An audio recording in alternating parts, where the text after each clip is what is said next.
Hello, hello, hello. How you doing, folks?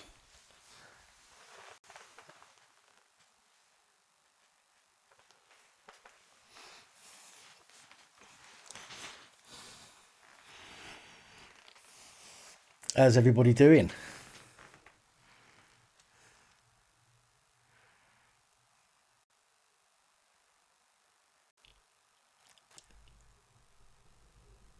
Everyone, God, there's a lot of messages, a lot of comments going on before I started this evening. How you doing, Double D? Hello, Vix. Hope you're feeling better. Psycho's missus. How you doing, Stuart? RJ, how you doing, my friend?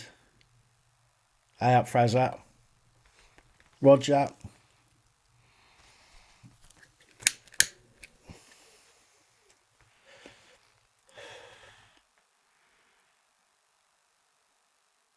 How's everybody doing? Everybody good? How you doing, Shelley? I got your email, Shelley, by the way. Your last one. Like, literally, just got it. Um, we'll have a chat. Evening, Tony. Steve O. How you doing, Grant? How are you, sober? How you doing, Links?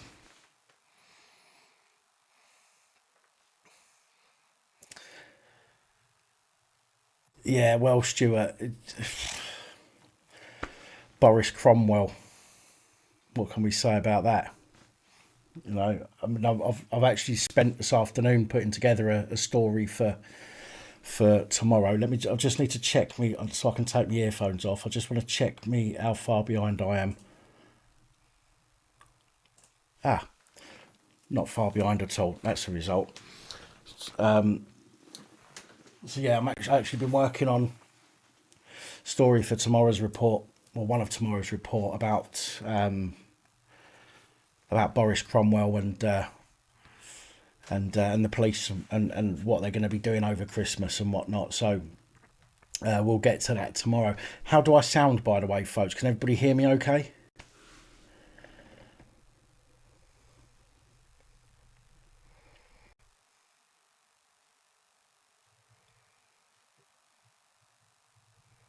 Cool. I'll have a look for that, Jake.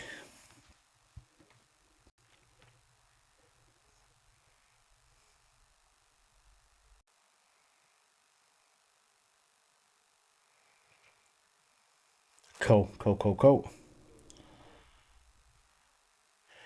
Dafter, yeah, I saw your comment on Twitter about that. So that's the result.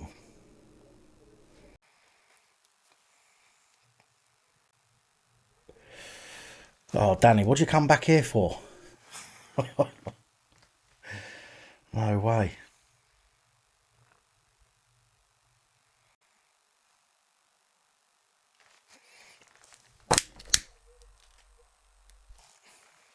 So, excuse me. As far as I'm aware, this is the last live stream before January. And the reason I say that is because I'm hoping to take a week off. Now, when I say take a week off, if there's anything of major importance, I'll stick something up over it. But I want to try and take a week to try and catch up on some of the emails and WhatsApp messages and everything else that people have been sending me. Excuse me. So I just want to try and catch up on myself, basically. So so tonight is probably going to be the last live stream until January for that reason. Although saying that, we'll see how things are next weekend. Because as well as coming on and giving you guys the opportunity to talk and chat and everything else in the comments and phone in as well, it also, doing these also helps me a little for my mental health as well. Okay, so we'll see where I'm at next week, next weekend, and if I need to come on, then I'll come on. But for now, we'll just say that I'm going to be taking a week off from the 23rd. So what day is the 23rd? Is Wednesday, isn't it? So from Wednesday to Wednesday. How you doing, Bongo?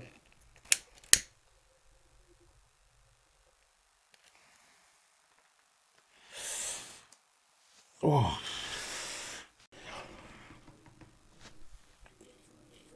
I don't know about deserve it, Shelley, but I could do with it. Hello, Julie. Yeah, I'm good, thank you, Bongo.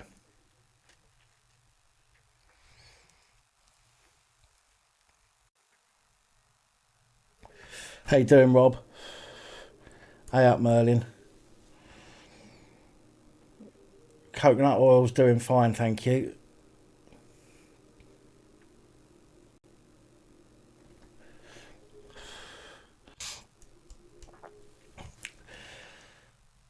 Well, they're getting worse, aren't they, Sir Jimmy? I mean, to be fair, I don't want to go too much into detail on the live stream about it because I'm putting together a story for tomorrow's reports. But I will, obviously we will be discussing that in the comments, no doubt, in tomorrow's video.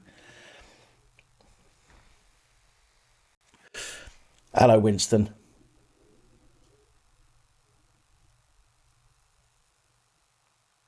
But I'll be honest with you, Jake. I don't really do Christmas anyway. In all fairness, it's not going to make any difference to me. But it doesn't mean that I agree with what's being done. You know, since my kids went back to live with their mum 15, 16 years ago, I've only ever bothered doing Christmas for other people's kids. Do you know what I mean? And I don't do it myself. I just don't see the point. I don't do decorations here. I don't get a tree. I don't do none of that stuff. It's just, it's just another day as far as I'm concerned. Plus, also for most of my life, working as a chef, having to work on Christmas days as well. So I'm not really missing anything. But the point is, I do this channel to try and help other people and stand up for other people's rights. As and where I can, and for them to do what they're doing now, is just it's just pissing in your face, isn't it? At the end of the day, which is obviously we need to discuss and fight back against. Babushka, yes, I'm a qualified chef. I don't like saying head chef because everybody says head chef, but most of my jobs has been as head chef or kitchen manager.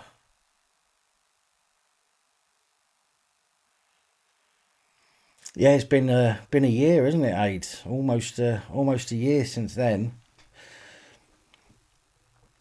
Dogs liked it as well. I'll probably do one. I'll probably do one this year, a little short live, just or pop up a video on Christmas Day anyway, just to say Merry Christmas to you all and that. Um, but we'll see how that goes anyway.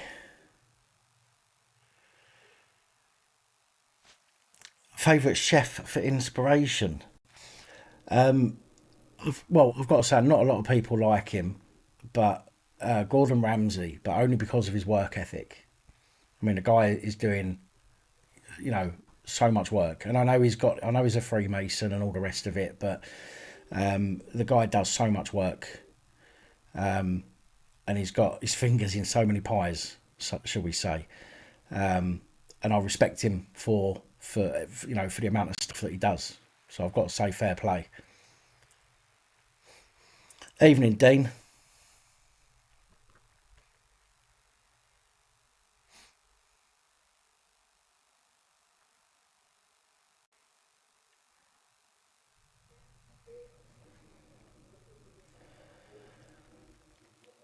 So, apart from the bad news that we've recently heard in the last couple of days, how was everybody's week up until that point?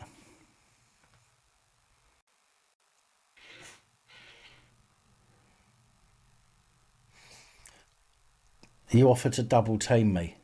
Double D. I'd ruin you. So you're all mouth when you're on the other end of your computer, aren't you, eh? All big and hard. No pun intended. Mrs. Northwood, how you doing?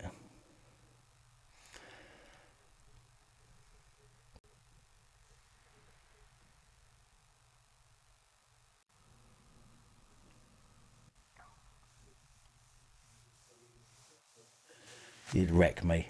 All right, Double D. Whatever you say. Was working all week. None of your plans have changed. I'm glad to hear it. I'm glad to hear it.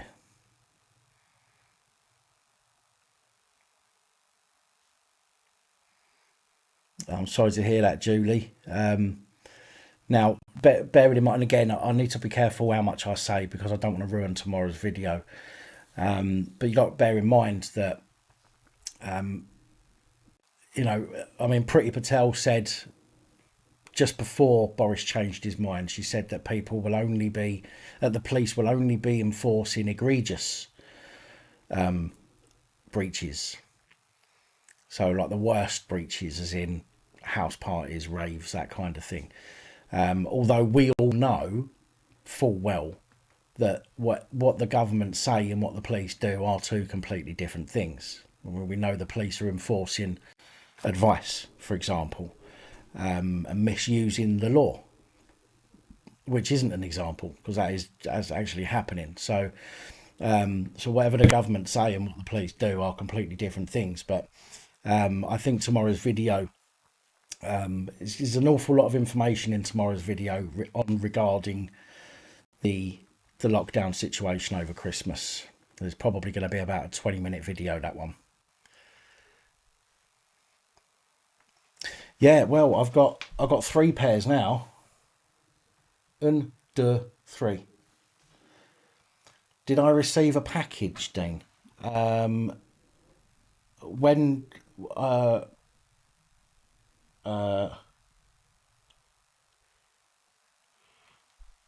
I'm not sure.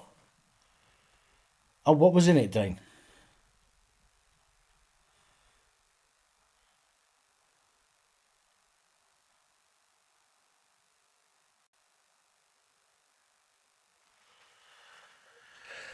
Hello, Daddy Horn.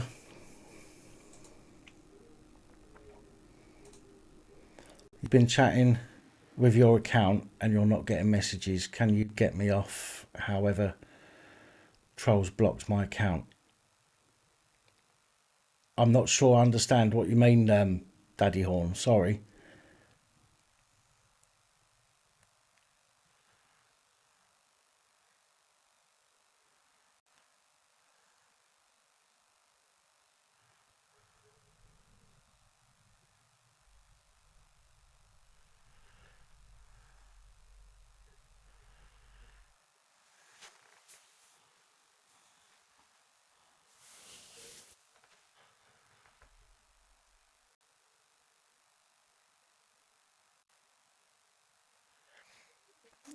Daddy Horn, I'm definitely not.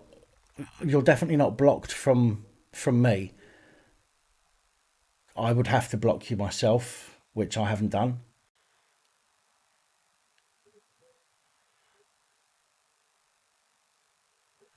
Scott Andrew Horn account isn't posted into the chat.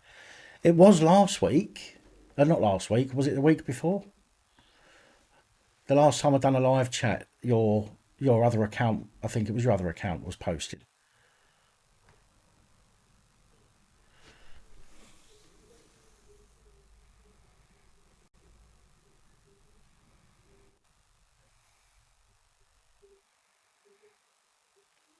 Oh no, Dean, I've not had that, mate. No, I've not had that at all.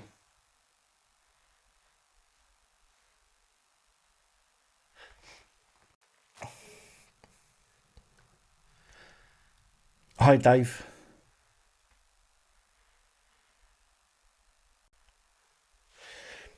Right, does anybody remember? Let me see if I can find it. Is it that one? There it is. Let me open it up. Okay.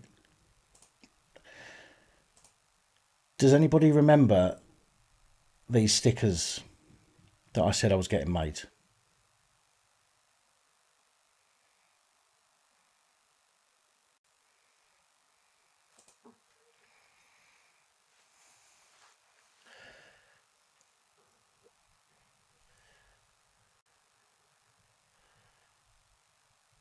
Okay, let me just pop that back up again. So it was basically it's a window sticker, because I asked people if there was anybody out there that could help me find somewhere to have these made. And these basically will go in your window of your house, or on your front door, for example. Yes, Winston. Yes. Well, they arrived. When did they arrive? They arrived last week, but I didn't open the packet until a few days ago. And then I went through my emails because I couldn't remember who it was. My apologies. But I couldn't remember who it was. So I was going through my emails. But after a certain amount of time, my emails get deleted. But one of the questions that I was going to put out was, who was it that sent them? But you've just said it was you. So much appreciated, my friend. They are absolutely spot on. Absolutely spot on, mate. Thank you.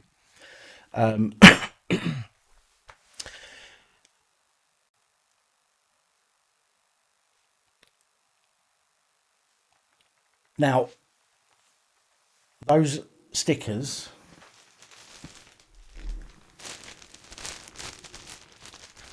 those window stickers have arrived. Okay.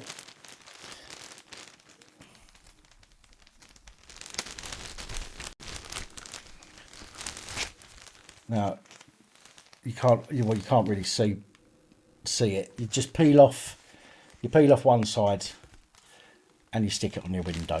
Okay. And that's it. Very, very simple. Just make sure that the window's clean before sticking it on. Now,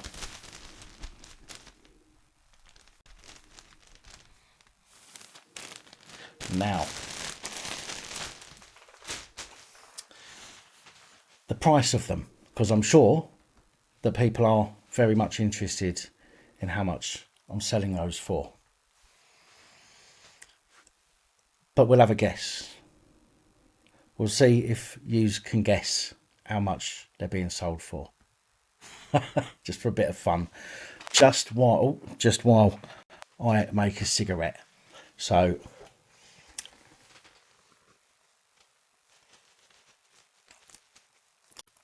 well, I'd love to do them for free.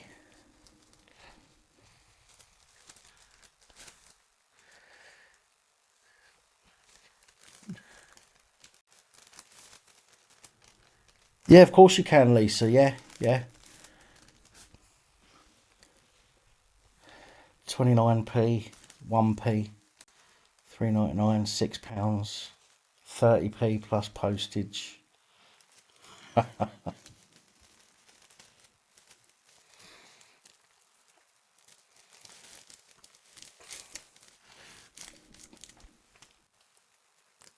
Well, Winston, I don't know how much they cost because you didn't tell me, I don't think. But based on the price of getting them elsewhere, other than from you, Winston, they are normally going for somewhere between £3 and £4 if I was to go and get them, even on eBay, if I was to go and get them done on eBay. So what I'm going to do, ladies and gentlemen,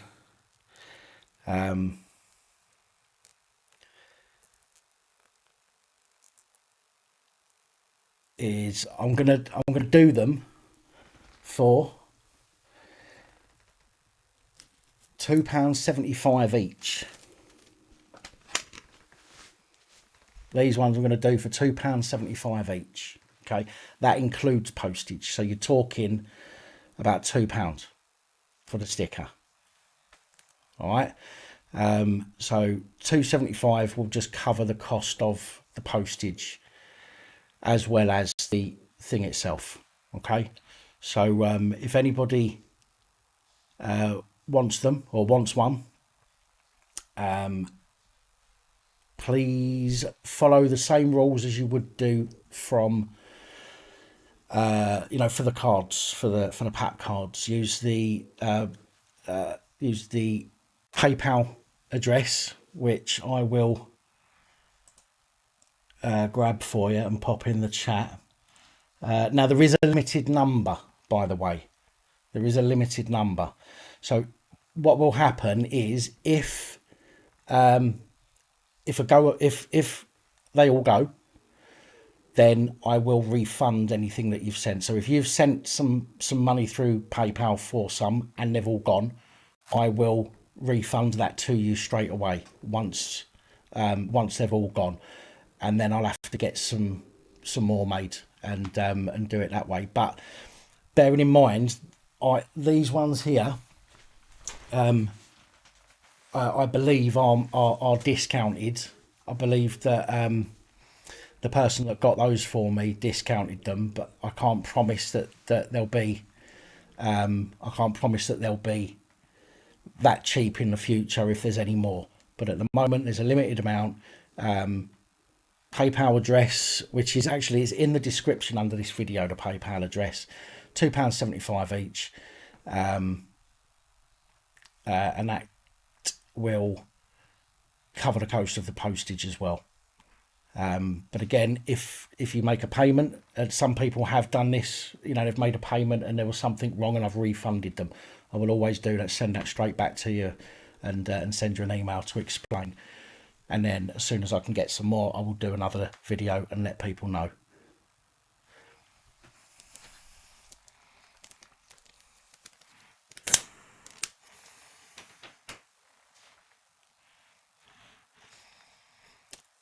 Oh no, Jack, that's in there as well. That's in with it as well. Envelopes covered.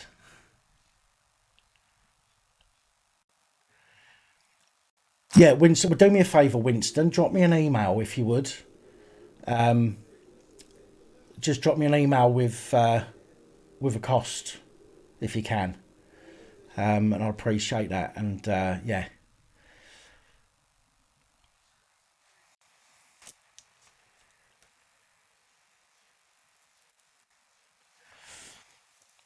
I did see there is one up on somebody's window already, but I didn't take a picture of it. Vix, just got your text message. No problem. Thank you for letting me know.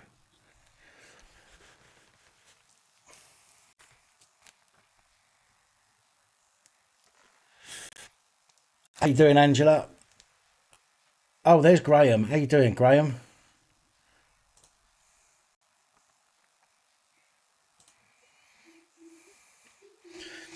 Just behave yourself, Spanner Man.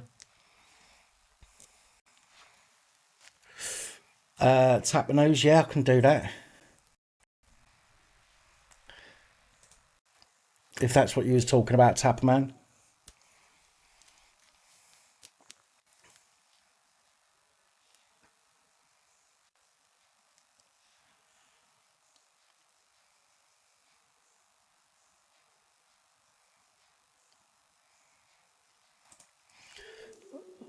So that's the window stickers.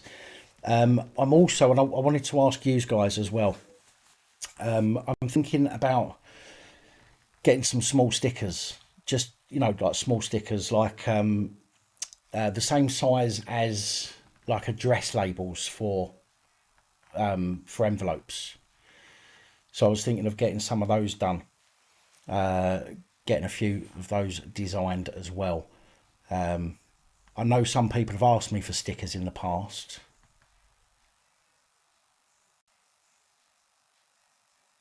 So if anybody's interested in other stickers, then let me know. And I will get some sorted out.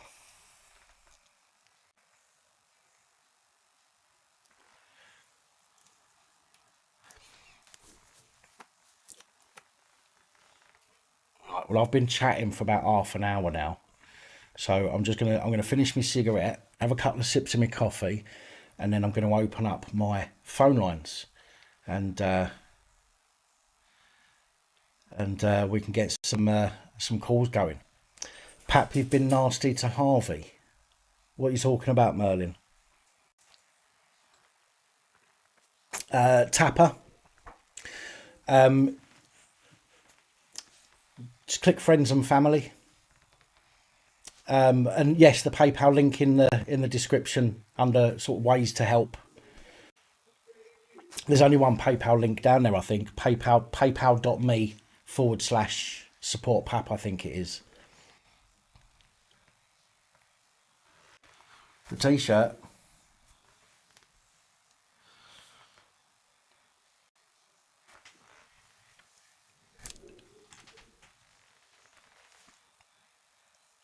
So 222. They're not 222. £2.75 for these. £2.75 each covers cost of postage as well. So easy enough to work out for you. So just let us know. Thank you, Lisa. That's appreciated. Just let us know when you do the payment in the payment notes. Just let me know how many you want. I know it's going to be pretty obvious, but some people do stick a few. Sometimes they stick a few quid on top. So please let me know in the notes of the payment how many that you want.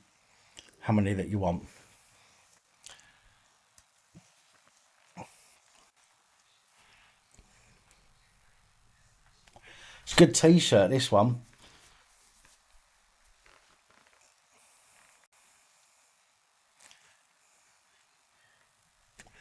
How you doing, local G?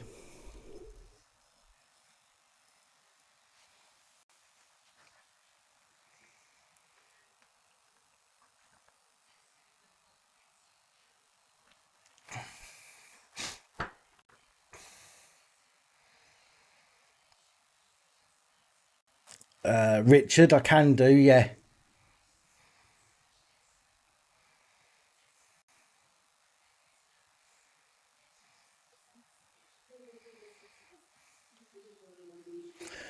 I have, Johnny. Yes, I have been out in public with this on.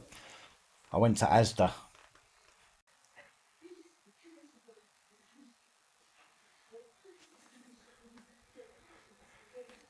Oh, that's kind of you, Angela.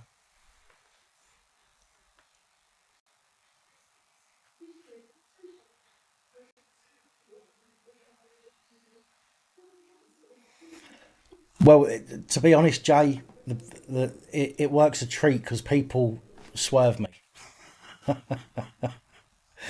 They don't come near me when they see me with this t-shirt on, which is exactly how I like it when I'm out and about.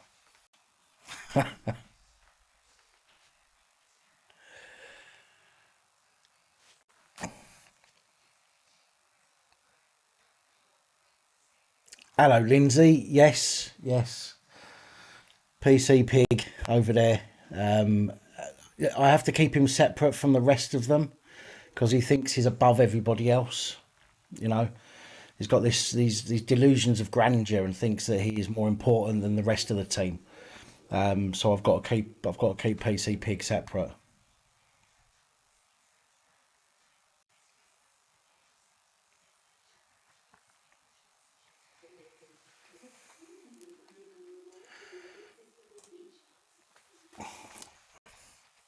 Okay, let me close that down and close that down.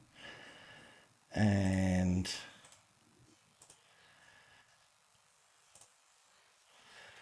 open that. Superintendent sausage.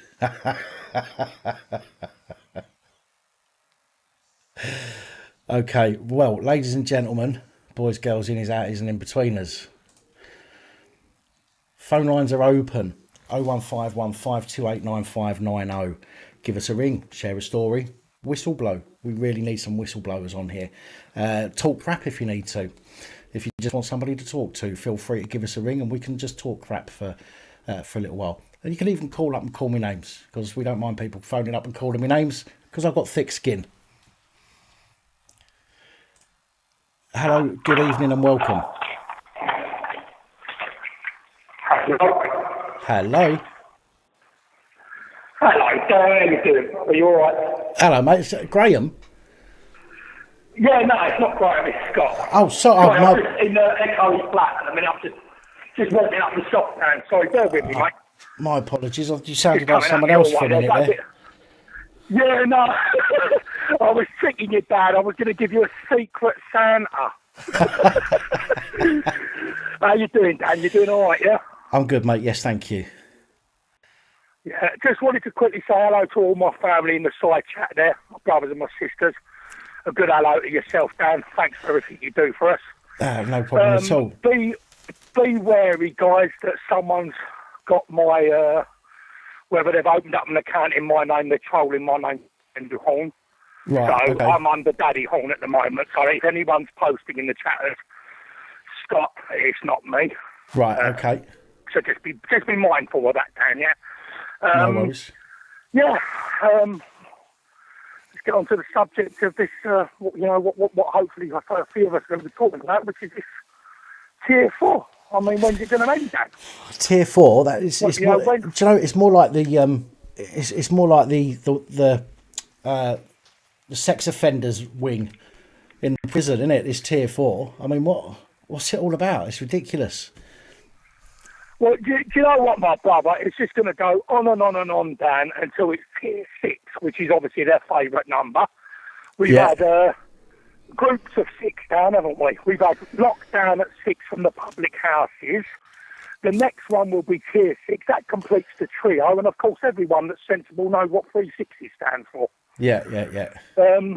It's turning very satanic, this earthly world. It's turning very, very satanic. The other day I'm seeing a YouTube video of a child. Now, the thing is, Dan, when are we going to wake up the people that have not woken up, that seem to have lost their soul to the devil? Because if you're seeing the things that I'm seeing, Dan, sorry, my brother, if you're seeing what I see the other day, which was a young child, Dan, of about 3 or 4 years old, and they're forcing her on an aeroplane to put a mask on. Right. Now, of course, this young child, she doesn't want to wear a mask, Dan. None of us do, really. Not even the mask wearers really want to wear a mask. Surely not. She's screaming the plane down, bless her. I felt so tearful for her. I felt really upset about watching this video. Now, you would have thought, Dan, wouldn't you, someone in the aeroplane industry there that was working as a stewardess or a steward would have gone, no worries, she's an infant, let's not frighten her with a mask that covers her whole face. Yeah. They didn't do that. They dragged her off the plane. They said, if she doesn't wear a mask, she's off, you're off, and the wife's off to the dad there that was holding the baby. Now, if this doesn't wake up everybody's eyes when you can't take your mum out of a care home, according to this government, that you can't go on a plane with your infant child unless she's having difficulty breathing with a mask rammed in her face that she doesn't need or doesn't warrant having on her. There was a gentleman, Dan, it was horrific.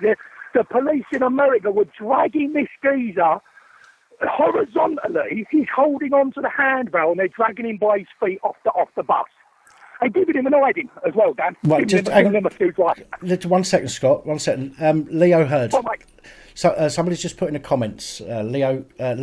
I don't know how to pronounce that, but he says dragged her off. Come on, I doubt they physically dragged a toddler off the plane.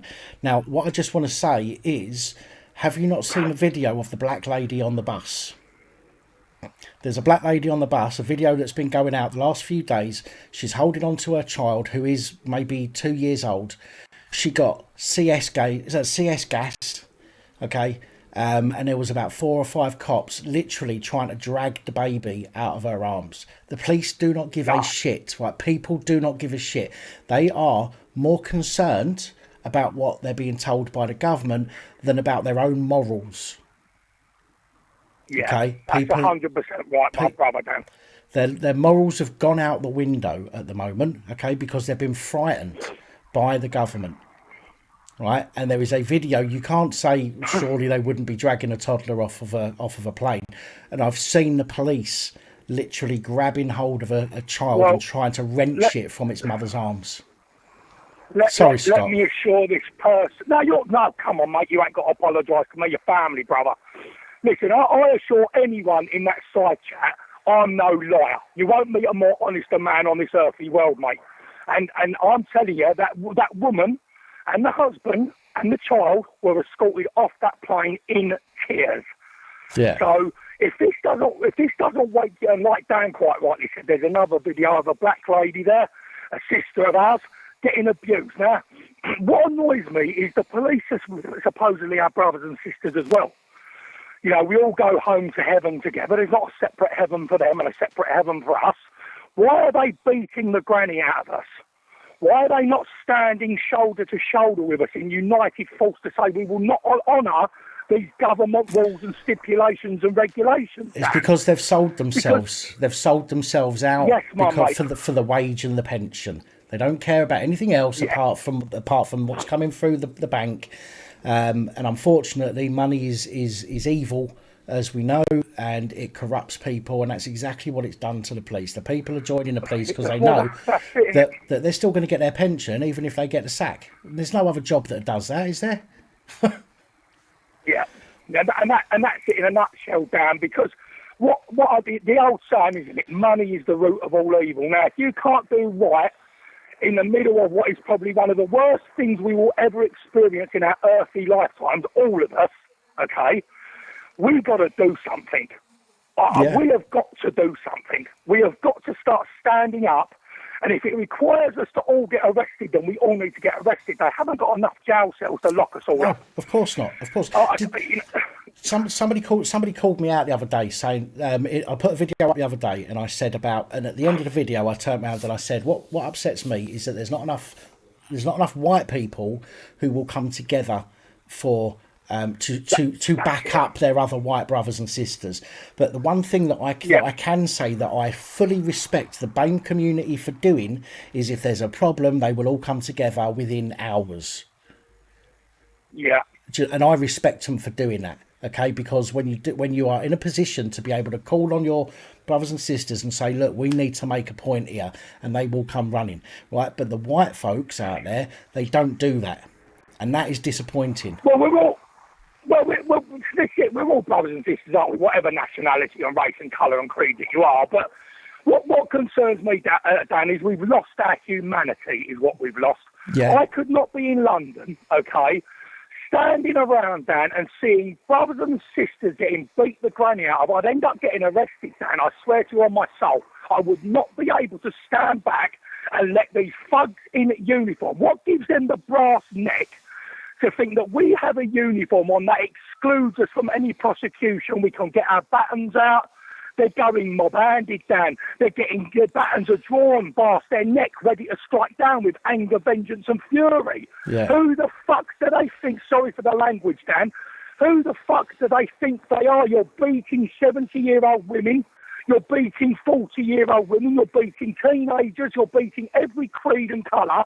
You're beating yourself into hell, police, because when we switch, we will overrun them, and it'll be over. There'll be no control in this world anymore. Absolutely, mate. I mean, I've said this as well, and I know there is so many people that are watching this that have said similar or think at least the same thing. That, you know, I said it in a video recently. When the tides turn, the police need to be thinking about just the ratio of public against police. Yes, okay, because they will not win. No, they won't, and they really, really won't. And they have such a terrible arrogance about themselves. Like, we don't care about any consequences because there is none. IOPC never finding the civilians' favour. We can do what we like, when we like, as we please, with no fear of repercussions. Well, I'm sorry, they're going to hell on D-Day. That's one repercussion that they'll be getting. Yeah. And they need to slow themselves down because, Dan, if we do turn, which I can see it happening very soon, they are going to get a shock, brother. They're going to get a shock because when you've got 83-year-old women going onto a YouTube video and telling the world and its mother they hate the police, hate's a very strong word. Yeah. When we're talking about old school as well, old school generations, Dan, to use such vocabulary, they've really done a number, the police, because you don't normally get human form talking like that. Hate's a really strong form of word. Yeah. But I'm seeing it on a daily basis. I'm seeing it on a monthly basis, my brother, Dan, and the side chat that are listening. I don't see what you're writing because I'm out in the street. But, you know, enough's enough now. I'm petrified for my son. I'm petrified for your children. I'm petrified for everybody who's got children, Dan. What world are we leaving to them when we pass home? Yeah. This is going to be like a living hell on earth. You know the throwaway sentence that we used to say, Dan, all of us, oh, I've had a right poxy day today. It's been like a hell on earth. Yeah, yeah. Well, we've said that comment for years growing up. All of us have probably used that sentence. I tell you, nothing will be becoming more apparent to how serious that sentence is within the next few months when we are actually living a hell on earth. Yeah. Because I don't want to live like this. I can't tolerate another year of this, let alone the thought of maybe 30 or 40 years of it, Dan, before I'm ready to retire and go home to heaven. Do you get me? Yeah, mate. No, I fully understand, mate. Absolutely. Again, you know, people need to think about not necessarily what's happening right now, because some people are sitting here thinking, well, you know, this is needed and that's needed and the government are doing the right thing, blah, blah, blah. Forget what's happening right now. Yeah. Think about what is to come. You know what I mean? Think about what's to come. And also, sorry, my brother, I apologise cutting across you. And just very quickly, Dan, what annoys me, it's not doing any good, is it? We've got suicides through the roof. We've got mental health in decline. We've got relationships splitting up and partners that have been married for years getting divorced. We've got businesses closing. We've got people that are not coping, Dan. They're just not. Look at this nonsense they've done, these disgraceful government satanic mugs, right? They have actually said there's no Christmas. So we're not celebrating Father Jesus' birthday for me, because I'm religious. That's how I look at it. And we're not celebrating Christmas for my brothers and sisters, how they look at it, a Christmas celebration, okay? Now, if that ain't all signs of wrong, when we're closing down Christmas, when we've had a year of lockdown, this is one of the most loneliest times of the year for some human beings, Dan. They really struggle at Christmas time. And they're being told that they can't see their loved ones, or perhaps they can't see their friends, Dan. And what are they going to do when they've been locked up for a year and it's all bum, bum, bada, bum, bum, bum, bum, going on all around them on the telly, on the YouTube, but they're stuck indoors, mate. I tell you what, we're going to be losing human life this year.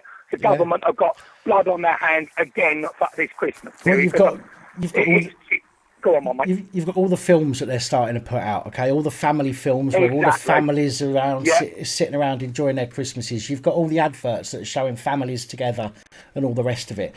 And it is rubbing it in people's faces, and it is going to be screwing people up. I mean, I said earlier that Christmas is a bad time of year for me anyway. I don't bother celebrating it generally, simply because I don't see... I don't have the motivation to celebrate it on my own.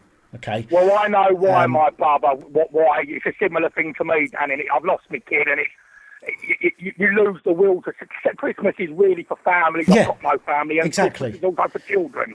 Exactly. And I've lost my son. So no, I've always gone out of my way. Not gone out of my way, but I've always celebrated it when I've been with people that have got kids, because, as you say, it's for the families, it's for the kids. There you go. But I'm on my own. I'm so used to it. I worked as a chef for God knows how many years. I'm used to working Christmas Day and not seeing the family and all this kind of stuff. My family are 250 miles away. It's just me up here on my own. I don't put decorations up. I don't do a tree. I don't do any of that stuff. But for me, that's okay, because that's my choice. There's a lot of people out there they don't have the choice. They're having this forced on them. And to say, to give them, the opportunity to spend some time with their family with one hand and then just whip that out from under them with the other is going to destroy some people. And it's also, Dan, to do it so close, my brother, to the actual day in question. I mean, they've not given anybody any warning. We've not had weeks of warning. Everybody's gone and bought a load of food in. Everybody probably got double excited to see the loved ones they've not been seeing for the last 8, 9, 10 months, or however long it's been. And like you quite rightly just said there with the analogy you used, it's in one hand, isn't it? The golden ticket, Willy Wonka's golden ticket. And then it's taken back out again in it by the dirty satanicness of this earthly world that these government officials actually are, Dan. There's no other way to address these people in false positions of power. Yeah. What gives them the right anyway to tell us how to live our life? That's what I'd like to know. Well, Who made them God and Father Jesus, mate? They're not, are they? there's people in ill-fitting suits with funny haircuts. Yeah. They haven't got the right, have they, to tell us how to live our earthly lives and make it this miserable, because they're absolutely breaking everybody. Yeah, well, I've been sitting here today going through some stuff for some stories for tomorrow's reports, and and I'm thinking to myself, reading the reports, from multiple places, and I'm thinking to myself that, what it actually seems like. And again, I'm not trying to be conspiracy theorist or anything like that, but what it genuinely seems to me from reading the articles that I've been reading is that it's almost like the government are pushing to see just how much they can take from us before there are real totally signs. Before we snap. Yeah. And if they can do this, if they can get us this close to Christmas and then say, oh, we'll have that back, thank you, fuck you lot of you, you're not having Christmas now, and we allow it to happen, what next? They are going to turn around and start saying, well, let's try something else. Let's try and take some more from them. Well, you know what I already said and know, and this is exactly what they're doing. They're pushing the envelope, aren't they? And it'll be a report back to Boris. How did that go down in the new year, when the New Year's hit? Oh, there weren't no dramas over Christmas, Boris. Yeah. Everyone behaved themselves. Yes, no, yes, sir. Free bags full, sir, and all that old nonsense. So and then he'll slip out another rule and regulation that we have to do, and it'll be a lockdown till March or a lockdown till April, and it'll just go on and on and on. Yeah, absolutely. Never going to stop unless we stop it, and I actually know that. They're just going to continue to do this, Sam, because they're loving the power. It's all about the power, and it's all about the control and the manipulation. Yeah. Yeah, it's sickening, mate. I don't know how to feed up. I don't know how long I've been on here, Dan. I'm out and about in the street, but I just wanted to obviously have a quick listen. Do you do another feed to do you before Christmas, Dan, or are you finished now? I'm going to be putting some videos out for some of this week, probably till Wednesday. It depends how many videos I've got. If I've got videos and I need to put them out on Thursday as well, I'll do that. But my plan is to go from Wednesday this week until Wednesday next week. Right. To spend some time catching up on stuff that I've put off. But may be doing a live stream next Sunday, just simply to give people the opportunity to come and talk to someone. Well, this is the beauty of you, Dan, and this is the lovely gentleman, and how your kids must be so awfully proud of you, because no one else is doing this other than obviously Jamie and a few others that I respect and admire. Yeah. I mean, how dare the government not put any provisos in place? Yeah. They want us all to do Zoom meetings and this, that and the other. We've got so many human beings that are breaking down with mental health that never even had mental health before this happened. Why are they not going, don't worry, everyone, we've cancelled Christmas, but what we have done, we've got a 3-hour live feed for anyone to talk to us. Yeah.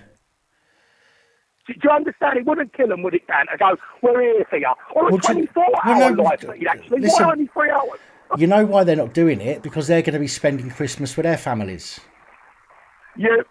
Boom. There you go. Sonic boom. You won't see Boris the Boss Windross, right, not having his Christmas turkey, will you? And you won't see him not celebrating it with Callie and all the, his friends and buddies and his cigar-smoking cronies. Yeah. They'll be getting on with their Christmas, mate. You make no mistake about it. In fact, I urge every human being, good, bad or ugly, to get out there and enjoy this Christmas, because we don't know how many more we're going to be actually allowed to have. So I'll make the most of it before I strip us bare of every celebration. Well, so Christmas is a religious celebration, and it's not the kind of religious celebration that the police like these days, is it? Shall we say, or the government? Because it's not politically correct for other people. Listen, the alarm bells were ringing to me, my good friend, long before they cancelled Christmas. I thought, wow, if you can cancel a celebration of God, please forgive me, Simon, there's plenty in there, I should imagine, that are not religious, so religious as I am, but God created this world, Father Jesus is his son, okay, and we're told we can't celebrate the son of the creator of the world that we live on. Now, that is ultimate satanic, in my opinion, just ultimate satanic on all levels of incorrect. This is where we're falling for our arsehole in this earthly world, Dan. We've got no guidance, mate. From children that can't sing hymns in schools anymore, which we all used to do growing up, didn't we? Yeah, of That is course. going on now. You know, and someone just walked past me, bless him, and he said, "You're not wrong." He just heard that sentence. When we was like mourning was broken, even if you didn't want to sing it, you was compelled to sing it. You knew there was a good, you knew there was a bad, you knew there was someone in the sky that was great, and someone underneath it was absolutely horrendous, and it guided us and moulded us as human beings young to develop into the adults that we've become to this current day, Dan. Yeah. These bastards in authority are ruining our guidance levels. There's not, as I said earlier, no more singing in set assemblies, no more Father Jesus talk and God talk, because we're upsetting our brothers and sisters that are Muslim or any other ethnicity. Yeah. You know, what we've done in this country is we've completely destroyed the fundamental base of knowing right from wrong. Yeah. And it starts as a child when you go to an infant school, because I can tell you something now. I used to come out of assembly and I used to be buzzing, mate, on a natural eye, going, there's a nice man called Father Jesus, obviously talking as a young kid now, and there's a nasty one called the devil, and I'd rather support Father Jesus, amen. And that's how my philosophy was as a young man growing up, Dan. Well, how can we expect these kids to have any guidance? That's why they're stabbing one another at 12 years old, 13 years old, 14 years old, because they've not been taught right from wrong in assembly, have they? They've not heard about the big man in the sky and the man underground. They've not learnt that, my brother Dan, which is why they run around and take life so easily. Yeah. It doesn't mean nothing to them, just like it don't mean nothing to the satanic government and the satanic police. Not all of them, I dare say. There's going to be some good ones out there somewhere in the police force, and likewise with the government. But the majority of them in these false positions of power, Dan, are exploiting their positions that we've been gifted to them. We gifted them this. Well, of course. Me, you, the side chat, and every other human being. We let them get in power, and this is the way they repay us, is it? Well, I tell everyone now it's about time we started turning the screw. And said, you don't get to treat us like this when we blessed you with your 80 grand a year jobs, sitting on your arse, in it in the Houses of Parliament, drinking in your special club, having your little whip rounds in your brown envelopes. It's about time we started turning the corkscrew to say, no, you don't. Do you know what, Scott? Go on, my brother. I would applaud you, but there's a baby sleeping upstairs in the upstairs flat. But just take this as a round of applause. I love you, my brother. Yeah, no, I absolutely adore you, mate. I think you, Jamie, and the other side rooms on this YouTube, mate. Honestly, you need an award or something for what you've done.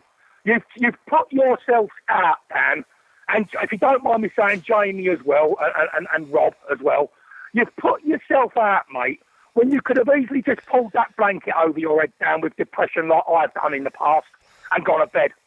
So I applaud you, brother, and I applaud you with a massive round of applause, like I'm sure the side chat are doing. You're an absolute legend, mate. You, Rob and Jamie, top-notch fellas. I'm going to give you all my love, Dan. I'm going to speak to you again, hopefully before Christmas or maybe after. If I don't speak to you before Christmas, you have yourself the best Christmas that you possibly can have, my brother. And that goes for my brothers and sisters in the side chat that are the good ones. You know who you are. And I'll even wish the trolls a Merry Christmas. There you go. Who says I'm not religious? You know what, Dan? This has kept us going, us human beings. I wonder how many others might have taken their life, Dan, if there wasn't these side chat rooms and these live feeds to reach out. I said to my friend Gary before I go, very briefly, I said, it's got so bad, Gal, that my highlight of my day is Rob's chat room, or at 9 in the morning. Perhaps he's on again at 5, and I'm sort of living my life around Dan, Jamie, and Rob. Because obviously I can't see my physical friends that I've got 10 and 20 year friendships with. But you know, I can, and I have done. I've seen me mates, I don't care, but. You know, it comes to say when you're building a relationship with friends over the internet, which hopefully one day we'll all meet up and have a pint of beer, Dan. That'd be good. Yeah, definitely. Listen, Scott, before you go, do you mind if I give, because your number pops up on my WhatsApp? Do you mind your screen there? Yeah. Vicky has asked if I can grab your number for her. Do you mind if I pass your number over to Vicky? No problems with my sister having that. I've got much love for DJ Vic. She's more than welcome to have my number. Brilliant. Okay, Just make sure you give it to the right DJ Vic. Oh yeah, well, I've got her phone number anyway, so I can give it directly to her. Yeah, no, I've got no problems with that whatsoever, my good brother. Right. No problems with that at all. Fabulous. Love your work, what you've done for us down this last year. You're a credit to your kids, you're a credit to your mum and dad, all right? And that goes for everyone in that side chat there. There's a good brother and sister of mine that's helped me out with this trolling that's been absolutely horrendous what these bastards have put me through. So each and every one of you, I'm giving you a big cuddle now, a virtual cuddle.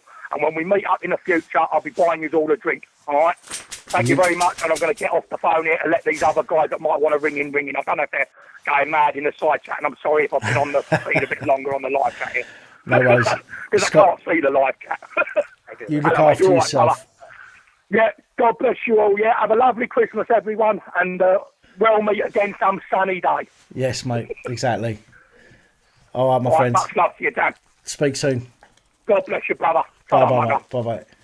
Hello, mate. You all right, son? Hello, good evening and welcome. Hello, good evening and welcome. You're gonna have to turn the sound down in the background. There we go, done. Hello, who's this? My name's Will, mate. I'm one of your watchers. Hello, Will. How you check doing, this mate? out. At the beginning of that call, that guy was going on about the phone, the kid on the plane. Yeah. Yeah, that happened, mate. He ain't lying. He ain't screwing about. It was horrendous. I've not seen that video yet, so I will have to look for that. Yeah, definitely. Yeah. Trust me, mate. I watched it. Disgusting. They even, at one point, the kid wouldn't put on a mask, yeah? He pulled something out and said, look, we'll keep her covered with this instead. You know, which is exactly the same bloody thing. They won't even have that. Oh man, I'll have to have a look at it. The problem is the airports, the airplane companies are private companies, therefore they can implement their own policies. However, they still have to abide by human rights. So I've not seen the video. So yeah, this was America. So the human rights means the Constitution. Yeah. Yeah. If I'm right, that airplane company are in a lot of trouble because what I watched on that video, there's no justification anywhere. Not possible. Yeah, no. As I say, I mean, I wish I had seen it. I'd be able to make a better judgment on what I've seen. But because I've not seen it, I've got to be careful what I say, so to speak. But as I say, the fact that it's on private property, the fact that it's it's the airline that owns the property and they can make their own policies, like bylaws, if you like. They could make it a bylaw to wear a mask, and then they'd have more enforcement powers over it on their property. But again, it all has to coincide with fundamental human rights as well, which from the sound of it didn't. Well, in America, it's the Constitution, isn't it? Yeah. And it has to abide by that. There's no way that abided by it, no matter what anyone says. Just watch the video. You'll see it yourself. Yeah, I will do. Find it. I actually just looked for it, and I couldn't find it. I was going to tell you where it looked, but I couldn't find it quickly. It's too far back in my watch view on YouTube. No worries. Way too far. But it is there. But that ain't what I was phoning up about. You put a thing up. I actually put a little message down on it. You put a thing up about the Freedom Pass. Yeah? About the what, sorry? Right? The Freedom Pass. You know, if you ain't had the jab yes, crap. Yes, yeah. Yeah, right? Well, check this out, yeah? This ain't a joke, yeah? I've got breathing issues, yeah? Right. So I can't wear a mask for a start. Yeah, I haven't actually had any issues with it, but I am 6'5", and not many people are going to argue. So I haven't had no issues with that yet. But I also can't have this jab. Do you have allergies? Yeah, Right. yeah, I've got allergies. I've been told I can't have it. I've been told I cannot have it. Okay. Yeah, so where's my freedom about the gun? Which I never had in the first place in my book, but... Well, I suppose the way that they're going is you either have the jab and hope for the best, if you've got an Yeah. allergy, or you don't have the jab at all and go without. But either way, even if you have a jab and you've got an allergy to it, it means it's not going to be effective in your body anyway, which means you may as well not have it in the first place. But it's ridiculous. Nobody has really sat down and thought this through. Nobody in this SAGE, which has got hundreds of supposed medical experts involved, none of them have really sat down and thought this out. None of it makes any sense. I've been saying this for months, and it saddens me that so many people are going to suffer unduly and unnecessarily because of some ridiculous panic-induced policies. Yeah, but wouldn't you say, this is one of the things, wouldn't you say, in my view, yeah, I go, let's say they bring this poxy thing out and people start refusing people entry to certain places. Yeah. Yeah? Because I can't have the jab. Ain't that going to be some sort of violation of human rights and some sort of it is, disability laws? Yes, it is, yeah. Under the Equalities Act, section 13? I might be wrong. Let me have a look. Yeah, that's what I mean. I thought it was section 10 or something. Yeah, section 13 is direct discrimination. So if somebody treats you differently because of a disability than they would treat somebody else, that's a breach of the Equalities Act, section 13. And also section 29 is a provision of services. So a service provider must not, in providing the service, victimise a person as to the terms of the service, which is what people are doing. But the problem, this is what I think I can see happening. Do you remember? We talk about in the 60s and the 50s. My history is terrible, so that might not be the right dates. I'm a bit old for that. When there was segregation in America. Oh yeah, absolutely disgusting. Yeah. Okay. That's what I see happening. They brought it back. Sainsbury's have been trying to bring it back. Yeah, Safe places for black people. Disgusting. But it's not going to be. I mean, there's a lot of black people they're saying that black people are more susceptible to the coronavirus. Now that could be a genetic thing. I don't know. I don't understand the science in that respect to it. But this there's going to be segregation, and this seems to me to be exactly what the government have been trying to do for years now. Not just break the country down into small groups of people that are constantly fighting against each other, because all this coronavirus stuff has done now is created two more groups. Okay, it's created people that believe and people that don't necessarily believe, who are now fighting against each other as well. And now they've got each of the countries in the UK that are now blocking off their borders to everybody else. So now not only is the entire country being driven into small groups, you've now got the country being broken up into its individual countries.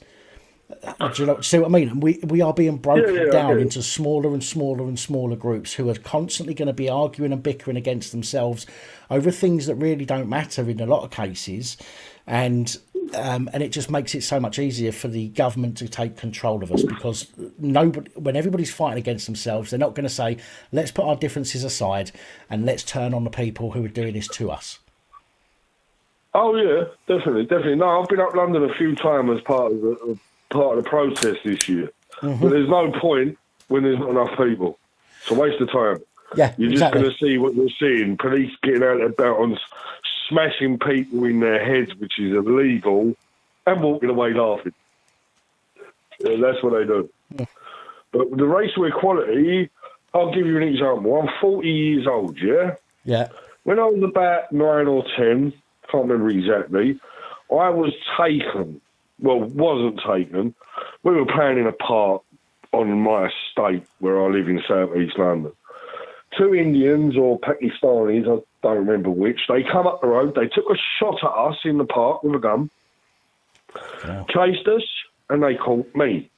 Yeah, they dragged me down this hill, Ogleby Hill on Francis Street, was to the very bottom. By the time they got me to the bottom, everyone in the estate had realised what was going on, and there was a bunch of people coming for these boys. Yeah, to come and get me out of there. My brother, who was like 5 years older than me, and whatnot come to get me. Either way, they've got me out there. We've all got out there. The police have been called. They've come, gone down there. These people have been arrested. They found the gun and all that. It's all happened. And because I was too young, being 8 or 9, wasn't a credible witness, even though they had the gun and probably the bullet hole in the wall of the park that they'd shot at. Right. Yeah. They never went to court. They were never charged. They were protected and moved somewhere safe. Sickening. You know, and that was 30 years ago, 32 years ago. So it ain't just started. No, been going God, on for years. Yeah, it's just slowly creeping in, isn't it? Well, and I'll tell you one thing now. I come from a state that is, I don't know, at the moment, 30 black kids outside the house playing, and I mean they do nothing wrong. But there's be 30 black kids, and there'll be like 3, 4 white, a couple of Asian, couple of Indian, couple of Chinese, but the majority are black or Somalian, which are black. And there's no issues. No. There's no racism. They're all the bloody same. Yeah. Where does this crap come from? Well, it some of it comes from parents who don't bring up their children to be accepting of everybody, because at the end of the day, we just need to get on with our lives, don't we? And if we all get on with our lives, okay, and stop picking up on people's differences, then those differences won't get used against anybody. So we all just need to get on with our lives and do what we need to do. Be nice to everybody, and job done. But the problem that we have is we've got the government that are making crimes out of things that were already criminal offences, but they're highlighting them in a way that makes them more prominent, shall we say. Now, I don't agree with proper discrimination against people, and I know some people call me a racist on this channel and things like that because I might not agree with certain things that people say, but if somebody is being genuinely racist or homophobic or transphobic towards somebody, then I will stop that. I will step in and say, oh, you can't say something like that to somebody. But because so many instances are being blown out of proportion in my eyes, not all of them, and you know what I mean, I'm not going to say that they're all being blown out of proportion, but so many have been blown out of proportion that people then concentrate on those differences. And when people are concentrating on other people's differences, then it all becomes a talking point, and people need to not forget about differences, but people need to stop highlighting other people's differences, in my opinion, and just crack on with life. Roger Whittington's just put in there, we all bleed red, and at the end of the day, we're all made of the same stuff. Oh, do you know what I mean? Definitely. We all look different. People say I don't know what discrimination is, yeah? Well, I'll tell you, I grew up with glasses that are like, my glasses, I don't know, centimetre thick lenses. Right, the old National Health ones. Yeah, I had some of them myself. Right. So you can imagine the lenses on my glasses, yeah? They think that's not discrimination because I'm white. How fucked up is that? Right. Yeah, no, man, it's, as I say... If discrimination, it's all the same thing. If we all stop concentrating on people's differences and we all just say to each other, look, we are all made of the same stuff, okay? The only real differences I see in society are people that believe they're above everybody else, okay? And generally that's to do with money, okay? But if you take everybody's money away from everybody, then everybody is identical. Everybody is exactly the same as each other. Oh, definitely. I think they are anyway. Money means nothing. I hate stuff. You're right. It doesn't. It doesn't mean anything to a lot of people. But the people that make the most money believe that they are more important, more special, more privileged than everybody else. Take money away from everybody, and everybody is exactly the same. Everybody talks, everybody, not talks, but everybody, as I say, the only way I can say it is we're all made of the same stuff. And when people start realising that we are all the same, we might look differently. You might find somebody with fucking, 6 fingers, for example. I used to go to school with a lad with 6 fingers. I had triplet aunts. One of them was born with 6 toes on both feet. I remember telling you. Well, there's some places in the country where people have webbed feet. Yeah, exactly. Same sort of thing, you know. Anyway, one last thing. Oh, I forgot what it was. This just dropped out my head as quick as it. Oh no, that's it. There is one bit of good news in the last week or so. What's that? There's a High Court case that's just gone through, which has basically stood up for freedom of speech. I did get a link to something, or I watched a video. I think it was. Yeah, you need to have a look at that. Basically, the High Court have said, I'm going to use this example. I don't mean to be nasty to any type of people, but basically, they were saying it was like illegal to say to a trans that, no, you're not trans, you're a man. Yeah. And they were trying to say, well, that's not allowed. Well, the High Court have ruled, well, it is allowed. Yeah, and that's it's right. It's right. Well, that's the basis of the free speech that has just been done by the High Court in this country. Yeah, and I think it's they're the absolutely... one thing they've done this year that has actually benefited the freedom of us. Yeah, I think they are absolutely right to have done that. Absolutely right to have done that. Again, if it was a directly discriminative, if somebody had turned around and said, you're a piece of shit because you're XYZ, because of that characteristic, that is completely different, and that would be discriminatory, and that would need dealing with. But just because somebody's turned around... I will not recognise you as a woman when you are a man. Yeah, no. Absolutely. No, that's wrong. Yeah, totally. And the High Court backed it. Totally with you on that. Yeah, absolutely. It's a fucking win. Look it up. You might even get a video of it. Yeah, no, I was going to say, I saw, what was it on? We Have a Problem Here. I don't know if you watch that channel. Yeah, we have a problem, rotten politics. I pretty know you all in the last few months because of this lockdown crap. Yeah. Other than that, I've never used YouTube before. Never. I ain't even got a Twitter, Facebook, none of it. I ain't got any. Anyway, that was my last thought, and I'm going to let you get on with your people. No worries, I'm surprised I actually got an answer. Cheers. No worries. Thanks for calling in. You've got a good channel there. Keep it going. Thank you. I appreciate that. You take care. Later, mate. Have a great Christmas, as much as you can.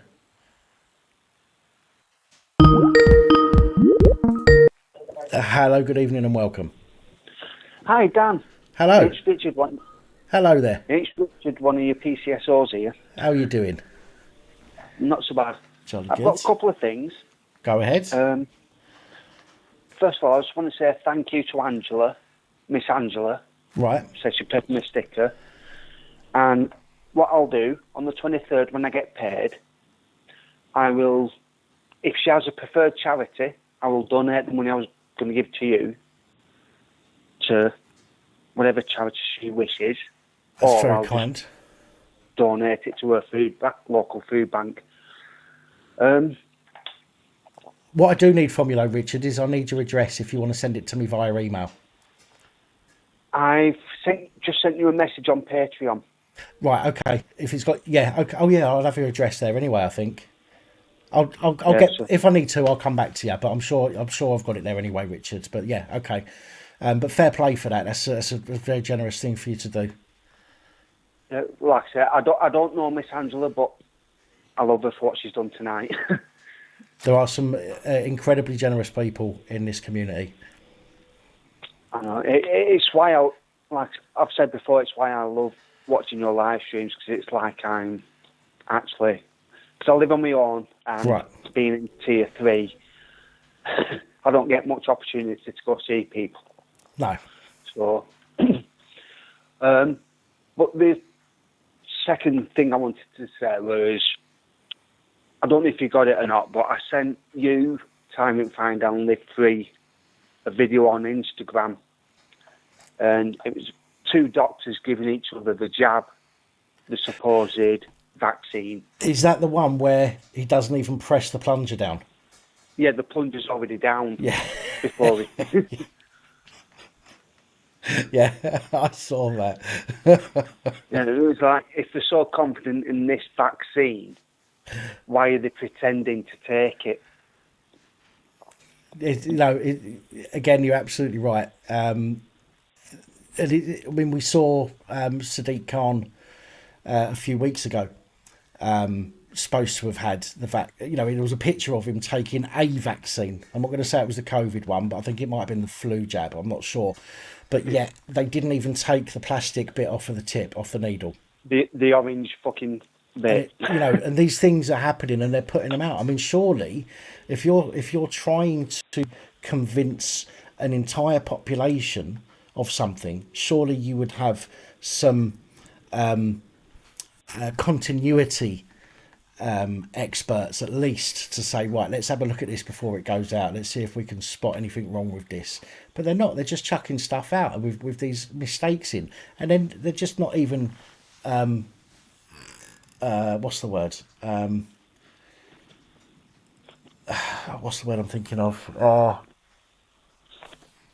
no, it's gone. And they just ignore it. They're just putting it out and then they just ignore it. And when people call them out on it, they just ignore it. If we don't respond to that, it never happened, sort of thing. Do you know what I mean? But it's ridiculous, man. Absolutely. And that video actually had me laughing. I know, it's like I said, even Vladimir Putin has turned around and says, fuck off with your vaccine. Yeah. I ain't taking it. So, oh dear. But, I mean, there was also that video from America with the nurse having an allergic reaction to it. Yeah, well, is that the one that fainted? Yeah.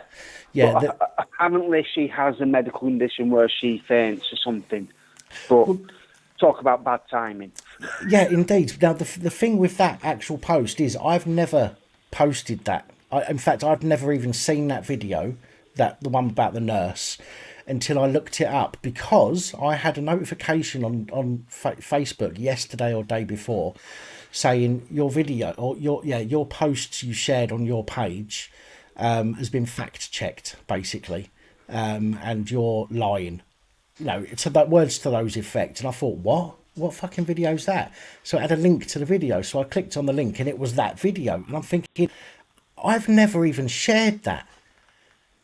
I've never even seen that video. I know what I share on Facebook. Do you know what I mean? Because I don't want to get into trouble. If there's something that I put out there, I put it out because I can genuinely stand there and argue my case about it. Now, I've never even seen that video, but yet I got a notification saying that I had shared it on my page, and I didn't. Unbelievable. Yeah, I know. It's. You said there was something else I was about. I can't even think now. But I mean, you're getting all these people that are getting allergic reactions as well. There was a couple of people I read about yesterday, I think, that have had allergic reactions since taking the Pfizer one. Now, I know just from life experience that sometimes people are going to take medication of some description and have an adverse effect to it. And that's to do, in some way, to do with their genetic makeup, okay? Because they might have something wrong with them that simply won't gel with whatever it is they're taking. Which is why I can't understand how this vaccine that has been rushed through, even though they say it's gone through all of the relevant checks, even though every other vaccine has taken multiple years to produce. This one's out within sort of 9 or 10 months, and yet it's perfectly safe for everybody. And again, I'm not telling people not to take it. I'm not telling people what to do and what not to do. I can only give my opinion on stuff when it comes to things like the vaccine and things like that. And so the last thing I'm going to do is say to people, don't take it or do take it. It is a personal choice for everybody. All I can say myself is that you make sure that you do your research first to make sure that you're completely happy with doing that. I'm going to say that's the one reason why I won't be taking it, is because there's I think it's called informed consent. Yeah. Because it usually takes, I think it's about 5 years or something before it actually gets to human trials. Yeah. And COVID-19, only came around. Well, a year ago, isn't it now? China had it, October last year, apparently. October last year, yeah. No chance of doing the proper checks and long-term studies that they're meant to do. I mean, yeah, the other thing I wanted to talk about was the Australian vaccine that they've been giving out fucking false HIV positives because they're using the HIV protein to Right. bind it to the DNA. It's like, what the fuck? Now, I've not looked into that. Again, it is something I've heard of, but I've not looked into that at all. I only heard of it today, but it is something that I do want to look up because that is pretty horrific, to be fair. You're so what they're ultimately doing is they're curing you, or allegedly curing you from something that has a 99% survival rate anyway, and giving you with something that is almost guaranteed to kill you. Yeah. I mean, Well, yeah, okay, that makes a lot of sense.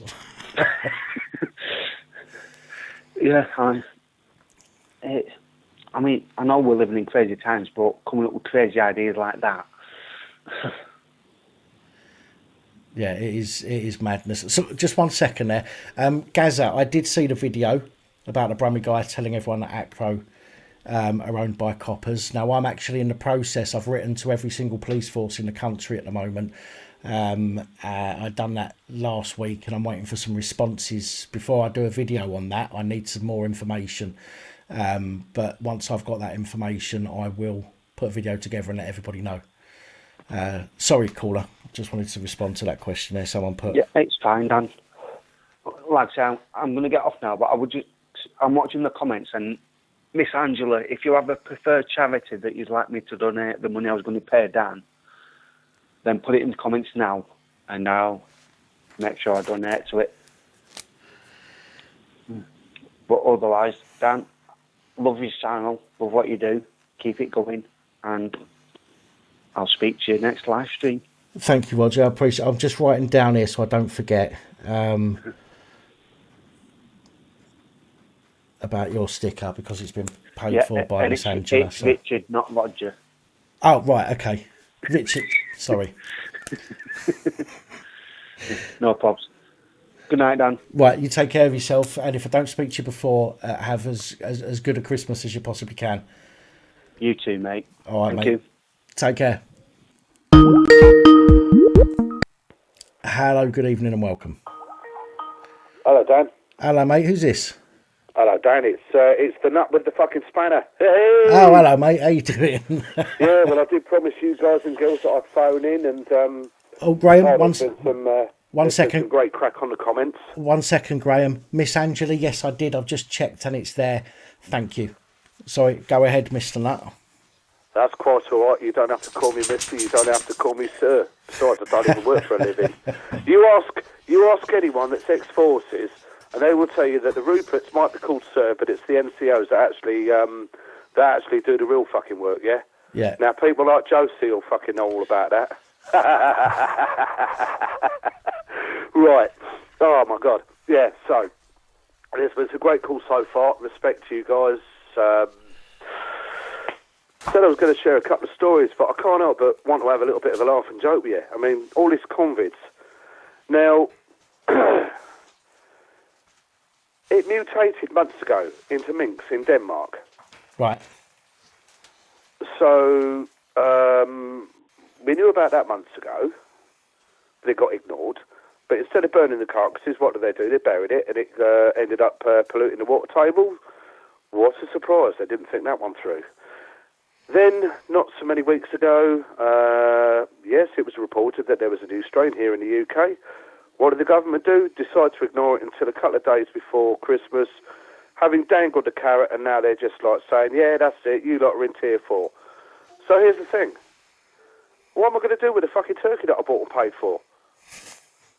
Do I take it back to the supermarket for a refund and maybe just get a small chicken instead? Because I'll be eating on my fucking own. I'll tell you what you should do. You should try it. Take it back. Get your camera rolling. Take it back and say, look, it's beyond my control. Are my statutory rights intact because the government have turned around and said that, I can't have people around, so I don't need this turkey anymore.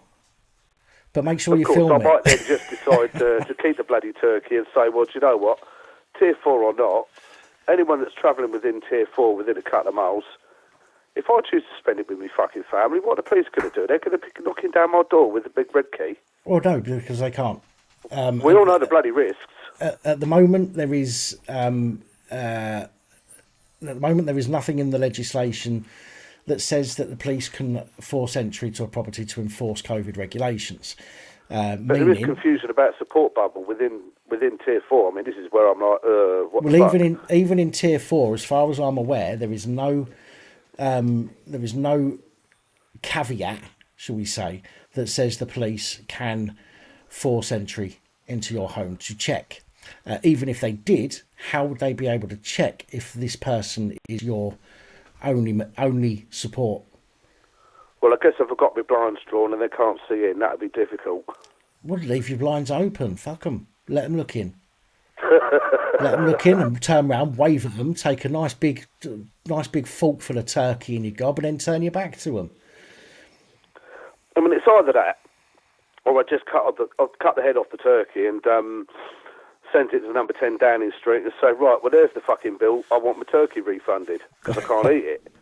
It's one of them. I know, I'm taking the piss slightly, but, well, you know, it sort of sums up the sentiment of the nation for them that's already bought their shopping and all this and that and everything's got shafted. So, shall I move on for that and give you a couple of stories? Come on, my friend. Stories I've been storing up for good measure. Why not? Couple of good stories, and this is all very relevant to police, politicians, or whatever abusing powers. Now, I'm going to be very careful what information I give. I daren't dox the details of the people that I'm talking about, other than to use initials. However, they will be getting emailed later with links to this with an approximate timestamp. So, how far through are we at the moment? An hour? An hour into your stream, roughly? Hour and a half now. Just over. Hour and a half, bloody hell. Where's the time gone? Oh, of course, yeah, I got delayed in traffic, didn't I? I was eating my chicken. Fucking foul thing. Right, well, story number one. And this is sort of relevant to one that you reported on earlier in the week, where victim support failed in their duty. Now, this wasn't domestic abuse, but this is to do with the pedophile. A pedophile that was attempting to groom and abuse an 8-year-old girl. Okay. Now, this 8-year-old girl is someone that I've known since birth. The only initials I'm going to use are Juliet Charlie. Okay. For the times of a timestamp. So, for whatever reason, this guy tries to groom this 8-year-old. Now, when it sort of went to court and so on and so forth, it transpired, having seized his computer, that there was a fictional story about someone who had a hot tub and this and that, 8-year-old girl. Well, isn't it odd? He comes into contact with this 8-year-old. All of a sudden, he installs a hot tub in his home. Right. Okay. So, where I can't actually give the thumbs down to the police on this one because the police actually wanted this dirty bastard pervert out of the county. Right. But what basically happened, because he had money, a lot of money, he had connections as a counsellor, a little bit Masonic secret handshake people. Apparently he was a sheriff, whatever that is. It's some sort of a ranking thing in councils or bureaucracy. I don't know exactly what it is, and I take note I haven't actually told you the area or the county. Okay. Well, when you say sheriff, to protect the identity of the people. Well, when you say sheriff, I'll just say it sounds like a Scottish thing. Right. I can tell you now it's England. Right. Okay. Apparently, the position of sheriff is out there, but I don't know exactly in what capacity. But it is definitely to do with councils, and that's all I do know. I have to be very careful how much information I give out, That's just fine. in case it can be traced back. I haven't even told you a date, but I will tell you it's approximately 10 years ago. That's all I will say. Right. Well, because of the barrister and the money that was spent, this person was allowed not only to remain within the county, albeit under curfew and tag, but the victim support failed to notify the witnesses and the, alleged victim. I have to use those words for obvious reasons. Of course. Imagine the fucking shock when these people came out of the railway station, walking towards their home, to find this dirty, disgusting, perverted, cretinous cunt a bare 50 metres in front of them, going to his local watering hole, which was within 20 metres of their home address. Right. And what disgusts me more than anything, apart from the fact that victim support failed to give this person or the family any indication as to what was going on, it got dragged out.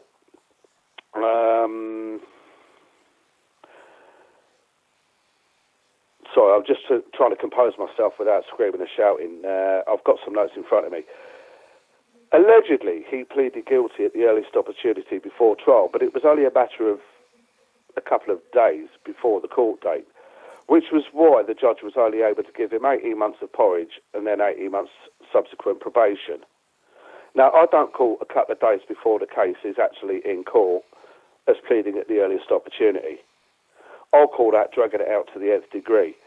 Yeah.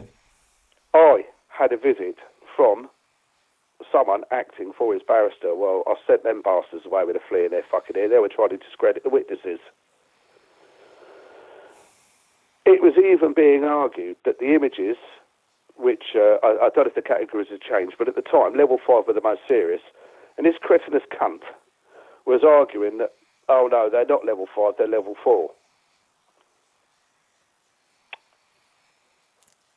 So his sentencing was a travesty. Now, as it transpires, yeah, he went in, he came out.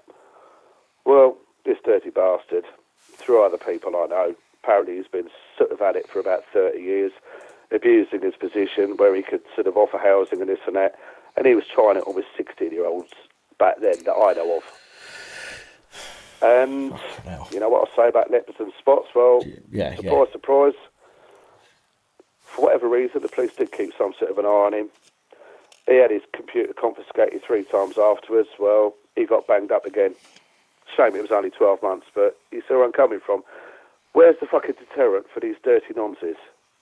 There isn't a deterrent anymore. There is not one. I did a story last week. Let me just give you an idea on what's I think I'll remember it, but yeah, go on. I did a story, I did a story last week, towards the end of last week, about a judge that let a nonce off. Now, I found out, through a little bit of digging, an awful lot about this judge, and how some of the smallest crimes got custodial sentences, but multiple huge cases, whether it was paedophiles or whether it was fraud or large-scale fraud, were getting off with suspended sentences. That don't make sense. That's reverse justice. That's not proportionate. That's inverse proportionate. Absolutely. Well, I've got some details for this judge, and I'm going to be putting together a video on this judge at some point in the near future, because I think people need to see exactly what's happening, because most people don't get to hear about all of these cases. They get to hear about the odd one or two in the paper. From the majority of what I get to hear about is actually through your channel. Yeah, well, I mean, I find stories all over the place and put them in one place. Now, as I say, this I wouldn't have thought about this. It's just that I'm so sick and tired of judges letting sentences off with suspended sentences, that I just thought... I'm not even bringing race into it either, or background or nothing, grooming gangs and everything. It's fucking sick. Of course it is, of course. But I just thought to myself, let's have a look, see if she's done this before. So I had a look, and I found other ones, and I just thought to myself, why has this person not been called out on this? But again, makes it even more abhorrent being a female judge. The general public will only get to hear a few, maybe, of the stories that I put out a week, in their preferred newspaper, shall we say, whereas I'm finding Yeah. stories in other papers that won't be in their newspaper, for example. And so Sure. when I'm doing this on a daily basis and I hear the same judge's name pop up multiple times, for example, or I hear about a situation that I've reported on multiple times, and I'll look into it a bit further, and I've come up with this judge who's just let some of the most abhorrent criminals walk out of her courtroom, whereas others have been locked up for Doesn't make fucking relatively sense, does minor it? crimes. Do you think there's backhanders and connections going on? Because something fucking stinks, doesn't it? Well, something's wrong, of course it is. I mean, a lot of these people that go in court, they haven't got the means to bribe anybody, so there's got to be something else going on, whether they're a snitch or or whether the person, judge or investigating officer or whoever it might be, is a little bit that way inclined themselves.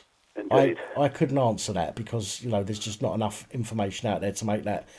I know, to without make that hard facts, we determination. can only speculate or offer opinions. I know, Dan. Yeah, I get you. But it's absolutely sickening, mate. And you know how I feel about all them people, those types of people. I think I Totally, made that Natalie, quite but every clear. time I try posting a comment, something to do with suspension, lamppost, tree, rope, or even a gun and a 2-2 round, it's funny how many of my comments get sort of withdrawn.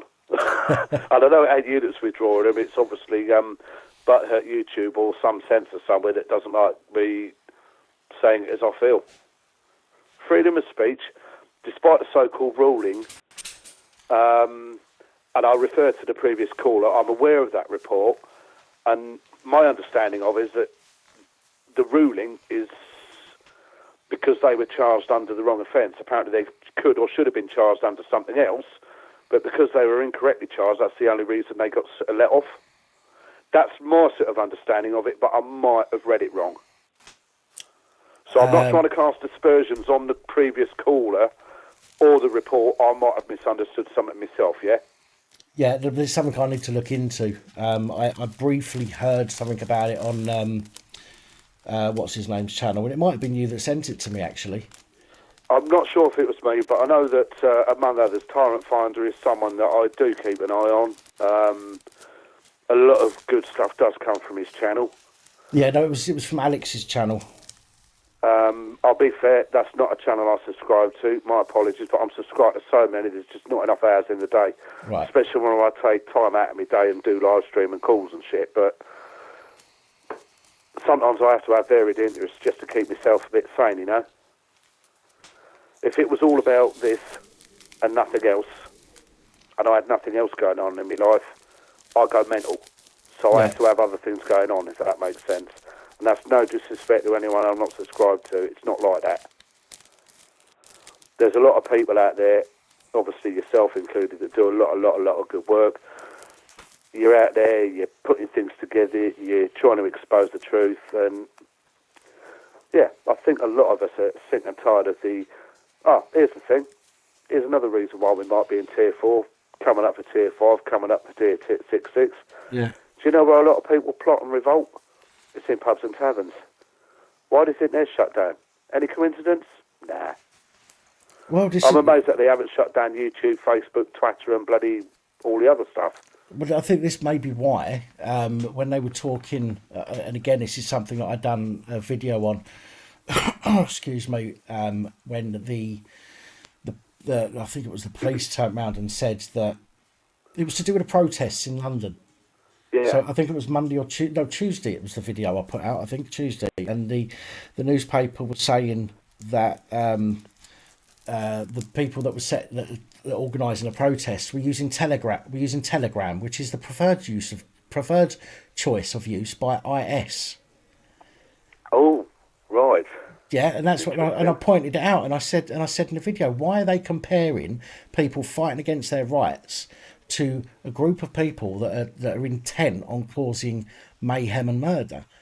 Do you know what I mean? And Yeah, there's a they're difference doing between that people standing up for their rights and those that are actually out to fucking kill us.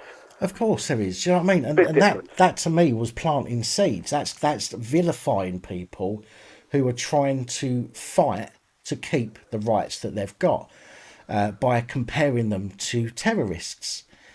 And it's ridiculous. I mean, it's absolutely sickening the way that the media use it. This is why I don't sit there and think about what I'm going to write. I'll be honest. Most of what I say it just comes into my head and I write it down. And I It think comes that's from the heart. That's why. That's because there's a lot of us that are like-minded. Now, if that makes a few people turn around and says we're racist, and we might just as well parade around in our black costumes and swastikas and jackboots. No, we're not fucking far right. We're just right. We're just right-minded, as in not these bloody snowflake fucking idiots that want to take away our freedom of speech and expression, and it's crazy. Of course, I've still got another story to tell if there's time for me to tell it, or shall I save it for another time? Well, you can chuck it out if you like, Graham. I will chuck it out. I will chuck it out by all means, as opposed to chuck it up. Okay. Now, going back about 4 years ago, let's just call it the proverbial friend of a friend. We'll use the initials Mike Charlie this time. Okay. And again, that person will be getting a link in due course to review the footage. I was personally involved. I don't mind saying that. He, rightly or wrongly, was dating the copper's daughter. Okay. I daren't dox the name, but if I said smudge or smudger, I think people could read between the lines. I might not mention an area of Kent. That's all I'm going to say. So, long story short, so this guy's dating this copper's daughter. Now, for whatever reason, copper's dad, daughter's father, actually both parents at the time were serving within the force for whatever reason, in whatever capacity. Yeah. Well, Daddy Plod decides he's going to go onto the computer. Whether it was during working hours or not, I've no idea, but he hacked into the Facebook account that had been suspended on Facebook's instruction and had not been used for over 12 months prior. Therefore, any information on there was old because it was under investigation. So he's gone on there to see if the guy's, bit of a background check to see if he's cheating on her. Well, obviously he fucking wasn't. I know damn well he wasn't because I know the geezer very well. He ain't like that. Yeah. Well, within 48 hours, not only is that relationship over, but as soon as he found out that his Facebook account had been hacked and compromised, first thing we did, we went down to the local plot to report it. Within 2 hours, despite giving full details of, the relevant names, address, phone number, blah, blah, blah, what did the old Bill turn around and said? No, it's not enough information. There's too many people by that name. We can't trace them. Well, fuck off. Who was paying for this person's phone contract? It was either her or Daddy. Same fucking home address. Turn it in. That's just fucking lemon, innit? Yeah. That is a blatant fucking cover-up, innit? Oh, man. It's fucking... I don't think anyone can argue against that. There were just too many facts that I've relayed to pinpoint one fucking address, one fucking family, and they're saying, nah, we can't trace it. We can't do anything. Utter fucking bollocks, in my opinion. Mate, we already know if the police will try and squirm out of many types of investigations by saying there's not enough evidence or whatever. I wouldn't mind if the geezer was guilty of a crime, but the only crime he was guilty of was dating the fucking daughter. See what I mean? Right. It's crazy, isn't it? Well, I've got to tell you, I don't know if I've said this before, but when I was, how old was I? I was about 18, I think I was. I used to bang a copper's wife. Fair enough. Did she have arresting features? I thought I'd get that in before you did. She was all right. But no, I used to be banging a copper's wife. And I remember I was driving, it was his car, and she'd driven it to work, and we were dropping off a couple of other people that we worked with, and I was driving his car. So you can imagine the surprise when he pulled up next to us in her car. I was going to ask, were you sure to drive it or not? No, let's not go there. It's irrelevant. As we was driving down a country road, and his car pulled up next to us, and he's looked in. She's looked across. I've looked across. She's gone, oh shit. He ended up knocking us off the road. Okay, he ended up knocking us off the road into a ditch. T-boned you. Right. And then he just drove off and left us there. So I had to get in touch with a friend who knew a friend with a tractor who came out and pulled us out of the ditch and everything. Anyway, some weeks later, this is after I'd split up with a girlfriend at the time. Some weeks later, I had an email, and it was him. He'd got my email from somewhere, and he actually put in this email. What was it? Yeah, something. You know, the exact words are lost on me, but it was something along the lines of, "I know who you are. I've got your email address. Next time you're walking the dogs round the alley by your mum and dad's house, watch out for me." So I sent him an email back and said, "Are you some sort of cunt?" I said, "You've just sent me an email from your email address threatening to do me harm, and you're a copper. So if anything happens to me," I said, don't worry. I said, "This has already been forwarded on to other people. So if anything happens to me, we're going to know exactly where to come." Do you know what I mean? It's just, you know, you couldn't script it. That sounds like something that Spike Milligan and Ronnie Barger would come up with. I couldn't believe it. Well, see, the other thing as well is, after that, I ended up with my youngest boy's mum. And I was with her for 6.5 years or so. Anyway, when I split up with her and I moved back home to my mum and dad's, I was working in a pub, and it was Christmas time, coming up to Christmas time, and there was all these parties going on in the outside areas. So anyway, I saw this woman. I said hello and that, and and all the rest. I hadn't seen her for God knows how many years, so I said hello and everything. Then a couple of days later, there's a Christmas card for me behind the bar. So I've opened it, and it was from her with her phone number. So I'll give her a ring. Well, if that ain't a come on or an invite to get in contact, I don't know what is. Well, yeah, this is the thing, Graham. I'll give her a ring, right? She said, right, she goes, "I'll come up to the pub tomorrow night or something like that, and we'll meet up with you." So she came up to the pub, and I met up with her. I ended up walking her home, got to her home, and, one thing led to another, and kind of knocking boots. Thrown her up. Well, no, I've thrown her up against the wall in the front room, and while things are progressing, I kind of looked over her shoulder, and there's all these wedding pictures on the wall. Oh, fucking hell! So you didn't realise it was a married bird before you was like, well, no, I knew she was of passion. No, I knew she was married the first time, but she ended up splitting up with him. And anyway, I've gone back to her house this second time, and I've seen the old wedding photos on the wall, and the geezer's wearing a police uniform. Fucking hell! So I've looked up at it, and I've gone, "That ain't the same bloke, is it?" She goes, "No." She goes, "He was just like normal plod." She goes, I'm married to a detective now." So I was like, "Oh shit!" So he's so cute. So I just thought to myself, Elvis Costello for you. So I just thought to myself, "Oh well," do you know what I mean? Might as well I've started, so I'll finish, so to speak.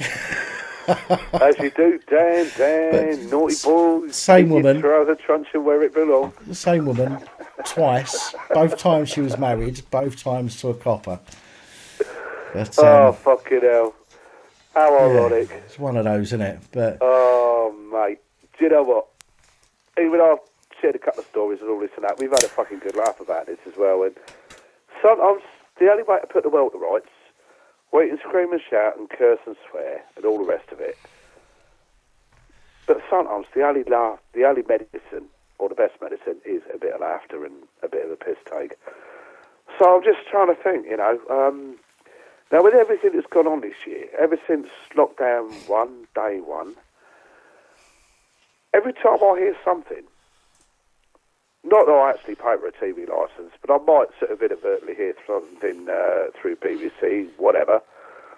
I'm thinking, do I need to lube my fucking arsehole up again? Because at the moment, it seems as though Boris has mistaken my arsehole for a cunt.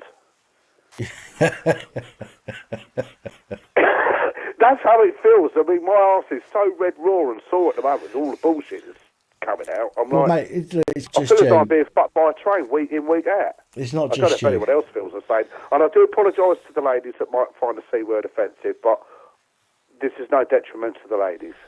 No, look, Boris is trying to plant himself in practically everybody, root deep, right? Well, Do he you know can what I mean? piss right off, because the last time I checked, I was white, male, heterosexual. I don't take it up the fucking arrow. Look, well, why? With or without Luke, with or without a sheath. See, now you've just done yourself no favours. Calling yourself a white heterosexual male, you've just put yourself in the worst category ever. Yeah, an unprotected species. So, Well, I'm sorry, I'm open and honest. I've got nothing to hide. Apart from my modesty, on occasion. don't say you're open. Not in front of Boris. Well, the only thing I'm open to is offers from a fine young filly. That's all I will say. Scottish one. Fine young filly. A Scottish one. It could be. She might be Scottish. She could be anywhere. Yeah, I love a laugh and a joke, and I love a bit of flirting. And I'll tell you what, I'm beginning to forget what Mr. Wiggly's here for. He's been on bread and water for a while. So you talking about all these coppers' wives you've been knocking off? Fuck's sakes. I think I might have to sort of like hang up and get off this live stream and stick a bit of porn up off and go and pull one off. I don't know. Well, that's all right. If anyone wants to call me a wanker, yeah, it has been done. It seems I have some photo bombers. Photo bombers? Yeah. Daisy's I don't know, what's them? Daisy's just climbed up on my link, but now Alice is trying to get up as well. Oh, do you need to give your puppies a bit of a stroke, a bit of a bench? Look, what I'm going to do is once I finish on this call, I'm just going to go to a quick interval. I'll cut you loose as and when you need to, mate. I'm going to let these out. I'm starting to waffle bollocks now. I'm going to let these out for a wee, and then I'll come back and answer some more calls. But yeah, they're bugging me now because they need to go for a toilet, and I'm sorry, folks, but them and their toilet needs come way above the channel. For what it's worth, I need to sort of roll myself a cigarette and take a break and all and have a toilet. So, yeah, well, I hope I've given some people a bit of a laugh, even though some of what I said was serious and they're not bullshit stories. We've had some fun tonight, I think. Well, we always try and make it fun. I mean, look at all we've been talking about for the past 9-10 months is miserableness and you know, darkness and all the rest of it. So we've got to sometimes we have to interject a bit of humour, otherwise how the fuck else are we going to get through the day? Exactly.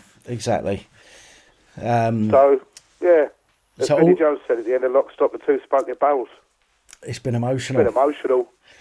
So all I can say, folks, and to you as well, Graham, is as soon as I come off this call, you might want to mute your screen. Keep the screen on, just mute it if you don't like the music. It depends on the music. It's not my new music yet. I know you haven't set it up yet, so don't worry about it. But I will be. Yeah, you're going to have to put up with some depressing music before I come back on and cheer you all up again, unfortunately. So. No sweat. I'll cut you loose. Right. So all right, thanks for your time. I'll speak to you later, mate. All the best. Bye-bye, mate. Bye-bye. See you later, folks. Ta-da. Ta-da.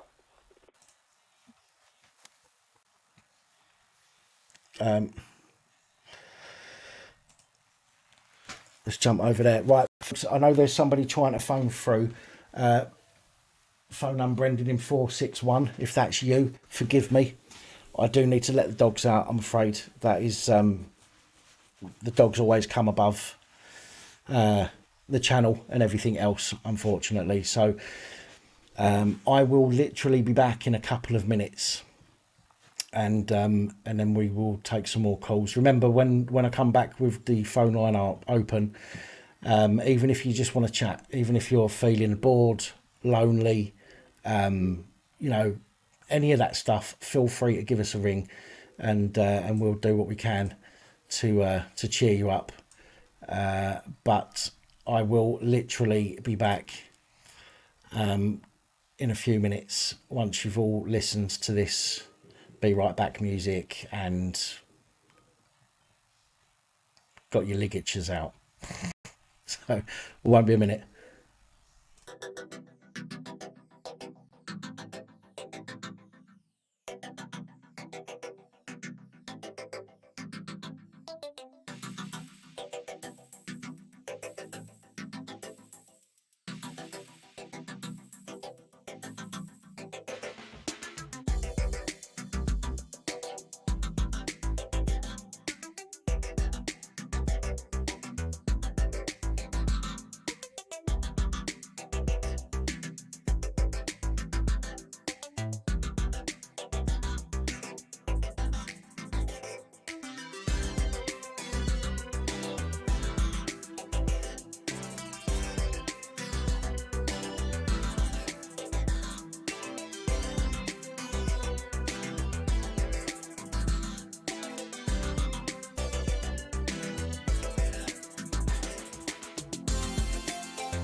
back. I'll tell you what.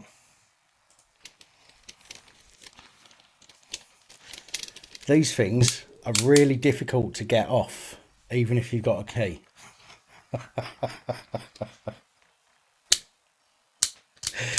Oh dear. I won't be doing that.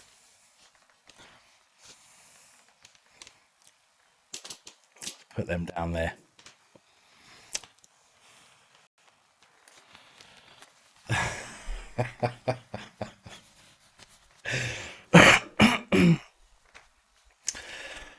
Yeah, but are yours the stiff ones, Vicky? That's, you know, a genuine question and not a metaphor.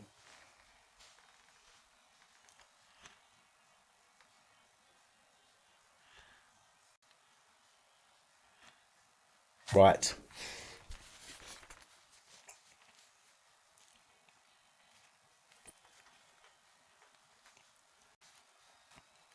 Mickey Mouse, it doesn't seem to be anyone else having a problem with the volume, so it might be because you've muted it.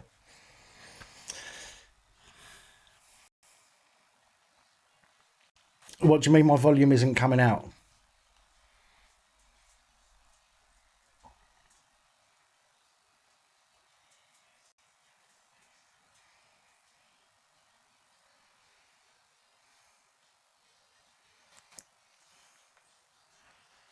The volume's up full.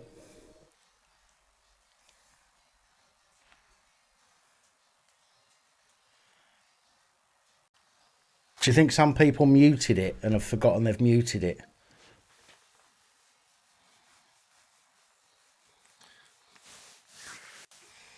Evening, Martin. Right, okay, let's get the lines back open, shall we?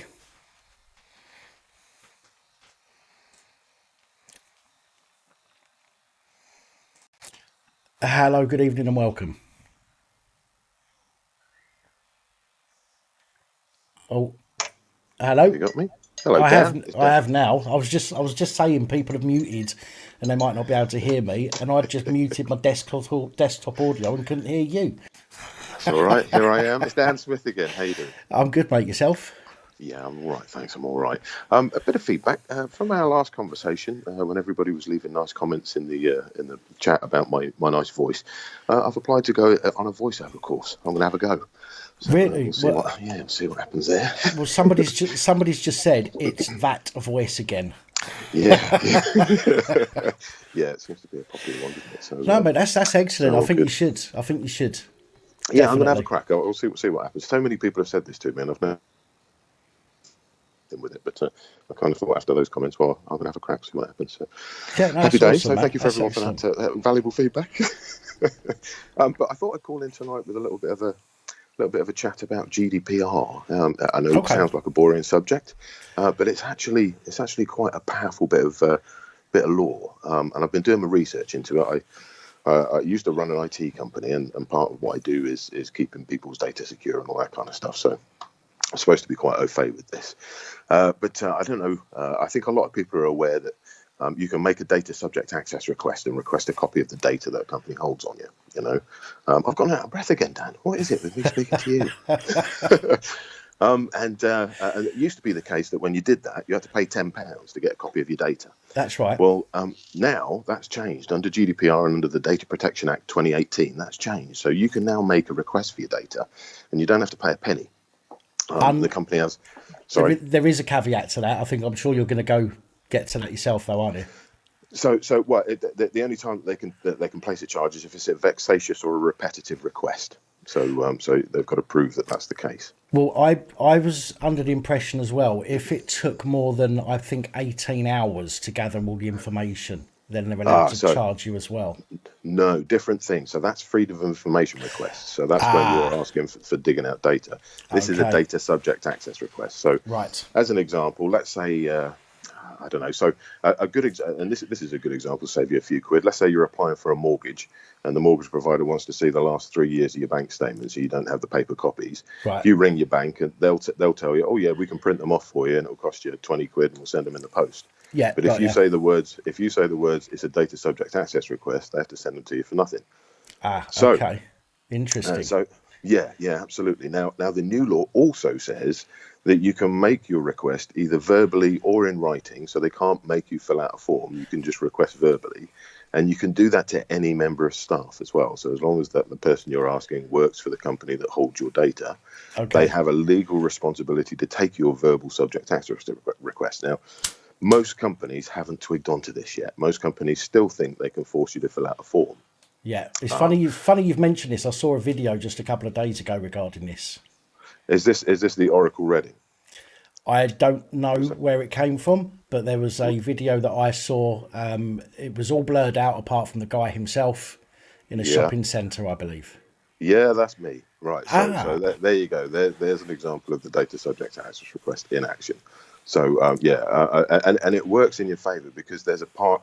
And this is what you've got to be a little bit careful how you use this because you can't be too vitriolic with this. But there's a part of the new law, it's called Article 82, which gives you an automatic right to compensation.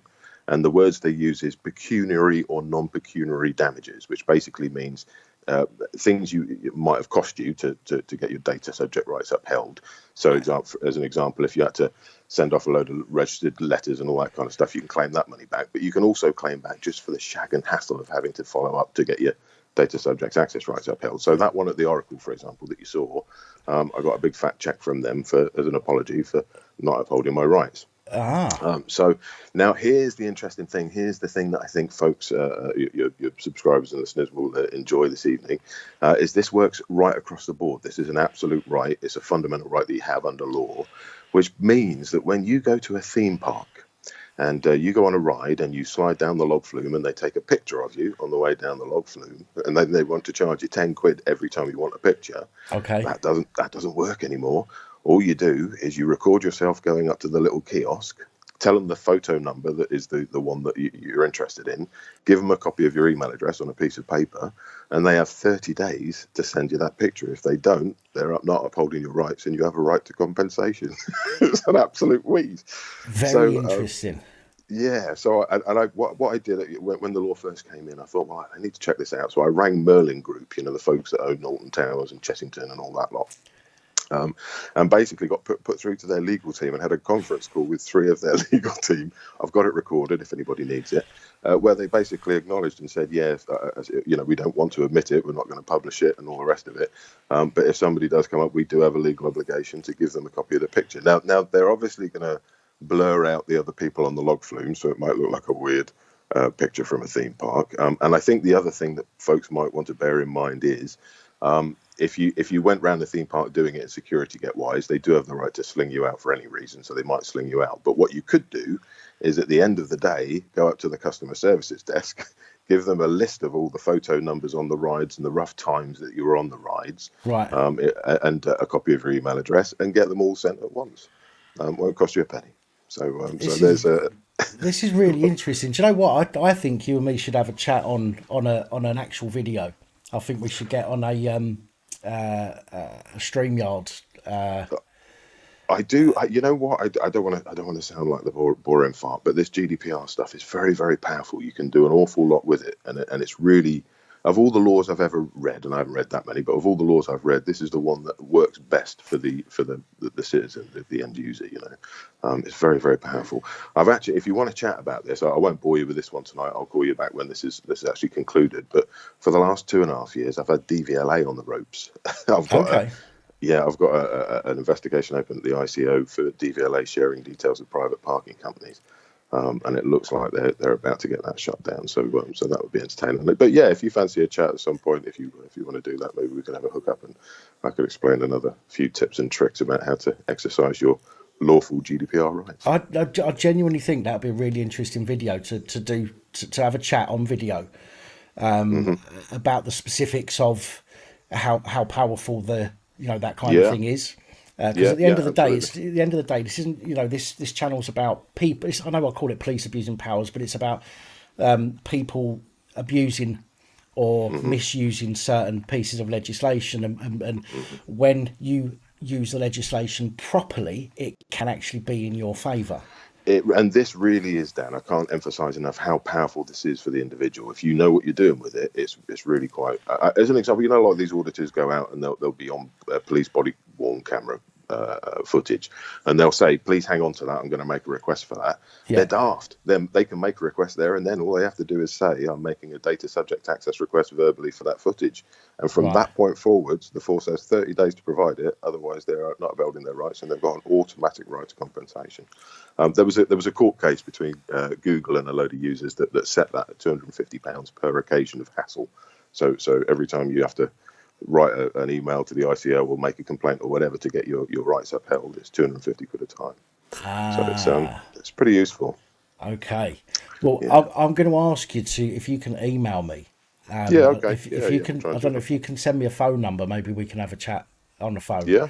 I'm not going to be like this dirty lot in the comments here, because they're absolutely going. Listen, I'm not even going to go down that road of what they've been saying. Okay, I will let you go back and reread those comments in your, I'll have a look in your own time. Make sure your missus isn't around. However, I would say. All right. Okay. Thanks for the heads up. But they are a bunch of animals. Right, but that did give me the confidence and the wherewithal to have a crack at this voiceover thing. So I can only be grateful for their comments. Yeah, honestly, I think you do a fantastic job doing that, and I really hope that you manage to do something with that. Because I mean, at the end of the day, you haven't got to leave your house to do it either. Exactly. Yeah. I've got a spare room ready to go for this. Happy days, wouldn't it? So that's awesome. I'm really glad that something positive has come out of the craziness that goes on in the comments. Yeah, likewise. So all good. So I'll drop you an email, fella, and we'll have a chat. And if you fancy doing a video, hook up there. There's plenty of this to come if you want it. It's a very powerful thing, GDPR. So that'd be fun. And thank you very much again for a great show and entertaining us all on a Sunday night. It's very kind of you, Dan. No worries. Well, listen, if I don't speak to you before, have as good a Christmas as you possibly can. I certainly will, and you too. And I wish you and your family, the best that you can do this year. Good on you, fella, and I hope everybody enjoys the free photos from the theme parks next year. Have fun. That's if we're allowed to go back next year. Yeah, that's assuming. Yeah, I think bloody crossed. No, we'll see. Awesome. Have a good one, Dan. Take care, everyone. Take care. Bye bye. Bye bye. Excuse me. Hello. Good evening and welcome. Hello. Hello. Is that Dan? It is Dan. Hello, Dan. It's Raymond from Northern England. Hello, Raymond. How you doing? I'm fine, mate. And you? Jolly good. I'm not so bad, thank you. Right. I just want to make you very, very aware, and your listeners, please. Wait a minute. I'll just find it. What have I done with it? All right. Now, regarding this vaccine, I've seen enough evidence, Dan. Right. I've done my research into it. I've seen enough evidence from around the world. This vaccine is very, very bad. If anyone takes it, right, it has got gene altering, it's got DNA changing, and it's got millions of nanobots in the vaccine, okay? And there's not just one, there's a series of vaccines, and it will also change your binary system. And this is a fact. Okay. So I'd advise yourself, I mean, everyone's got free will, so the people can just take it on board and yourself, and if you want to take it, you take it. If you don't, you don't. But it specifically warns you in the Bible, mind, that anyone who takes this vaccine will lose their soul. Hell is very real, just the same as heaven, because everyone's made in God's image.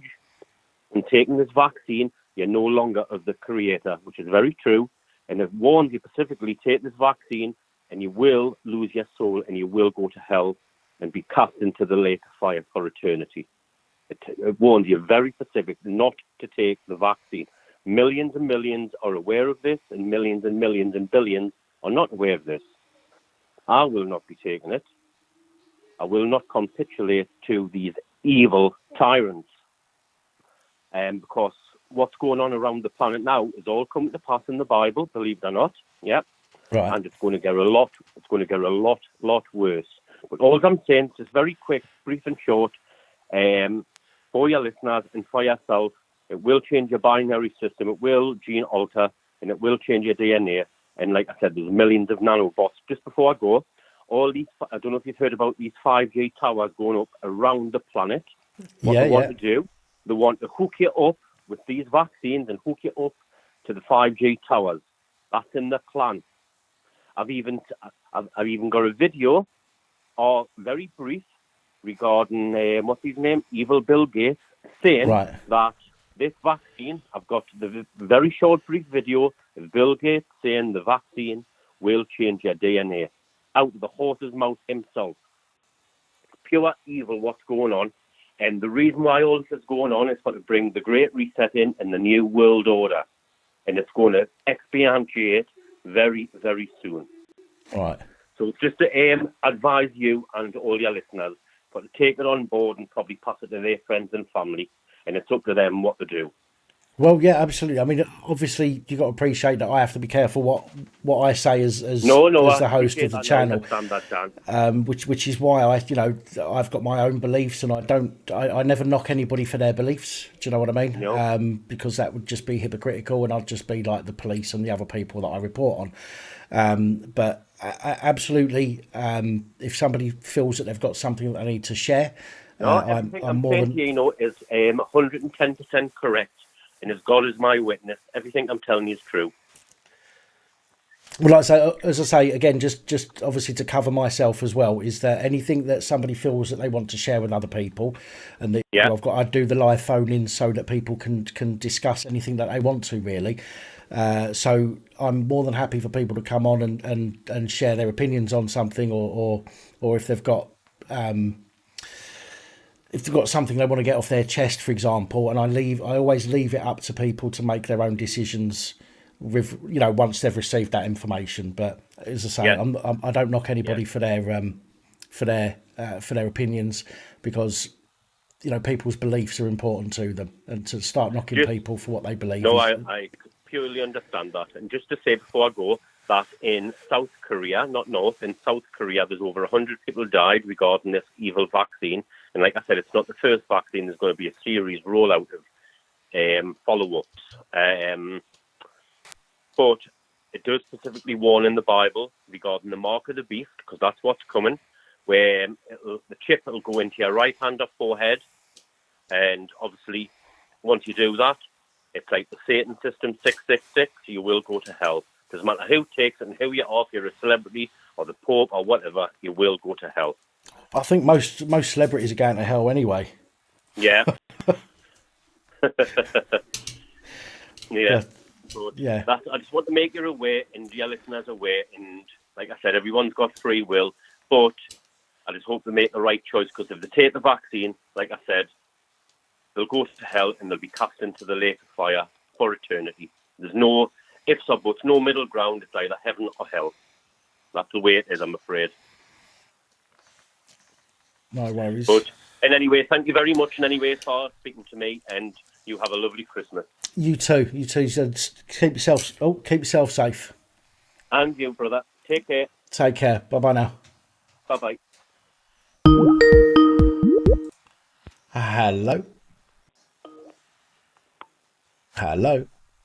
Hello. Oh, hello. Hello. I just wanted to say the only thing that I wanted to get off my chest is usually my brass, so... Okay. How are you doing? I'm doing okay, thank you. How are you? Not bad. At least you never said I was a guy this week. I did... sorry, 1 second. What are you two doing? Puppies! Do you mind? Can you get out? Go on.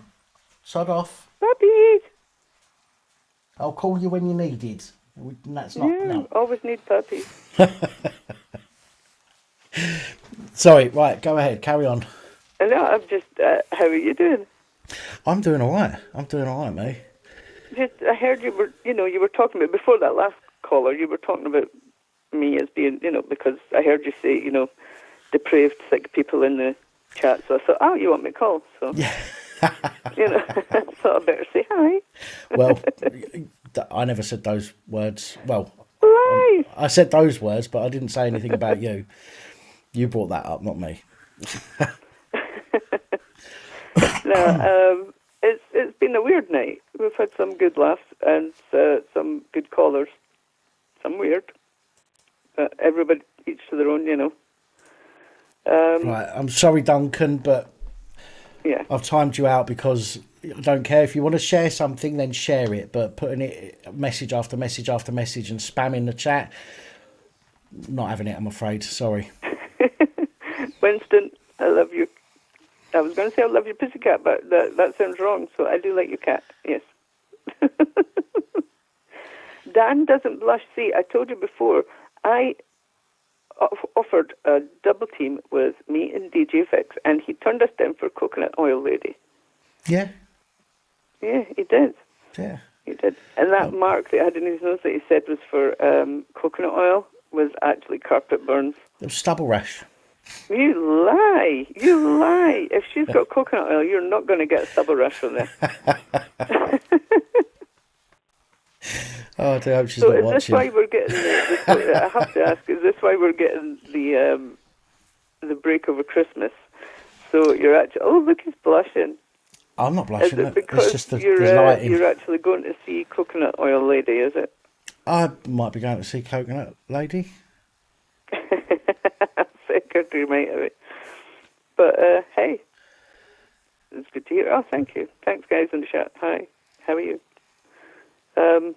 But no, I have to come on and at least try and make you blush once. You know that. Yeah, look, I've been trying for bloody ages. What, to get through? It just times me out, just as somebody says, right, bye, so I'm trying to call back and some other bugger gets on, so... I have the same trouble when I was on, what's his name, stream the other day, Civil Disobedience. Oh, Jay, that was funny. That was really funny. There was some guy trying to get a spanner because he said he was you. Like, Yeah. yep, I've got one way to deal with this. So, yeah, no, I'm glad he did. So it was funny as well. So I didn't even know he was on. I forgot. But I thought, nah. As soon as he said somebody's saying it's you, and I was in the kitchen at the time, I'm thinking, what? I better go and see what's this going on. Well, I'm pretty surprised that that this late time, you've been on a couple of hours now and you still only got your truncheon out. Truncheon's It's always usually your truncheon or your outside. helmet. There's the truncheon. I've always got my truncheon and helmet out in here. This is my private room.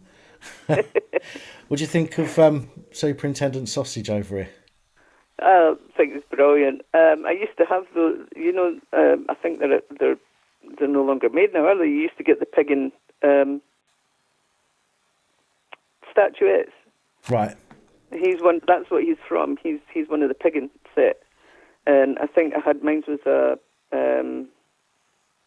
I can't remember what it was. It was like a Piggin drunk or Piggin bar steward or something like that, and had the bottle and stuff like that. But yeah, I'm pretty sure it was part of that. You should look them up. But that's what he is. He looks like one of those. But I'm glad you've got a pig because remember, I sent you ages ago the only pig dressed up as a police officer that I could find, and it was fucking Peppa Pig, and I was like, I'm not sending you that. It's impossible to find them. Either nobody wants to sell them, or they don't make them anymore because it hurts the piggy's feelings. Yeah, I thought, I'm not sending you Peppa Pig. I'm quite happy to send. I looked everywhere, and all I could find was Peppa Pig. So well done for finding that wherever you found it. Well, but it was it was I think it was Lindsay, if I remember rightly. Oh, well rightly. done, Lindsay. Yeah, it was Lindsay. Yeah. Ah, I was right. Yes, great. Thanks, Lindsay. The Piggin range. Yeah, I used to collect them years ago, but the kids managed to smash them with them as soon as they got a hold of them. But that was a long time ago now. I was well shocked when I opened it. I didn't know it was coming. Well, she said she was sending something. I didn't know what it was, and then that arrived.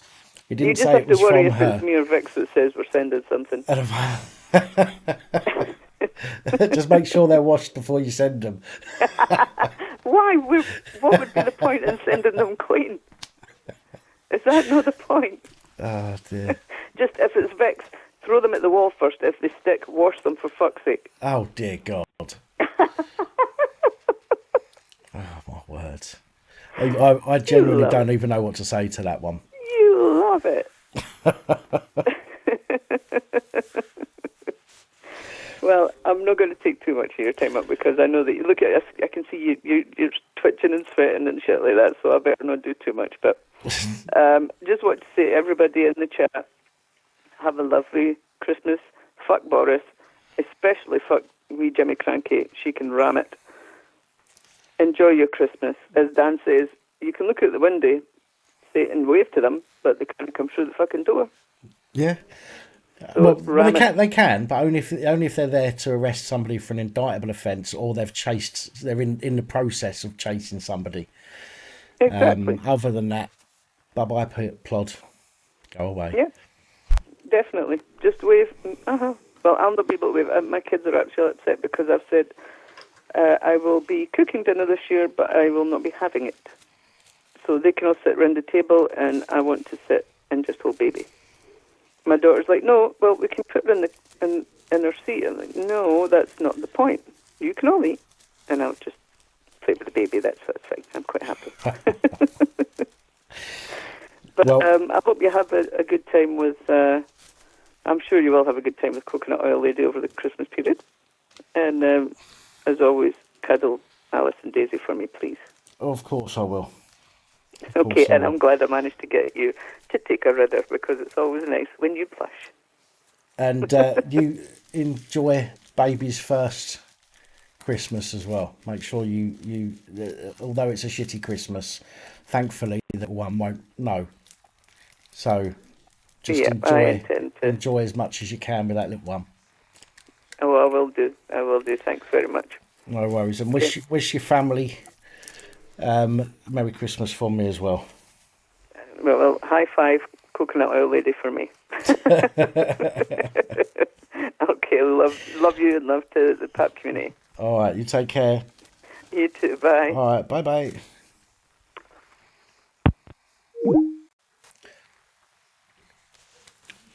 Right.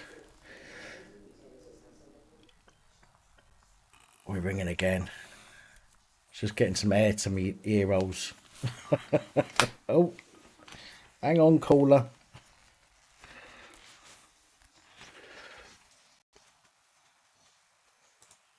Hello. Evening, Dan. It's Martin. Hello, Martin. How are you doing?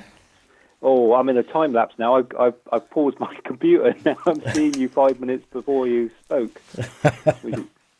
All a bit bizarre. Hang on, I'll try to refresh you. That's better, I think.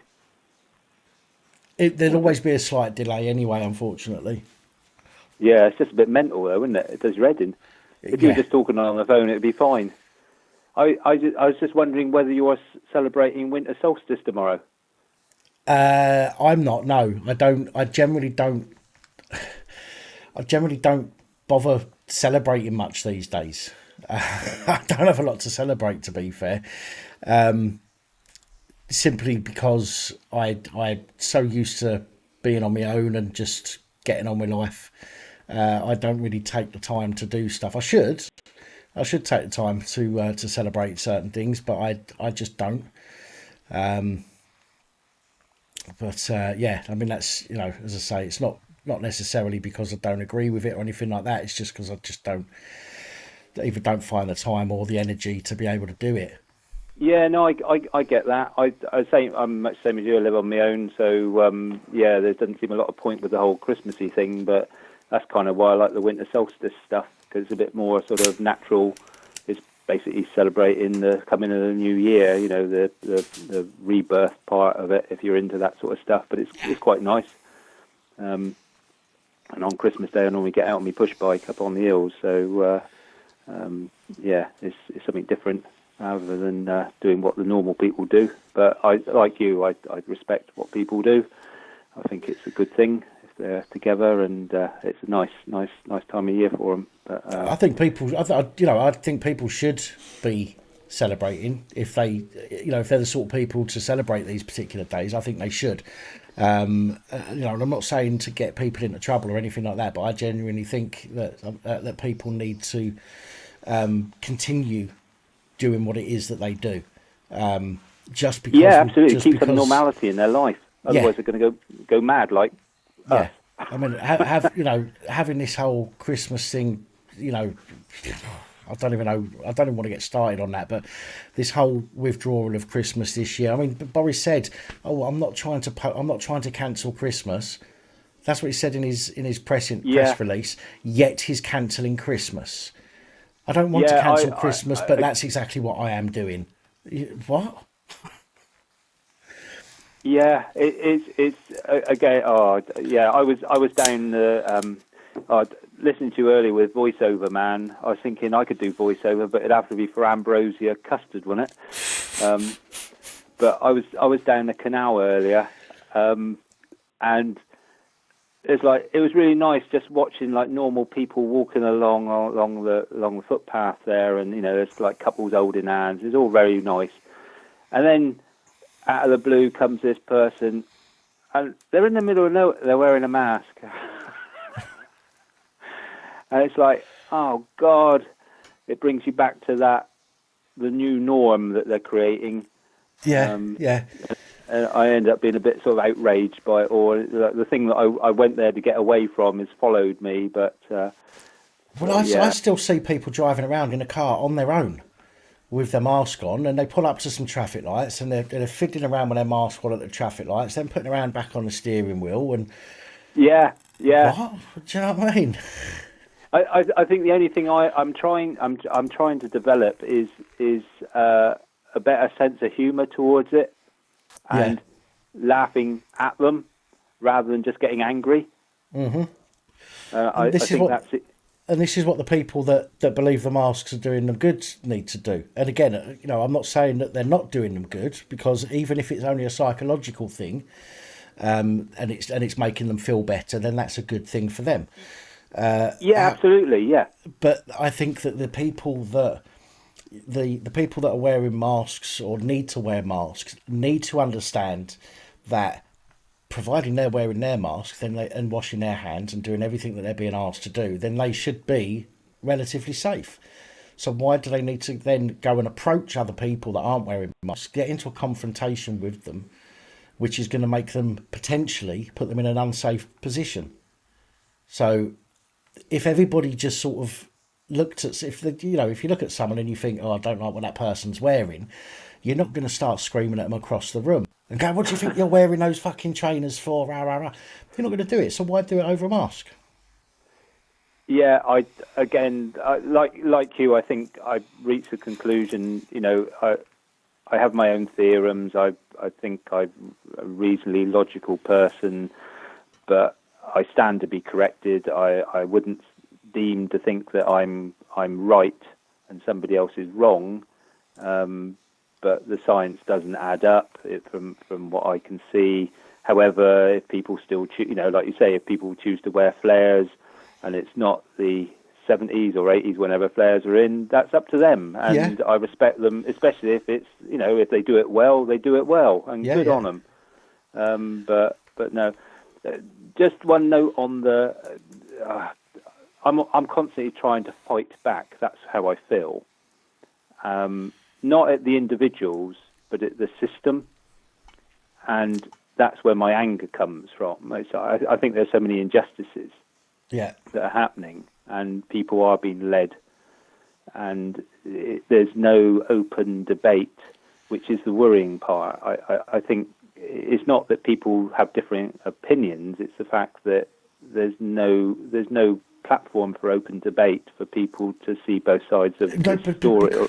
Because you're not allowed to have an opposing opinion anymore, and this is one of the problems as well with the social media. You've got I don't. Some people class me as far right. I don't class myself as either. I just try and I just say what I think and what I feel. I'm not political in any way, shape or form. I don't follow any political party whatsoever. I think they're all the same. And in the fact that they tell you what you want to hear until they're in power, and then they take your head off and shit down your neck. So I don't affiliate myself with any political parties whatsoever. But I have noticed, and most people on this on this stream have probably noticed as well, that the majority of people on social media, for example, are of the left persuasion, and these are the people that don't want to talk about things. They want to shut you down if you want to debate something with them. Yeah. And that's what I've found. And I'm not knocking anybody who's on this channel that's on, that's on the left side of the political spectrum, but the majority of people that I have found to be the ones to cancel people and shoot people down are those on the left hanging persuasion, shall we say. Yes, yeah, I'd have to agree. Again, I'm probably in the same boat as you. I'm apolitical. It's not something I'm really interested in. I'm more interested in truth, I suppose, and freedoms. The concept of free thought. I like thinking, or I like to think of trying to think. If you see what I mean, I think it's a difficult thing because you can only work on the concepts based upon your own perceptions, which are indoctrinated you from day one. And also, obviously, things like, you only see a fraction of the light spectrum, you only hear a fraction of the audible spectrum, therefore you're basing everything on a very, very narrow bandwidth of what. And I'm not a conspiracist, I'm not out there in those terms. It's just trying to think, and I like that concept. But like I was saying, the problem I'm having is I'm getting angry. I get angry with the world. Again, the mental health things, and again, I don't want to go into that, but it's my anger at the world sometimes overwhelms me. Yeah, and it's about how do you fight back, and in some cases that takes me to a bottle of drink or whatever. But it's quite destructive. And I was but on my better days, and I was thinking it's about sometimes you need to fight the system with the system. Yes. Yeah. And one of the things I've noticed is, and back to the mask wearing, is technically every mask is a biohazard, and we should hold that. If we believe that they are biohazards, then we should treat them as such. So anybody that's handling them should be trained in the use of biohazards. They shouldn't be thrown into black bins because you're actually contaminating ground sources and the like. Yeah. And if everybody went round and reported them as biohazards and taped them off, it's about shutting it down. You created the problem. You've put these rules in place. You told me this is a biohazard, right? We'll treat them as such. And maybe if we actually followed the rules to the letter, we would make the lunacy appear the lunacy that it actually is. And in that way, you would break the system. But again, it's just a theorem. It's not thought out. It's just a. But I keep seeing mass on the ground, and I keep thinking there should be people in biosuits and NBC style going in and taking these away and being incinerated in some plant rather than being just picked up by the local person that does the street cleaning or whatever. Absolutely. I mean, I'd like to see somebody who owns a one of the dust carts. I'd like to see somebody with ownership of a dust cart send out biohazard bags for people, okay, to fill up with their masks and only masks, collect them all up, fill the back of the hopper up, take it down to Downing Street and dump the lot outside the gates. Yeah. I wonder where you would stand with that, because it would be a biohazard and then you would be in breach of all sorts of bloody rules and stuff. Well, but obviously if they take you to court over it, they would make the mockery of the whole thing of realising that, well, yeah, but that's what's happening everywhere. They'd have to admit that it's a biohazard. Yeah, and if they admit that it's a biohazard, and yet, all of this time they've just ignored the fact that people are wearing masks and throwing them on the floor with a potentially deadly contagious virus, then they're going to shoot themselves in the foot, aren't they? Yeah, and this is what I'm saying. I think we need some people with some real good thinking, and then as a collective, start creating. And again, I'm probably 3 parts pissed, so this isn't helping my conversation. But I think the concept of starting the revolution basically is in people fighting back using the laws that they're creating. And it's like, okay, you don't want us to meet, we won't fucking meet. You know, you don't want us to shop, we won't shop. And it's like, see how long that lasts. It's it's like if everybody stopped shopping in Sainsbury's on 1 week, they would go bankrupt because their turnover is so massive. Yeah. That they rely on that weekly, you know, their whole computer system is based upon stocking at levels which they have predetermined and know. Well, if you change that overnight, it absolutely screws them. Yeah, well, it's the same. I've said the same thing about energy companies. If 1 month everybody just cancelled their direct debit, okay, and didn't pay their bills, these companies would be in for a hell of a shock. But the problem is people won't do it because they're frightened of the consequences for them. Yeah, I watched a lot of Jordan Peterson, and there was something about he was reading a book, or he was telling a story of the book, the author of the book, who was in a Russian gulag, and I can't think of his name, but he's profound in his thought process, in mind that he was one of the prisoners in the gulag, and it was the concept of how they used the prisoners to be the guards, and nobody in the prison realised that they had more power as a collective than the prison.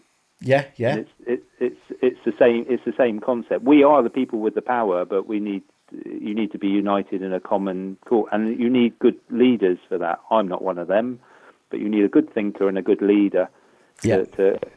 And again, yourself, you know, you have a platform, and I admire you for that, and thank you for taking the call, by the way, because actually I do live on my own, and it is actually nice to talk to somebody. You know, that's genuine. But, you know, it's people like yourself. If you could unite a concept and get it out there, then we might stand a chance of having a voice without being violent. It doesn't need to be violent, and that's the thing. It's there's a lot of channels out. I mean, this channel's still relatively small. I mean, I think it's done incredibly well. So I think we've just exceeded 28,000 subscribers this week, which is incredible. And I never thought I would. You know, I never even imagined 28,000 subscribers when I started the channel. But there are channels out there with so many more subscribers and such a larger core community on their channels that they could actually, you know, unite those people to do something. Now, I'm not talking about breaking laws or anything like that, because as you were saying, you need to use the tools that they use against us, we need to use against them. And that's what I do when it comes to talking about the legislation. Some people go, oh, look, well, legislation doesn't mean anything because of the Magna Carta and things like that. Now, I understand where they're coming from, but the problem is the legislation is what they use against us, which means we have to use that back against them. And it's the only way that we can do anything, because it's the only thing that they understand. And it's exactly the same with this. It's not about going out there and doing stuff that is going to get people into trouble and get people arrested. Yes, people will end up getting arrested if they try and, you know, if there's any kind of dissent, people will end up getting arrested. There's no way about that. But the problem is, if there's enough people, as you've said and other people have said and I've said, they cannot arrest everybody. They cannot pepper spray everybody. They cannot beat everybody over the head with a baton. Now, as much as nobody wants to put any of that to happen to them, the chances are, you know, 99.99999% not going to happen to you. Yeah. Do you know what I mean? And I think even if it does, then providing everybody else stands with you, I don't think that's such a problem. Yeah. I mean, I think if you're united in that, you've got to have it's the common cause without the politics. It's the you know, you need a common concept of what everybody can agree with from day one, and that's all you're fighting for. Again, I've been in disputes. You know, I was in the ambulance service for nearly 30 years, and I was one of the first people out on strike. I didn't want to be on strike. I didn't want to be in a union. And I was there, and it it just got muddied, and that I left the union shortly after and never ever joined one ever again. And it was because it came about money, and it wasn't about the money, it was about the conditions and the service we were delivering, in my mind anyway. Yeah.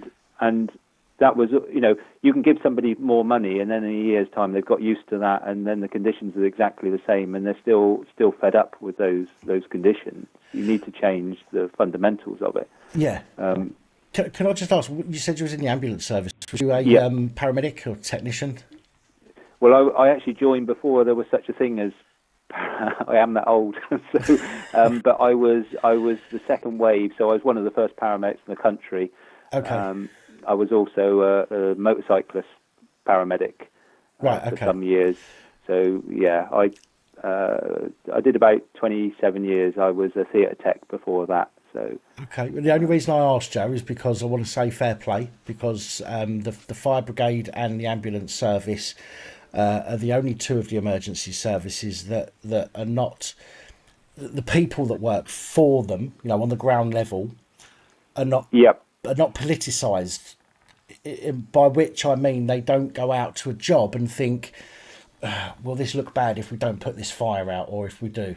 Or will it look bad if I don't save this person's life or help them? Do you know what I mean? Whereas the police will get a call and they'll go, should we go out to this or should we not? Yeah, I got to say, again, I respect everything you do, and I'm not going to argue with you at all. The perceptions, I sometimes do. I sometimes use some of your stuff, and I'd like to ask questions. I don't, because you're doing your thing, and I accept people for who they are and their viewpoint. I would have separated us from the fire brigade quite drastically because of the amount of work we did in comparison. And again, I'm not decrying what the fire brigade do, don't get me wrong. We were all we do a similar sort of job, but differently. Yeah, I mean, the only reason I said the two together was not to sort of make them seem similar in the other reasons. What I was going to say is the police one is, yes, and again, I'm not disagreeing with you, and some of the thing, it's an egotistical world, but then so did the ambulance service turn into that, and I was possibly guilty of that at times as well. So I'm not, I can't cast a stone, as it were, but the police one is actually difficult.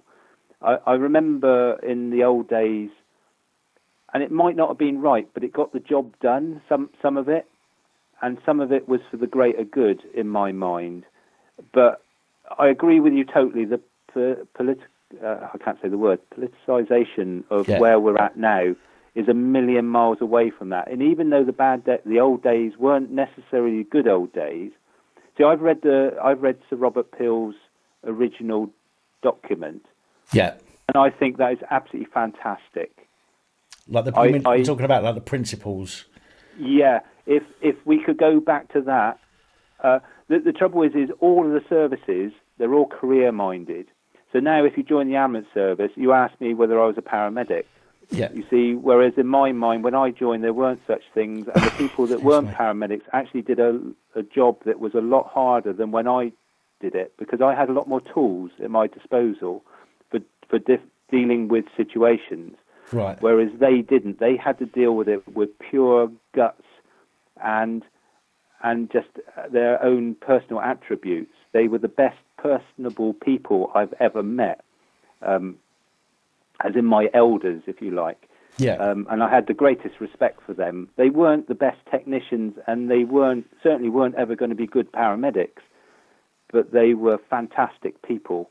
And to deal with the things that they dealt with, far worse injuries and trauma stuff than we did, purely on certainly on a regular scale, because of industrialization. So you didn't have seat belts, so you had stoved in chests, and people going through windscreens and stuff like that in their day. Whereas in my day, even though I'm relatively old, we tended not to get so much of the horrific injuries that they dealt with, and they didn't have the tools. So, like I said, so the idea about being paramedic and the title thing is, it's all well and good, but it's over and above. I always considered myself to be an ambulance man, and that's where I'd like to sit. The title, I worked with technicians that were better paramedics than some of the paramedics that I worked with. Right. It's not about the badge. No, I think for me it's just because growing up, that's all I knew it as, is a technician and a paramedic. That's the only two really that I've got any memory of. So yeah, sure. Obviously your memory as well from working within the ambulance service. There's you'd be used to the to different names for your role, for example. So obviously I wasn't trying to sort of be funny in my approach to that. No. And again, I hope you take me at face value, or well, not face value, but voice value. I'm just speaking my mind as I see it, and of course. And again, I'm not saying I'm the font of all ambulance. It's everybody will have a different opinion on that. But yeah. Sorry, yeah, I interrupted you. No, it's fine. No, I mean, I think it's just that for me as before I started in my career as a chef, when I first started that, everybody was a chef. That's all I called everybody was chef. But then when you realise that there's not just chefs, you've got your sous chefs, you've got your pastry chefs, or patisserie chefs, you've got all these different roles that people are called within the industry, but yet anybody that's not in the industry will just call them a generic term, if that makes sense. And I think so that's just where I was coming from when I said about paramedic. Sure. But I do still have respect for anybody that works in the ambulance service, because I do think that they do an incredible job. And I'm not just saying that because you're a subscriber. If I've just got to say what I feel. So I suppose my problem is that we all make mistakes, and we all like I say, you can get carried away with your position, and again, I'm as guilty as anybody for at times in my service. I don't think I did as good a job as I could have done, and that I suppose that's my. It's not a criticism, but it's like the police. So I've met some really good, caring police people in my time, and again, I've met some complete assholes. But it's like, where do I sit with them? And again, I totally agree with you with the political policing. And like I said, I've read Sir Robert Peel's original document on the police force, and I think it's absolutely superb. It's mind-blowingly forward-thinking, and if only we could get back to that, I think everybody would be happy. But again, most people who join the police don't want to be on the beat. They want to be their superhero, the same as the ambulance service. They want to be a paramedic. It's like, you don't want to be the journeyman of learning the job. People used to ask, and oddly, this is the most I've ever talked about my job, well, for probably the last 6 years, because I haven't been there for quite some time. But people would ask you about what you did, and they get very interested in, and they want the gory story. Right, got you. But honest to God, my best stories are the people that I met that weren't. One of my last jobs was a little old lady who was a teacher, and she had a nosebleed, and I sat with her for probably 40 minutes, and we were chatting about the war, and she liked drawing, but she was a teacher, and she drew her class, and it's one of the most memorable parts of my job. The other things are horror things that I wake up with, or I can't get out of my head, and those aren't things I want to remember, but the good parts are the people, the real people. And like I say, the police one's a difficult one. I have a certain amount of sympathy for them, but I still find them abhorrent in terms of their egotistical viewpoints and how they act at times, because I think they could be so much better. Yeah, I completely agree with you, and that's I think that one of the reasons for the channel is because I want people to sort of and it might be being a bit big-headed, but I want somebody to sit there and go, oh shit, if I do that, I'm going to end up on police abusing powers. Yeah. No, and I think that's the good thing. It brings that brings a reality for them. Yeah. And it's like occasionally, and I mean occasionally, there was a couple on the beat here, and it was just so nice to see just like proper coppers with not with bloody great big guns and bulletproof vests walking the streets, and they looked smart, and it was just really nice to see. Yeah. And I just so wanted to go over and say, thanks, because that's what should be there, not this bullshit that is going on. They're unapproachable otherwise, and it's like I say, it's just such. Sorry, I'm on a rant now. It's such a shame. Well, no, I mean, many of them just see the people that they see in the streets as potential targets. Yeah, now, whether that's a target to arrest or a target against them, everybody well, it's the that they see aspect, isn't it? They're judge and jury before you even start. Yeah, and it's wrong. And it's a shame because, like I said, the ones I feel sorry for is that there used to be a copper that worked up at the hospital a lot, and he'd been on the beat forever, and it was like, and everybody probably looked at him in the police force as being a failure because he hadn't ever gone anywhere. I think he was a sergeant, but he hadn't, really achieved much in his career. Right. He was the loveliest man you could ever meet. He was real good with people. He knew, people are oiks at times, and it's like, and you need to be accountable for that, and that's fine. I don't have a problem with that. But he had such a nice way about dealing with that. It wasn't like, he would call you an oik today and sort you out today, but tomorrow you could still talk to him as a person, and he would still respect you as a person because we've moved on from yesterday. Yeah. I'm with you there. Absolutely with you 100% there. It's, as you say, I mean, it's a shame that the mutual respect has waned so much. I think that, and people are right, especially I watch some of the American audit channels. Now, I'm not an auditor. I presume you know what an auditor is. Yeah, sorry, yeah. I keep nodding my head at you and then realise you can't see me. Well, I watch a lot of the American ones, and a lot of the American auditors, they say, if you don't use them, you lose them, talking about their rights. But it's not just about the rights, it's about everything. If you don't show respect to people, then you will stop giving respect to people.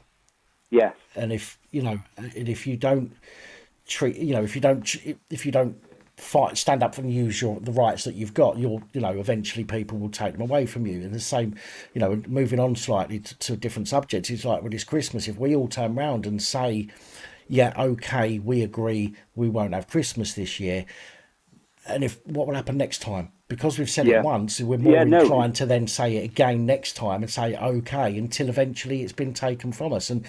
But I'm just using that as a sort of metaphor, if you like, for what I'm saying about the respect from the police. If you don't give respect to people, you will eventually become. Yeah, no, and I absolutely agree. Yeah. Or forget, rather, you will eventually forget to give anybody respect. And just using that as, again, that's just an example of many things that could be changed. But it's real simple stuff, though, isn't it? Yeah. I haven't got a TV, but I have seen like the police camera action and all those sort of things, and it's like I can't believe they actually put that on the telly, and they willfully put it there because it doesn't put them in a good light. But I've said this. I tore one apart last year. One of these police camera action things it was, and I tore one apart. And for me, what it's doing is it's desensitising the public to what the police do. Okay, so when the police arrest somebody, and what they're only showing the ones that are quite violent in most cases. They'll throw the odd one in where somebody's being polite and the police have dealt with it properly, but they kind of just throw that into the mix. The majority of them are situations where the police have spoken to somebody like a piece of shit, in my opinion, when there's absolutely no need for it, shown somebody refusing to get out of their car, which they don't need to do, okay, unless they're under arrest or being searched, but then they get dragged out of the car. And then the people at home that don't understand are sitting there and going, well, he should have just got out of the car then and it wouldn't have happened. But but they don't understand the ins and outs to the legislation and their rights, so they're just being desensitised. And you can see how new recruits are going in thinking that's what the police is like as well. Yeah, exactly. So they're actually joining, thinking, oh, I'm going to be part of that gang. Yeah, but again, it's the same as the ambulance service. They think it's all going to be, trauma and more trauma and, life and death. And it's like, no, the policeman holding the little old lady's hand, or it's like you don't see that part, or the ambulance man holding the little old lady's hand, or getting the little old lady dressed, or sorting the dog and the cat out. You don't see any of that because it's not bloody important to people. Yeah. It's that's the real world. It's a case of slowly indoctrinating people and changing their views on how things are by using the television in order to do that, and the media as well. In many cases, so it's not just TV shows; it's the actual media as well that are complicit in it as well. And it's as I say, they show things that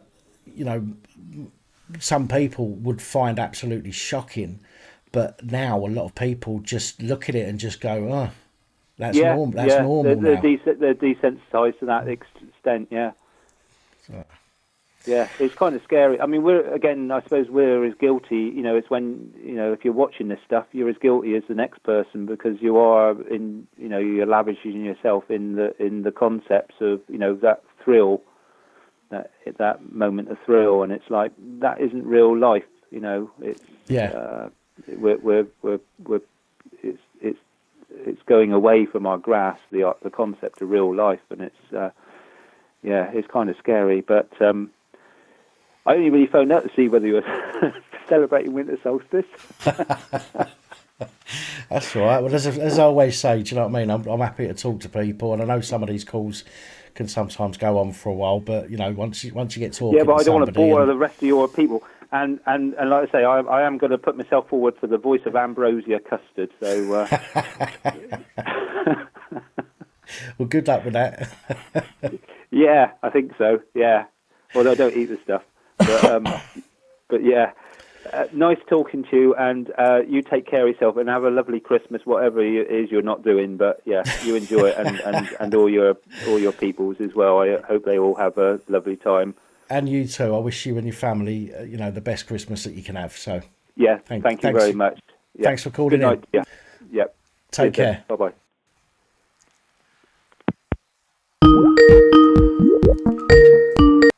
Hello, good evening, and welcome. Hello, is that Dan? It is Dan. Hello, Dan. It's Shelley B. Hello, mate. How are you? I recognise that voice. I'm good. How are you feeling? I'm okay today. Good. I had a bit of a bad day the other day, but I'm okay today. Good, I'm glad. Yeah, I just wanted to say, your channel's amazing and what you do for people is brilliant, Dan.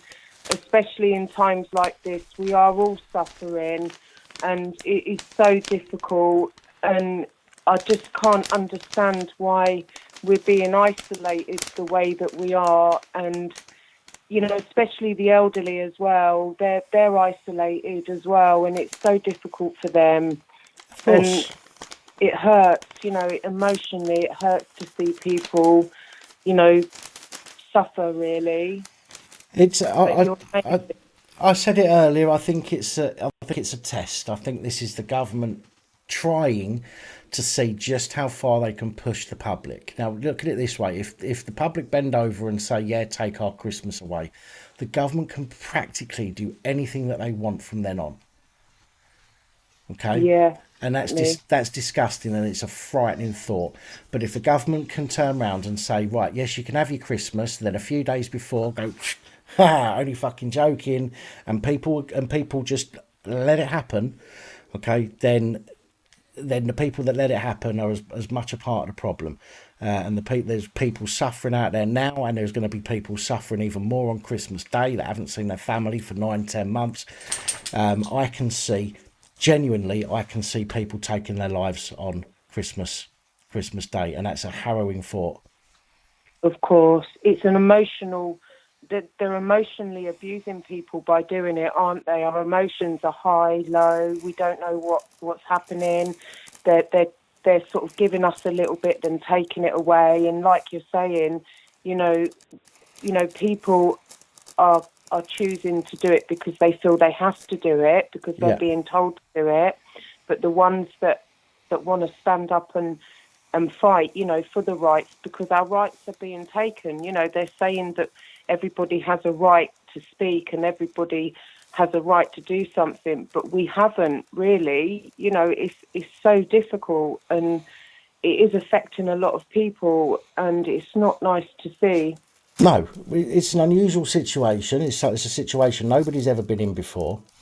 And I think that because of that, I think there are a lot of people out there that are on the fence about as to whether or not they should allow the government to do what they're doing or whether they should fight back. I think there's a lot of people on the fence.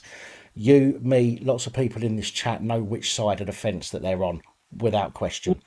But there are a lot more people out there that don't quite know yet where they stand. And I genuinely think that this whole Christmas thing will open some more eyes. I think there'll be a lot more people that will now know where they stand with it all. But unfortunately, there is still too many people with their eyes closed. Of course, yeah. And don't get me wrong, right? I don't want anybody to die. I genuinely don't want anybody to die. I don't want my mum to catch COVID and die, or anybody else for that matter. The thing is, people are going to die. They are. That's there's nothing you can do about it. It is a fact of life.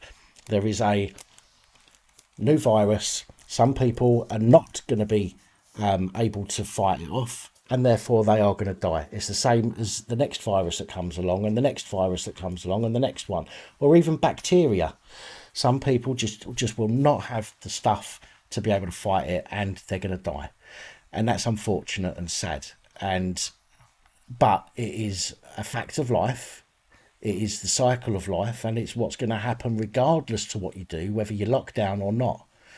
And for people to blindly go along with I mean, look at this whole thing, right? You're not allowed more than 6 people in a group, but up to 6 people and COVID won't touch you. You can go into a pub around 100 other people, but as long as you're eating, then you're not going to catch anything. I mean, if there was something that was so dangerous, none of it would have been allowed to happen. They would have shut the country down, shut the borders down, at the first sign of it, stopped people coming in on dinghies, stopped people entering the country on planes. We'd have had maybe a month or two where we all just have to grit our teeth and bear, a lockdown. And after that, we would have been able to get on with our lives, right? But they fucked up initially, allegedly. They've made all these decisions based on the science that 6 people can meet, but any more than that, and you're going to be in shit because COVID's going to come looking for you, and all the rest of this bullshit that they've come out with. But people are confused, and I think that's how the government are keeping control of a lot of people, because the people that are confused don't quite know yet what to believe. If that makes sense. Yeah, it does. It makes a lot of sense, and I think when you suffering as well, I think where it confuses you, it really messes with your mind, in a way where you're not understanding like the world, and they're making people that way. I think they're doing it because they're isolating us all, and it's really, it's just corrupt. I think it's just corruption, and it's not right, and we're awake to it, and hopefully, like you're saying, after Christmas, a lot more people will be more awake, and people will start to sort of stand up, and say, no, this is wrong, what you're doing. You know, why can't we not see our families? You know, why are we not allowed? You know, why can tier 4 be with a tier 4, but they can't be with a tier 3? It just doesn't make sense. And like you're saying, you know, you can't be with your family, but like a woman can go to a place and have her armpits waxed or somewhere else waxed. You know, it just, a pure stranger can do that, but you can't sit with your mum. But that's because women not having hairy armpits is essential. Yeah, you know, it just doesn't make sense, does it? It's just madness. But I think it's the confusion. I think that's they're fighting people with confusion, and the more confused you are, the more you don't know what to believe, the more you are going to put off what you're doing because you're not sure. If that makes sense. So all these people that are going, oh, I'm not sure whether it's true or not, or I'm not sure whether I should do this or do that. The whole point is to keep people as confused as possible. So all they're doing is running around chasing their tail all the time. And while they're running around chasing their tail all the time, they haven't got the time to then turn around and start questioning for answers. Yeah, wise up to it all, sort of thing. That's exactly right. You're right, and you know, and it's just, yeah. I'm just so, you know, grateful. You're so good, Pap, and you know, you helping others as well, and it's just amazing. And I just want to say big love to you and big love to everybody in the chat. You know, they're so lovely, and you know, I just wish them, like, you know, everything, happiness, everything. Everybody deserves happiness, you know. They do. Even the people that aren't, or rather, even the people that are inflicting unhappiness on other people. I think that, you know, I don't think we should be angry at other people for what they believe, because people's beliefs are important to them, and I always say this. But when it comes to, for example, people having a go at other people for not wearing a mask. Those people, is not their fault. Okay. Exactly, and it's true when others are being, like, you know, some people start shouting at people, and you know, but it's what, you know, I don't believe in wearing a mask, but that's my opinion. You know, that's me. But when others are wearing a mask, you know, I don't like say anything to them because it's what they want to do. You know, they feel that it's protecting them, and you know, that's down to them, you know. But personally, me, I don't wear one because I'm being made to wear one in some respect, and I don't feel that's right. You know, and I believe it's more damaging for people because personally, if you cough without a mask, you know, them germs are exposed into the air. But if you cough with a mask on, that's like triple the germs. So it's more damaging to your inside to without wearing one, you know. Right. So that's me. I just believe that, you know, it's more damaging, especially to people that have health conditions as well. You know, it's like suffocating. It's like putting a blanket over your face or a duvet, you know, all day. But that's my opinion, you know, on it. And I know others like do wear them, and you know, but I don't shout. You know, I don't like say to them, "Oh, don't not wear a mask," you know, because it's their opinion. You know, if they want to believe it.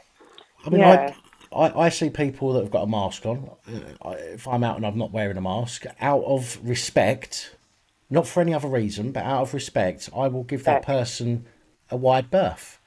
You know, if I'm in a shop, for example, and somebody wants to get past me, I've got in the habit of of putting myself up against the side so that they can walk past with as much room as possible.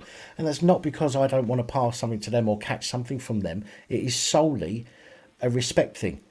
Do you know what I mean? Because everybody has their opinions, and everybody should be allowed to have those opinions, whether we agree with them or not. We can always question people, but when you start attacking people for their beliefs, then that oversteps the line as far as I'm concerned. Yeah, definitely, Pat. Can I ask your advice on something while I'm on the phone? You can. Thank you. Natural yogurt helps. Sorry. I'm going to go and buy 3 cups tomorrow. Sorry. I was going to say, I've got a teenager boy. He's very challenging, and he goes out with a few other teenagers as well. The other day, he got into a bit of a predicament. He didn't do anything wrong, but the police had pulled over, and they basically said to all of them that they had to give their names. Is that right? Do they have to give their names if they're 13 years old? Are they being made to give their names, or do they have to by law? It's tricky. It's tricky. Under safeguarding, the police could turn around and say that we're concerned for your safety. Therefore, they have to try and identify who the children are in order to sort of take them home, for example. So if there's kids getting pissed in a park, the police turn up, there is a safeguarding issue there, so the police can then take the children in if they don't give their details in order to identify them so that they can get them home. Okay, that's how it should work. It's not how it does, but that's how it should work. Okay. Now, how old are the kids? Did you say 13? Yeah, my son's 13, nearly 14, and he wasn't doing anything wrong. They pulled up and said that they had a phone call about something going on, and they met the description. That's what they said. And they had to give their names to them. So I think they all gave their names, which I was a bit confused, because now you've just explained to me, obviously for safeguarding, I get that reason now, but I was just a bit confused because he didn't do anything wrong. So he wasn't doing anything wrong. He was just standing there with his friends and they were just chatting. So, right. I got a bit confused by it all. The old "you look like somebody we're looking for," or the description, "you match the description," is one of the oldest lines in the book. Right. It's I've seen it so many times on the channel, and when I first started doing videos on the channel, I put videos out. We got about that, where people have been stopped. "Oh, you match the description," blah blah blah. It is one of the police's go-to lines to stop you, because if you match the description, allegedly, then they have suspicion to believe that you have been involved in something. Okay. Right. Now, if they have suspicion to believe you've been involved with something, then there are avenues that the police can take to escalate it to a point where they can demand details. Not saying that there's a lawful way of doing it or legal way of doing it, but there are avenues that they will take and abuse in order to do that. If all the kids were doing was walking down the road, I would say, and I'd say this to my kids, by the way, so if kids were walking down the road and they were doing nothing wrong and the police pulled up next to them, and it's a bit late now anyway, but if the police pulled up next to them and said, "Excuse me, you need to stop, you match a description of some people that we're looking for," then I would, number one, I would tell my kids to just say to them, "Right, well, if we match the description, you're either going to arrest us or you're not. If you're not, then I'm off, I'm going." Okay, so Yeah. The simple fact that so I presume that they've taken their details. Did they get searched? No, because my son was the only one that refused at the beginning. He said, "My mum said I don't have to give you my details," and they said to him, they did. My son actually said to me, they did say if he doesn't give his details, they will arrest him. And I said, "But you're too young to be arrested. Surely they would have to have an adult present, Callum." That's what I just didn't understand.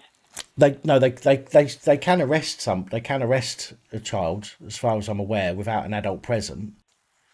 Oh right, so they could have arrested him. But they're not allowed. But they're not allowed to question or do anything else with that child without an adult present. So they wouldn't be able to search them without as far as I'm aware, they wouldn't be able to search them without an appropriate adult there.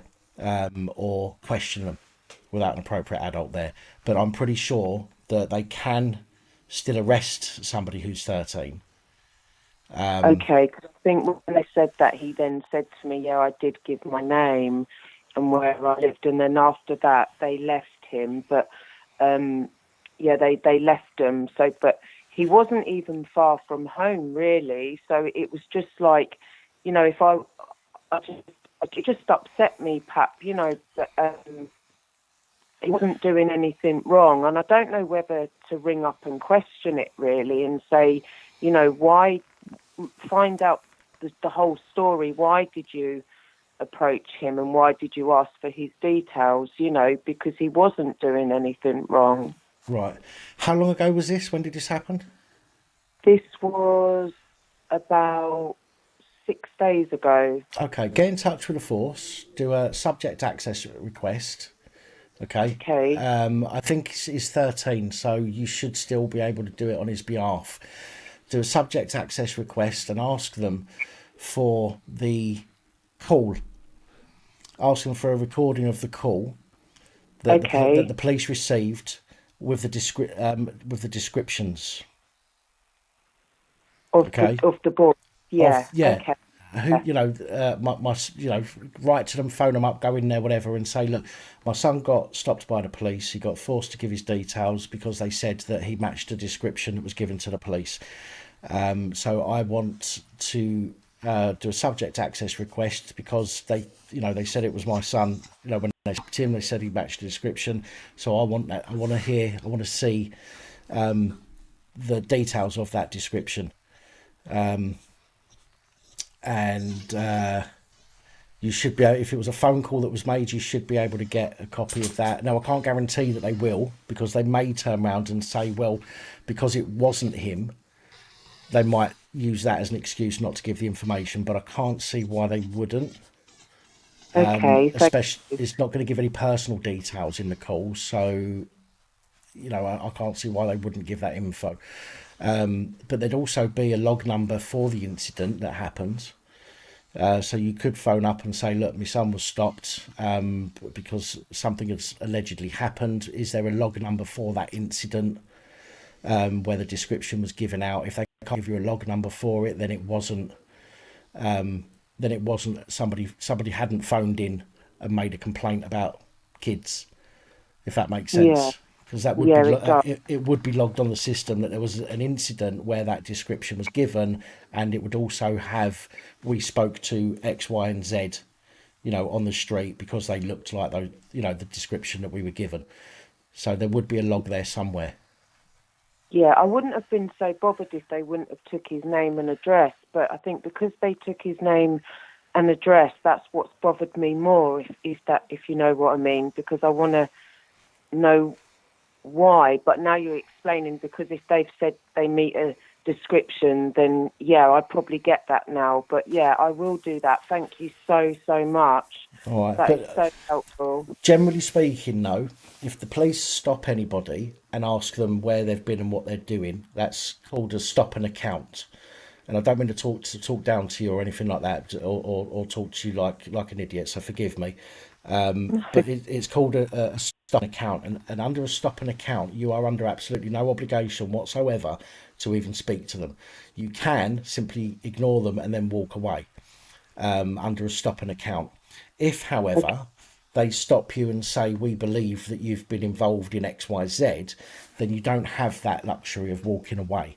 But they're not allowed to use your silence or you walking away from a stop an account as reason to then stop you and search you.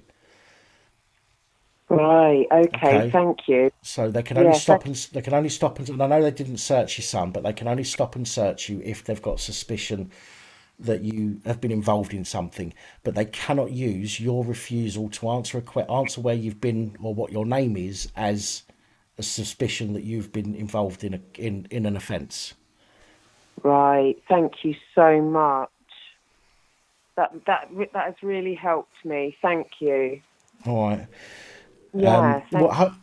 Hopefully in the new year I'll be able to get a website together and I can put all this kind of information on there. I hope to have like a frequently asked questions page where all of this kind of stuff, if people ask me questions and I answer it, and then I can go and put it on the site for other people as well. But it's a case of getting the time and the funds to put something together. Unfortunately, I don't get. That'd be amazing, Pap, if you'd done that, because loads of people would I bet loads of people have got so many questions, and that's why your phoning is really good, because you're giving people like chance to ring in and ask, and that's, I'm grateful for that. Thank you so much. Oh, you're welcome. No problem at all. Really reassured me. Thank you. No worries. And it's been good talking to you, and big love to you and everybody in the chat. And I'm going to come back into the chat if you're staying on for a little while. So I'll jump back into the chat. Yeah, I'll probably be on for about another half an hour or so, at least. I've only been on for 3.5 hours, so I'll probably be on for another half hour or so. But just to let you know, I did get your other email, by the way. I've not read it properly yet, but I will get back to you. Thank you so much, Dan. Thank you. Right. No problem at all. That. You take care. Thank you. You as well, Shelley. Bye-bye. Thanks, Dan. Bye. Bye. Bye. Hello, good evening and welcome. Hello, mate. How you doing? I'm very well, thank you. Who's this? My name's John. Hello, John. Could you just turn your volume down in the background, please, I'm John? just doing it now, my man. Thank you. It took me a while to get through. Is that better? Yeah, mate, yeah. It's all right. It just gets a bit confusing, is all. There's 4 things I was going to touch on. First thing, I was going to touch on the thing about people in cars wearing a mask when they're on their own, especially in traffic. Second thing is police powers for wearing a mask when you're outside in public, say, for example, Sainsbury's, Asda's. Third thing was the new strain, and then the fourth thing would have been the end game. Okay. If I can start with the first thing. Please do. I think it's silly if they're not cab drivers and there's people in the car wearing a mask on their own. I actually burst out laughing. I mean, what is it that they're trying to achieve? You're in a car, you're in your own little domain, you're in your own little bubble. Yeah. Why? It's the frighten. The politicians have put the frighteners on people, okay, and people they're scared to question anything. So all they're doing is they're taking this advice, and that's what it is in the majority of cases. They're taking this advice and then they're making up their own story around that advice, and it's the same as what the police have been doing. Government gives some advice, the police then make up this story as to how they should police it. And I think a lot of members of the public are hearing this advice from the government and they're making up scenarios as to why they should or how they should protect themselves. And that is pushing them into sitting in their car with all their windows done up, with their mask on. How stupid can you be? You're in your own car. Yeah. Who's with you? I mean, is the wind going to blow COVID through your air vent straight into your car? It's mad. I mean, it's what I keep saying to people: if you're going to catch it, you're going to catch it. It doesn't matter if we're all locked down or not, because the only way that nobody's going to catch it is if everybody's locked down in their home. Nobody's allowed to make deliveries. Nobody's allowed to do anything. Okay, and that's the only way that you're going to stop it from spreading. Because at the moment, even if we're all locked down as the members of the public, we're still having deliveries dropped off. We're still having posts dropped off. All of these things which could have been touched by somebody with COVID that is going to spread it. Do you know what I mean? So you cannot stop it from spreading, no matter what you do. No, you can't. But I mean, I guess some people have got brains, and I guess if you use your brain, common sense would say if you're sitting in the car and you don't have a passenger possibility of wearing a mask, you shouldn't really have a mask on in your own car. Common sense. But that goes to show that not many people have common sense. Moving on to the second thing that I was asking you, I've stopped wearing masks now because I'm fed up. I don't look at people who wear a mask. I don't look at people who don't wear a mask. I think it's everyone's life. You do what you want. What's the deal with after reading the Gov website that, you know, I could say that wearing a mask, my paranoia kicks in. I've got, you know, certain mental health issues. For example, when I put that mask on, I feel claustrophobic. I can't breathe. If a police stops me and says, look, mate, you ain't got a mask on, you're breaking the law. No, officer, I'm not breaking the law. It's on a government website. You know, I don't have to prove it. I don't have to give you any documentation to say why I'm not wearing a mask. Why are you harassing me? Why are you telling me to put a mask on? Why are you saying you're going to fine me? You know, why is it the police can't obey the law set by the government? This is body tactics now, isn't it? It's because they're above the law. That doesn't But how matter. can they be above the law when the law was set there? Actually, I'm above the law because I'm an honourable citizen. Yeah. A citizen should be above the law, right? Police officer, is that correct? We stand above police. Yeah. So, you know, I'm abiding government guidelines. Yeah, the only time that you're not above the law is when you're breaking the law. The face mask thing. Again, I think this comes back to how police interpreted the rules for themselves. We've seen situations where the police have gone out and gone, no, I don't care if you've got a downloaded government one, it doesn't mean anything. But yet That's what I have got, actually. I've got the downloaded, you know, things like that I'm exempt. And no shops have questioned that. All shops that I've seen it have said that's fine with them. Yeah, well, it doesn't even, obviously, you know, I hope you know that it doesn't even have to be the government one. In fact, the government's own guidance on face masks is that it is a personal choice whether you carry something or not. 100%. With that being, you know, with that in mind, the police have got it into their head that we'll fine you anyway and you can argue it at court. Okay. Now, let's say that it went to court. Would I win it due to the fact that this is the country setting the guidelines and I'm abiding by what this country has put forward? Not what the police have put forward, what our governments have put forward, who we are supposed to follow. It could be that in a court they could ask you, okay, because they have the power to ask you for evidence of your reason for being exempt. Right, okay. Okay, and I think, to be fair, because I don't tell people to break the law. Okay, I tell people to stand up for their rights and how to, you know, where I can, how to use the laws that they're using against us back on them. But I can't say to people, and I'm not saying this is law, by the way, but I can't start telling people to do things that are going to get them into trouble because that would defeat the whole object of the channel and the last 2 years. But if you have a reason, now bearing in mind that anxiety, you might not be diagnosed with anxiety, but you still might have it. Okay, Depression. You might not be diagnosed with depression, but you still might have it. Well, I started getting depression because I'm not allowed out anymore. I can't go to pubs with my friends. My life's been turned upside down. Right. You know, that's the first time I'm suffering from depression is because this government's told me to stay in and get on with it. And it's impossible for you to get to a doctor to go and discuss your depression problems. Well, so you tell me about the doctors, mate. I tried to get an appointment for my foot. It took me 3 months before they kept asking me, have you got COVID symptoms? No, I fucking haven't got COVID symptoms. I just want to see you person to person. I just want to come in, you know. Yeah. I don't have a temperature. I don't have a cough. You know, it took me 3 months.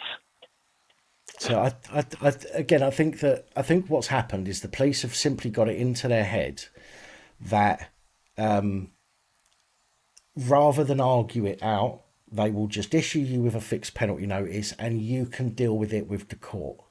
Okay. Now that shouldn't be happening anyway. The police should be saying, excuse me, sir. The government have said if you aren't exempt, you need to be wearing a mask. And if you turn around and say, but officer, I'm exempt. Okay, no problem. Thank you. See you later. What about if we talk about the courts now with all the backlog? How are the courts going to, you know, if there's like hundreds of thousands of people with these court orders, how are the courts going to deal with all of this then? This is one reason you're talking people... about... Sorry, go on. No, I mean, it could be 1 million plus. Yeah, I mean, from my understanding, the courts are backlogged, and backlogs are going 6 months to a year now for hearings. Yeah, you know, if you want to add this to the system in this country at this time with what's going on, I mean, it's pure madness. Well, this is why people need to contest the fixed penalty notices and say, right, I'll take it to court. Don't pay it, take it to court. And eventually, if everybody does that, eventually the courts are going to be so inundated. They've already got thousands of cases, maybe 200,000 that they've got to go through at the moment. And if they get another 200,000 just for fixed penalty notices, eventually they've got to turn around and say, look, we can't do this. We need to deal with the actual criminal offences. Okay. I was about to say, yeah. And I mean, criminals are getting away with doing criminal activities while police are chasing people for not wearing masks. I mean, there's no justice in that. What's going on? I think if enough people turn around and say, right, let's take it to court, I think at some point it's going to break the camel's back, so to speak, and the courts are going to have to turn around and say, okay, look, we can't do this. You're going to have to, everybody that's had a COVID, fine, wipe it, forget about it, and let's just crack on dealing with people that have killed, murdered, and raped people. Do you know what I mean? So, okay, moving on to the third thing, if that's okay with you. Please do. This supposed new mutation. I mean, did they really wait until Christmas to turn around and say to a lot of people, look, Christmas is over for you. You can't even go and see your mum, or if you've got a relative that's really old, to spend Christmas Day with them. I mean, is this what these countries come to? They waited, and then on Christmas week they turn around and say, right, you can't go round, you can't do it. What's going on here? Mate, do you know, I heard that they've known about this mutation. September, I heard, from September. Okay. Well, I've heard it's been at least a few weeks. Obviously, it could be longer than that, but I've heard it was within at least a few weeks. Now, my argument with this is, and this is something I'll be talking about in a video tomorrow. My argument is, coronavirus or COVID-19 is such a deadly strain that they left it as long as they did to do anything about it in the first place. Mm-hmm. This new mutation, which is supposed to be spreading faster than the original COVID-19, but yet they've left it weeks to mention it. I've got a good one for you. Just remind me something that I'll say to you, and then you can tell me if it's true or not, about this coronavirus. Go on. Right, I'll ask about the end game, but this country, the government, the people in this country, scientists, they've turned around and they've said to us as citizens, where they're supposed to protect, uphold and protect, and to treat us as honourable citizens, because we pay our taxes and we want protection at the end of the day. That's why we're all paying our taxes. They've turned around and said, oh, there's a deadly virus out there. This virus is killing. But it's okay. School kids can go to school. Majority of people can go to work. And certain people can stay home. Now, if there's a real deadly virus out there killing people, why are they sending people to their deaths then, and why are they sending people to school? And I'm being serious. On a serious note, I'm the government, you're my citizens, and I've said to you, there is a killer virus killing people. If there is a bloody killer virus killing people, shut the fucking island off, mate. Don't let anyone in, don't let anyone out. Shut all the shops, mate. End of. Simple.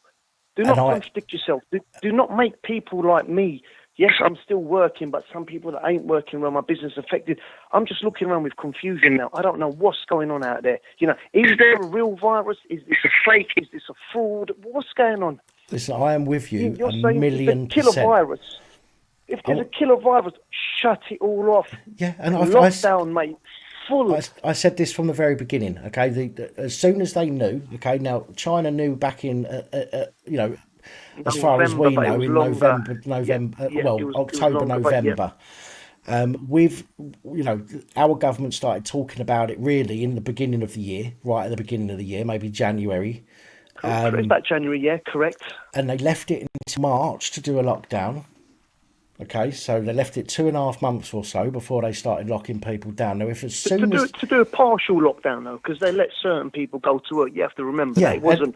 And they still let people into the country legally or illegally. I'm gonna ask you about that. Do you remember in January, February, March, April, May, when I'd call them the cherry pickers come over to do a bit of farm work? Because when I say we, I'll say British. I don't want to upset anyone. Sorry, us British couldn't go and pick our own fruit. Do you remember that? Yeah. So what was that all about? You're telling me there's a killer virus killing people, but then you've opened your borders to let people come and pick whatever it was, and then you're sending them back to their country, and you're saying, well, stop, stay in. You can't go here. You can't do that. There's a killer virus.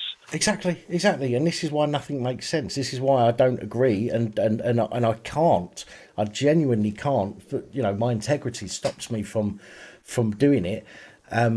I have to sit here and say that I don't agree with anything that the government have done. I can't. I literally cannot turn around and pretend that I agree with anything that they've done, because there's not a single thing that they've done that would indicate that there's a virus as deadly as that they've said. Now, if they turn around and they put the whole country on lockdown, and they've turned around and said only doctors, nurses, firemen and certain police can work, I would respect that. And I wouldn't even want to go out of my house, because I know that my next door neighbour and the guy living across the road and the guy in the other borough and the guy living in Manchester can't do anything, I'd respect that. Yeah. If they turn around and say she can work but you can't, I think, do you know what? Nah, mate, you're letting them out. I'm going to go out as well. Do you know, it's almost as bad. And I said this earlier on a call earlier. It's like segregation, okay, in the sort of 50s and whatnot in America, okay. Where they say, right, for example, and I'm not trying to be disrespectful to anybody, but when they turned around and said, right, black people had to use that bus and white people have to use this bus. Now, can you imagine the similar situation here? And this is what it feels like is being done. You're absolutely correct, because imagine the government... anything about it. Imagine the government turning round and saying, right, the only people that are allowed out of their houses are... And again, the only reason I'm using this is because the government have said that black people are more susceptible. So imagine that the government turned around and said, okay, because the black people or because BAME people are more susceptible, you're not allowed out your houses, but everyone else can go to work and do what they need to do. But would they listen to that now, though? That's another thing as well. I mean, imagine they did say that. If that happens, would they listen to? No, they wouldn't. No, they wouldn't. Right. But this is the thing, because when you are, what's happened, okay, at the moment, again, obviously this is something I've said a lot, is that society has been broken down so much, not just like mentally, but it's been broken down into so many different groups of people. Okay, we don't look at each other, or most people doesn't look at the society that they live in and say, we're all human. They look at people now and go, they're trans, they're gay, they're black, they're Asian, they're Muslim, and they're white. Create hatred, so there's no unity. Exactly. Obviously, no unity. We're powerless. If we all united, obviously, then the power grows and we become as one. But it's about command and conquer, isn't it? You know, the 1% ruling the 99%, and then. My last question to you then is, it's been great talking to you. I'm going to tune in more to your channel, and I will be calling in more. What's the end game? What is it they're after? Because I am going to say that I do think this virus is man-made. That is my own opinion, not an opinion that I've heard from anyone or David Icke or whoever you want to say. That's my own opinion. What's their end game with everything that's going on now, and the new powers and the new control and the new CCTV cameras that have been put out? What is it that they want, and are they going to achieve it? I can see what they're doing, but I genuinely cannot, for the life of me, figure out what their end game is yet. Now it seems to me like it's a power play of some description. Okay, 100% there, 100%. Yes, they're grinding everybody down into the ground at the moment. They're taking away everybody's rights in some fashion or another. Human rights. Yeah. They're making everybody dependent on the government. On the state. We've already seen and heard, and I've reported on this channel that the MPs or people in government have been paying money, vast amounts of money, to companies that don't exist or cannot physically supply what they're supposed to be getting paid for. And therefore, many of these companies are owned by other MPs, or they've got MPs associated to them somehow. Yeah. And for me, and this is, again, same as you, this isn't something that I've picked up by watching other videos, because I don't get time to do that. But just from everything that I've read about and seen and heard since I've been doing, the past year, it seems to me that the people in government are pocketing vast amounts of money at the moment. But Now, this is worldwide, though. yeah, Just to cut you up, sorry. You know, you're saying about government. I mean, this is a worldwide thing, though. I it mean, is. you know, is this a abuse of power? Which basically what they're trying to say is let the rich get richer and the poor get poorer. Well, I mean, I can only comment on our government. I'm not a political person. I don't really pay attention to other governments, if you know, truth be told. So, I can't I can't relay feelings or thoughts about those because I know nothing about them. So, but I do know that generally all the governments will be doing the same thing. I'm pretty sure of it. But for here in the UK, definitely they've been pocketing money. We know they've been pocketing money. We've got corruption. Then there's corruption there. still Yeah, going. absolutely. Yeah. You've got the mayors of certain or all cities and towns and whatnot that are being paid per head to lock people down. So why is the mayor being paid money? That's the first thing I want to know. Why are the mayors and the councils being paid money per person that lives in that borough or that town or city, in order to persuade the people running that town to lock us all down?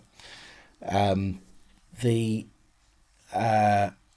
already, you know, we've got this thing about money being dirty and don't use cash. We're not taking cash payments anymore. So they're trying to do away with cash, in my opinion. And go on to this digital currency. But see, the thing is, right? Control, though, isn't it? If the government pocket millions, let's say millions of pounds, right? If every member of government pocket millions of pounds before cash is eradicated, okay, then they've got no worry about trying to get or earn or defraud for more money because they've done it all before the changeover into digital currency. So then it can't be traced anymore. That's what cash is good for. It can't be traced. Well, it can't be traced very well. So the more that they pocket now before the change over to digital currency, the more when it changes over, there's going to be very little you can do. You can't say, well, we'll look back through the ledger and see where you got that money from. It's just that the people that have got nothing will still have nothing. But the rich people would have gained vast amounts of money before the changeover, and nobody's going to give a shit or going to be able to trace where it come from. So what you're saying is any last bit of money made, which possibly could be in cash, let's use it. Let's do what we've got to do. And when this so-called digital currency comes in, which could be in the next 4 or 5 years, we've made our wealth. We've done what we've done, and it doesn't really matter anymore. Then it won't matter to them because they've stockpiled, if you like, all the cash. It's like imagine. Right, you're right there. Imagine a government turning around and saying, right, in 6 months' time, it will be illegal to do cash in hand work, okay? And anybody found doing cash in hand is going to go to prison for 20 years. Everybody's going to go. Even if we wear a mask. Well, everybody that does cash in hand will go mental trying to get cash in hand jobs quickly before before the law changes, and that's what I think is happening here. I think the government or certain members of government are going mad at the moment, trying to find ways to pocket money. Okay, whether that's by getting somebody to create a company, then give the hundred odd million pounds to that company and get a nice backhander, pop that in the bank. When it changes over to digital, nobody's going to be able to trace where that money's come from. And it'll all be forgotten about, and they'll be sitting there laughing their heads off on with loads of money in the bank while the rest of us are suffering. That's all I can see that's happening. 4 to 5 years before the digital currency comes in, what would you say? I mean, how long would you say? Because I'm actually seeing it slowly, because obviously having businesses, my cash is running dry now and everyone's paying with card. Well, I'd say 4 to 5 years cashless society. They've been working on digital currency, obviously, for a few years. I used to trade cryptocurrency. And there's some cryptocurrency out there that the companies were working with banks in order to create a cryptocurrency for banks to use specifically. That is something that's been going on for at least the last 3 or 4 years. Now, if they can set up a ledger system, then that everybody is happy, is secure enough, then it literally could be rolled out within months. But I think that generally, I think that we're probably looking at probably a bit less time than what you think. To be fair, Okay. and I could be completely wrong, but only because I know that they've been working on it for the last 3 or 4 years already. So I think maybe 2 years. So one question in my mind, that I do know that there's a lot of corrupt politicians that do a lot of sort of things with cash. These sort of politicians, they're going to be very sad to see cash disappear, because obviously they're not going to be able to hide their tracks. Which is why I think they're doing what they are doing now and trying to pocket as much as they can. Right, okay. All right, well, that concludes everything. It's been a great chat. What's the best nights for me to lock on? Is it usually Sunday nights? Because it's the first time I've gone onto your live sort of thing. Usually I just watch. Normally I do a live on a Sunday. If it's not on a Sunday, then the chances are it will be the following month or the Monday after. Okay. It's rare that I don't do a live stream. I think I've only missed 2 live streams in the last few months, so it's rare that I don't do live streams, but it's normally on a Sunday. However, What times are you broadcasting from? Normally start sometime between 8 and half 8. No problems. Well, thank you very much. I appreciate you. Night. I appreciate you. If you left, Merry Christmas, but it doesn't feel like Christmas, No. This year's it's done for me, but yeah. All right. Well, I've already said I'm doing 2020 again, so I'll be 42 again on my next birthday. I'm just doing 2020 again. Take care, my man. Have a good night. Take it easy, my friend. Bye-bye. Bye. Right, guys, I'm just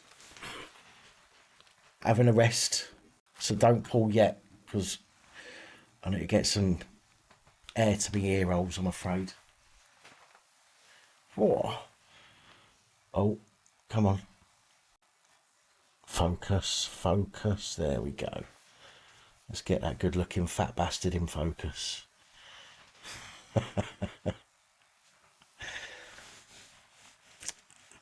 Daddy Horn, good night, my friend.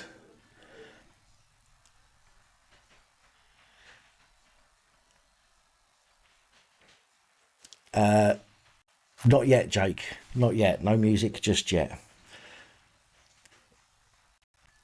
Let me have a look, see what some of these comments are.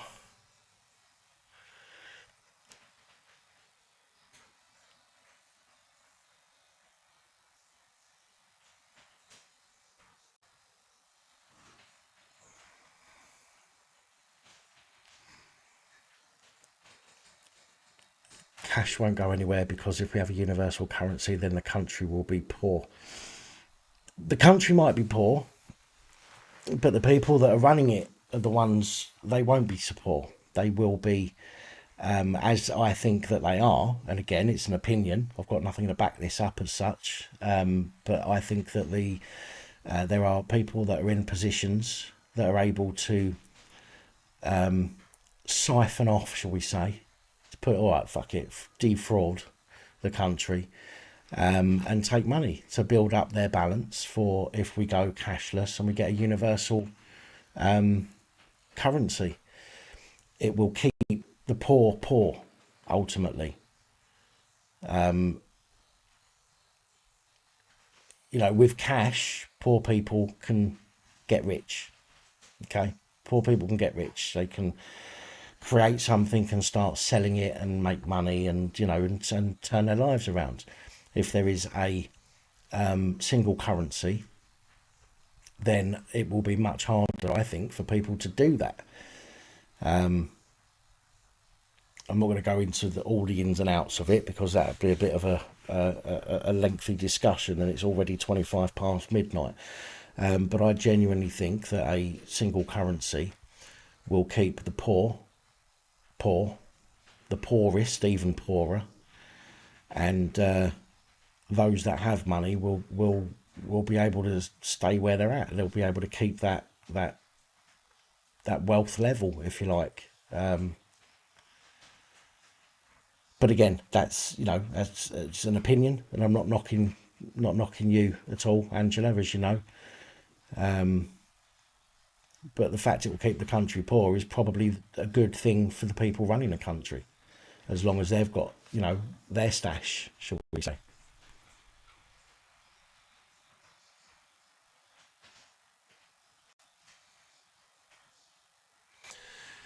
Human husbandry, it will kill entrepreneurship. Well, I mean, think of how the government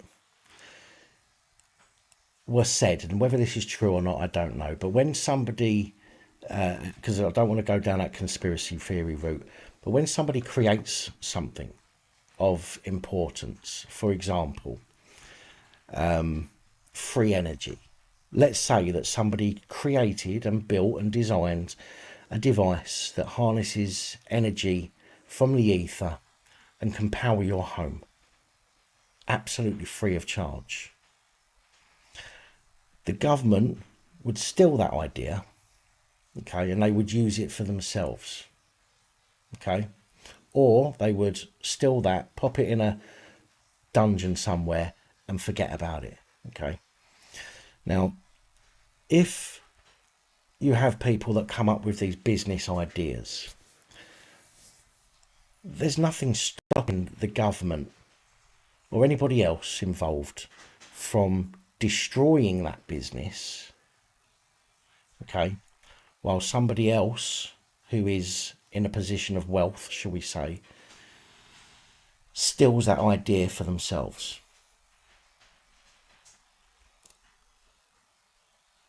Does that make sense, Ian? Was it Ian that asked me, or was it not? A human husbandry, sorry.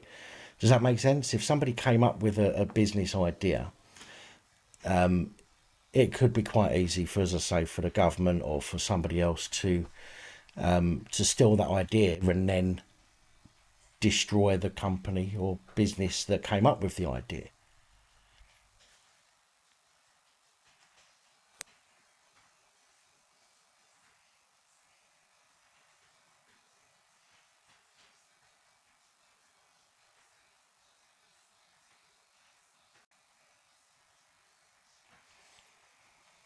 You see, Miss Angela, you say you've had cable laid around here for Wi-Fi for everyone for free. Problem is, it won't be for free. There is always a cost, always. Nothing is ever given for nothing. Even people that give money to charity, they do so for a reason. Generally, it's to make themselves feel good.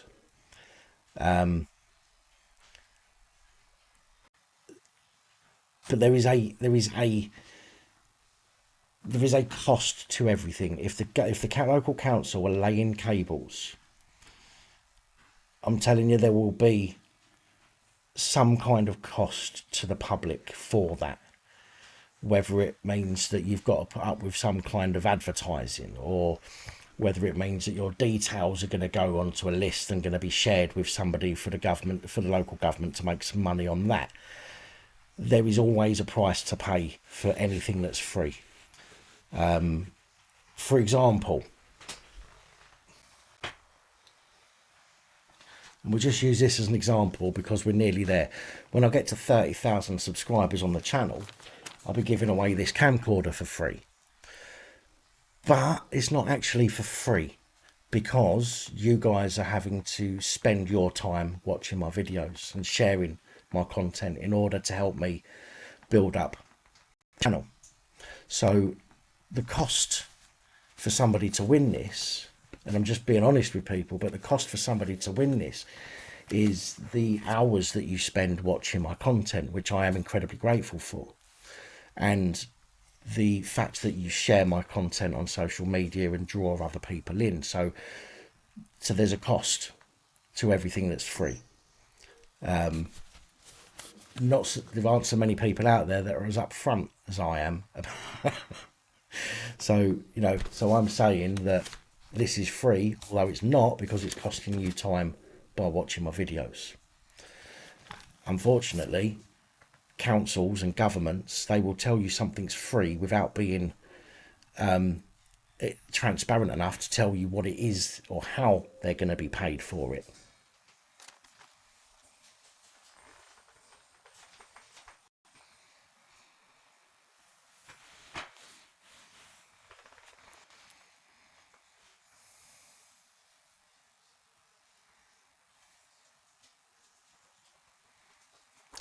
No, DJ Vix, I haven't. God, some people are so rude.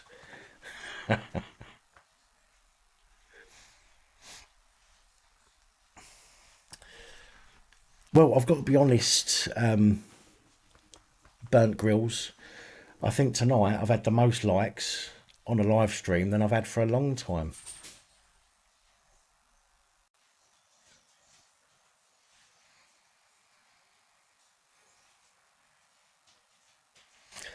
Good night, Athelstan. Thank you for jumping on.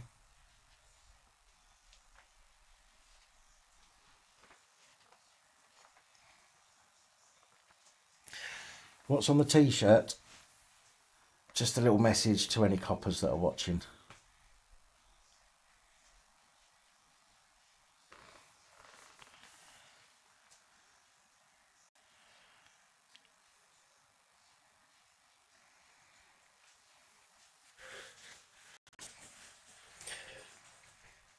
Yeah, to be fair, guys, there's always links in the description for certain things as well. There's a link to the Discord if you want to go over to Discord. I'll be honest, because of all of the other messages I get, I can't always respond to people on Discord, but I do pop in there.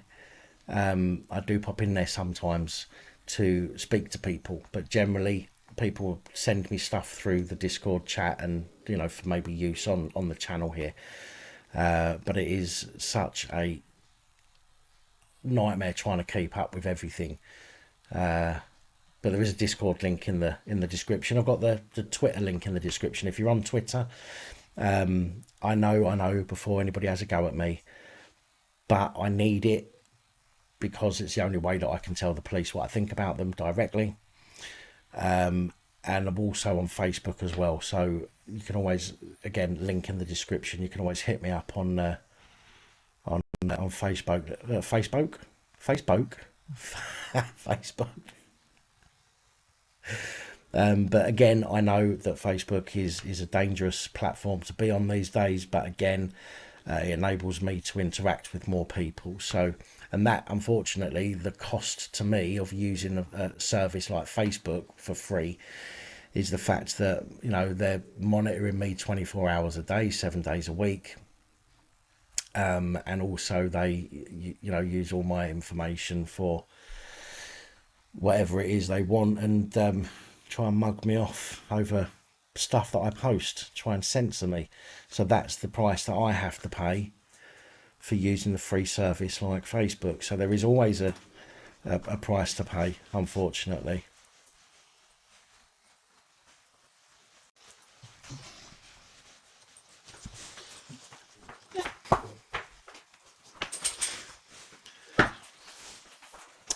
No worries, Jake, I will do, mate. Shh. Shh. Get out.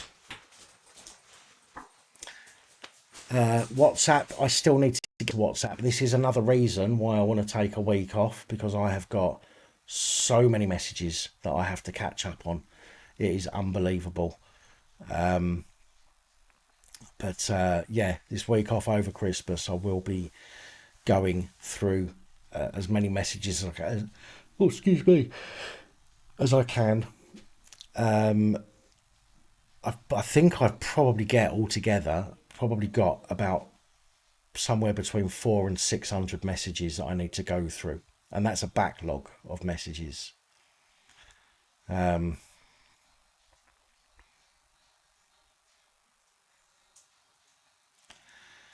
So yeah, so I read every single comment in the comments on here, and I read every single one, although I might not respond to them all. But I certainly do read them all. I do have a Telegram as well, which I need to try and find the link to that as well. but I've got a Telegram, I've got the Discord, obviously, I've got Instagram, I've got Twitter, I've got Facebook, I've got what was the other one? Parler. I've got Parler, which I need to do a link to in the description. I've got a brand new Tube, which there's no content on there yet, but I need to start doing that. And I've got a BitChute. Again, it's so difficult to do all the admin for all these things. I really do need somebody to do this for me, but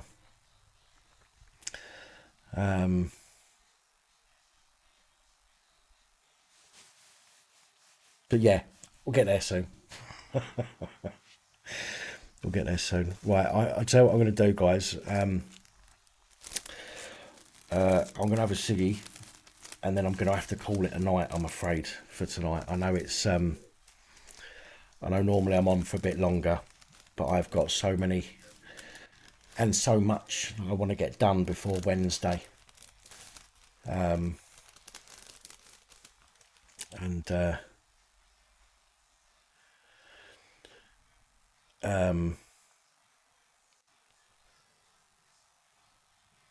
Yeah, I've got so much to do that I just want to make sure that it's all done, and I've got enough stuff out for Wednesday to keep you guys busy. And you know, if anything important comes up over that week as well, I will be popping out a video or two. But generally, I think it's probably wise to not expect to see me for a week, Thursday to Wednesday. No, Thursday to Thursday, because I will put something out on Wednesday. But Thursday to Thursday. Yeah, Lynn, that's what I try and do. People tell me off for putting a heart on the comments, but it's the only way that I know that people know that I've read their comments without me having to comment, if that makes sense. If I just put a thumbs up, it doesn't say that the thumbs up came from me. So if I put a heart on a comment, then people know that I've actually seen it.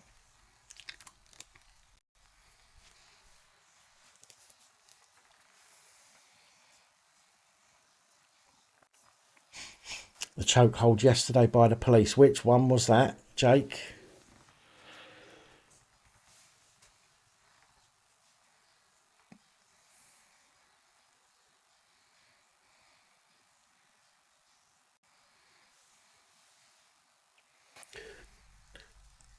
Good night, Roger.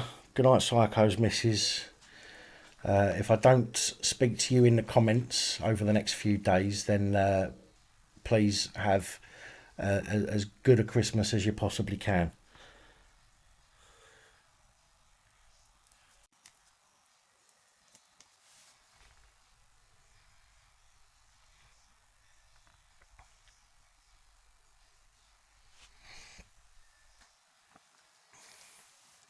Good night, Johnny.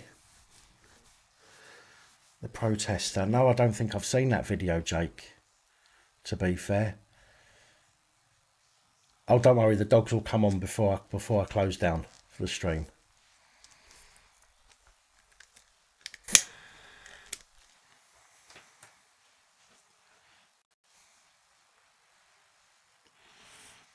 I genuinely haven't seen that video. If anybody's got that video or a link to that video that you can send me on email, look on Subject Access. Okay. All right, I think I'm subscribed to Subject Access anyway, so I'll have a look.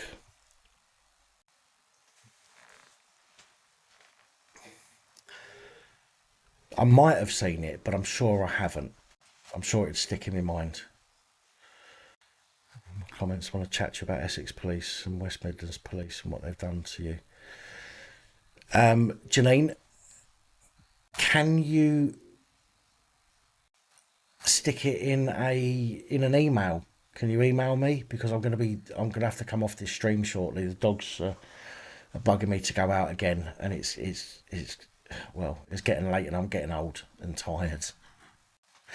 But if you can email me, then I can read that and respond to you if you need me to.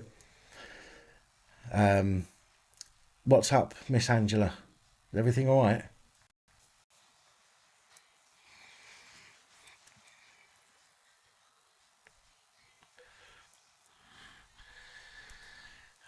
Ian Parker, if that's a comment for me, I haven't, because I am the most unpolitical person you can think of. I'm afraid I've got absolutely no idea about politics. I stay away from them.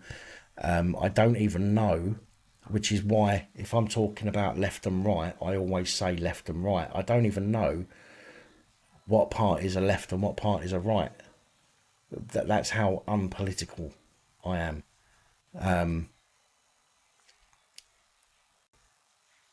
But it helps. I think it helps me, although some people don't think it does. But it helps me, I think, stay kind of neutral when I'm reporting on things. For example, I can report on the Labour Party doing stuff, or the Conservatives doing stuff, or whatever it might be. But I just don't do politics at all.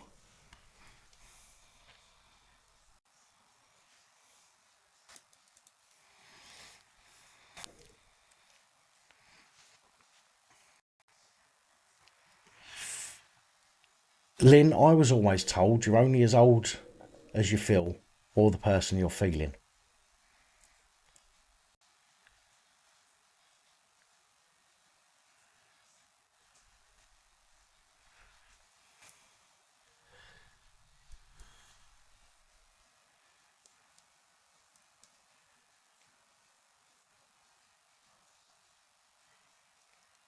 Oh, I'm sorry, Joshua, I didn't see you there, mate. My apologies.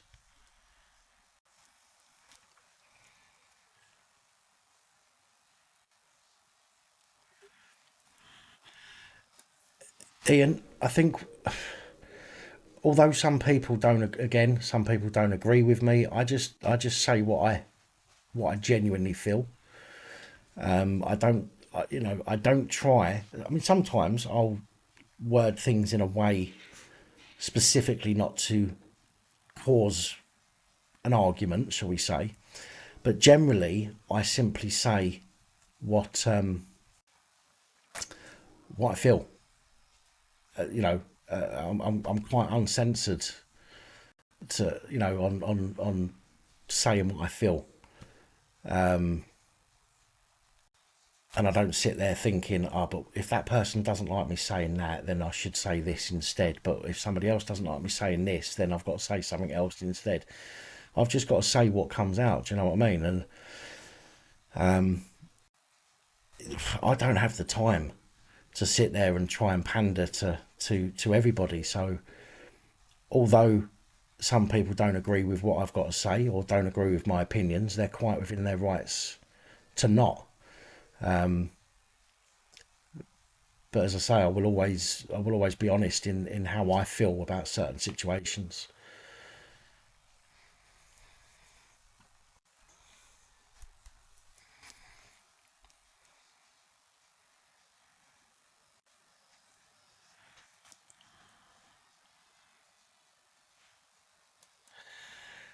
That's true, inside job. That is very true.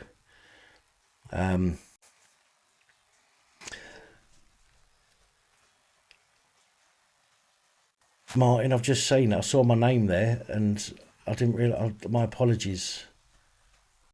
I don't intentionally ignore people.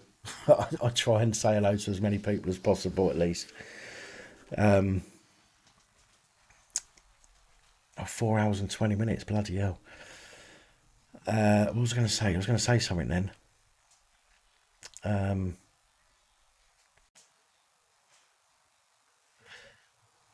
Yeah, hopefully when I get a website up and running, I'm going to have a section where these videos will be, and you'll be able to comment under those videos on the website is what I'm hoping to have.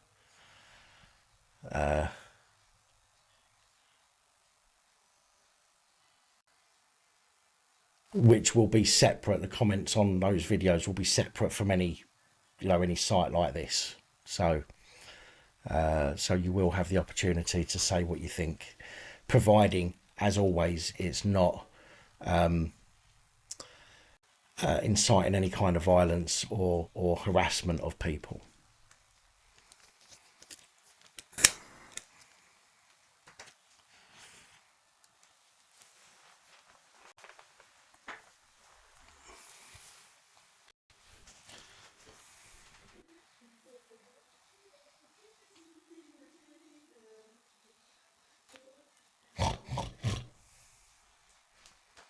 Sorry, officer. Oh, come on. Let's get there we go. You're nearly there. Come on now. Come on. There we go.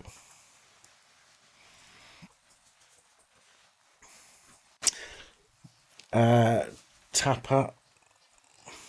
I'm just having a look now.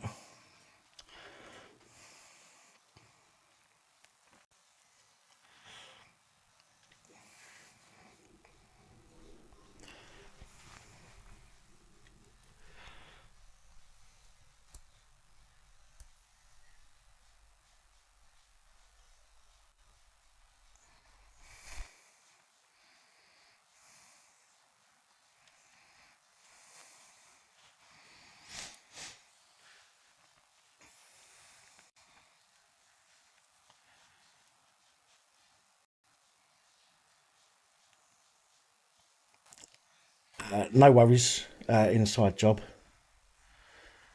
No problem. Tapper, question. Was it an actual text that you sent, or a WhatsApp, or what was it?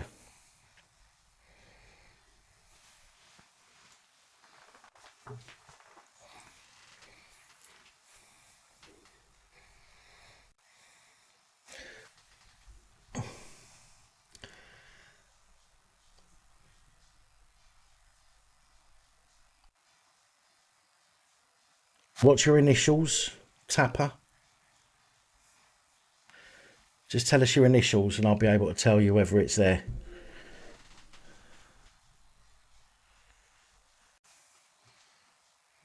Yeah, got it. Got it, Tapper, yeah. Yeah, it's there, mate. And those stickers will be sent. Anybody that's brought one tonight, those stickers will get sent tomorrow.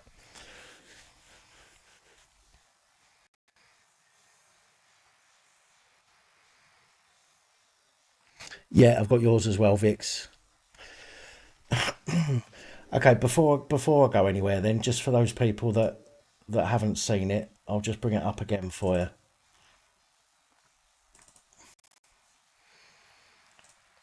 Oh, wrong one.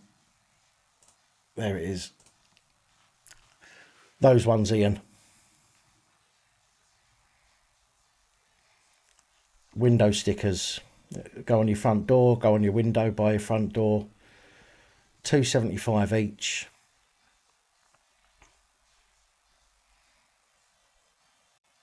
They were going to say, please stand at least 2 metres from my door, now turn around and fuck off.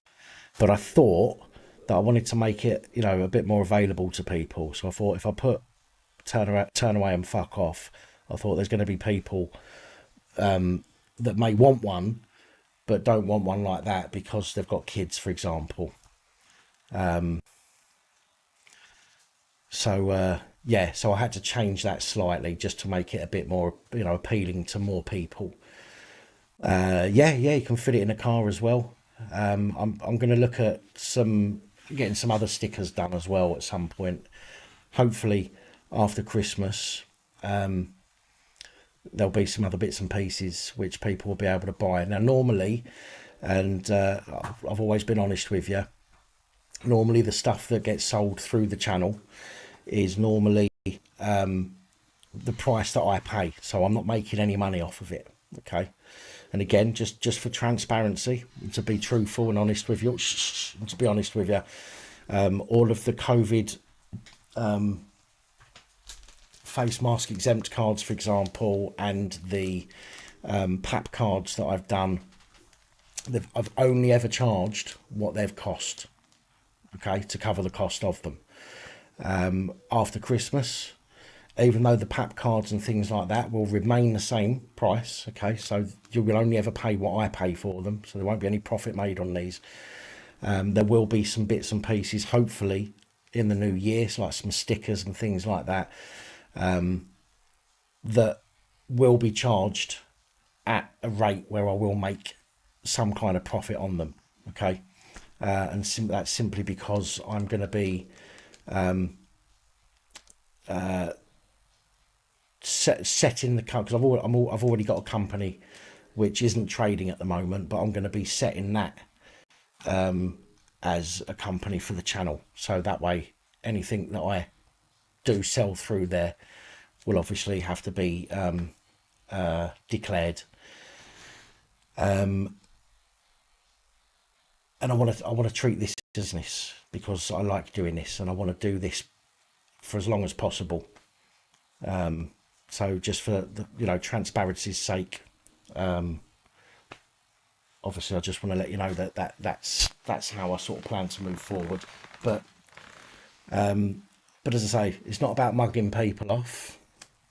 These kind of things, the face mask cards and the PAP cards that I do, will always be the price that I pay for them, okay? But if there's anything else that comes up in the new year, as I say, then obviously, I want to try and make some money out of the channel so that I can ensure that I can continue doing this. But again, I just want to let you know that, just for the sole reason of being sort of transparent with you.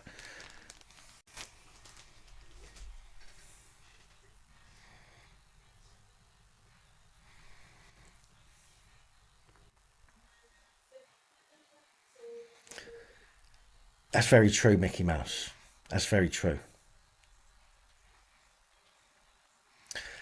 Right, well, with it now being not half past, with it being 4.5 hours of live stream, I am now unfortunately going to be calling it a night, because these two are pestering me, because I think they need to go to the toilet again. So for that reason, just move this down a little bit so you can see them. Right, who's first? That'll be you, will it? Hello. Oh, hello, girls. Hello. Calm down.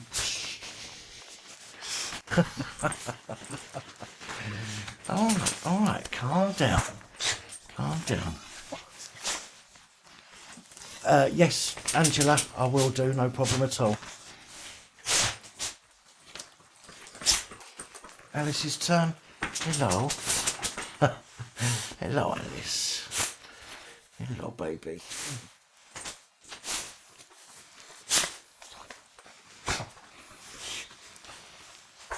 Good girl. And you coming back for some more? Hello. Hello.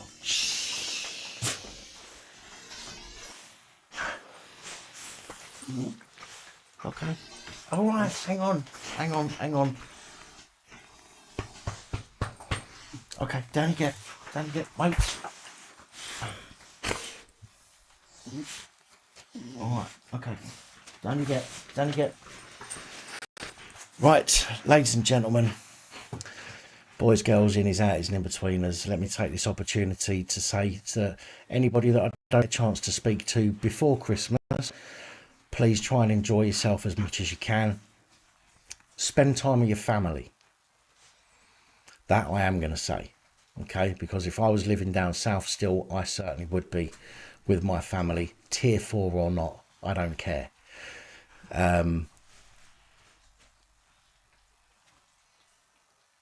Don't let the shit get you down. Don't let the buggers grind you down. You know, you're all adults. You all know how to conduct yourself. Well, I say you're all adults, but you know, I'm generalising. But look, you all know the risks involved if there are any, and so do your families, I would imagine. So all I can say is do what it is you need to do. All right. Make sure you do not answer the door to anybody unless you know who they are. Okay.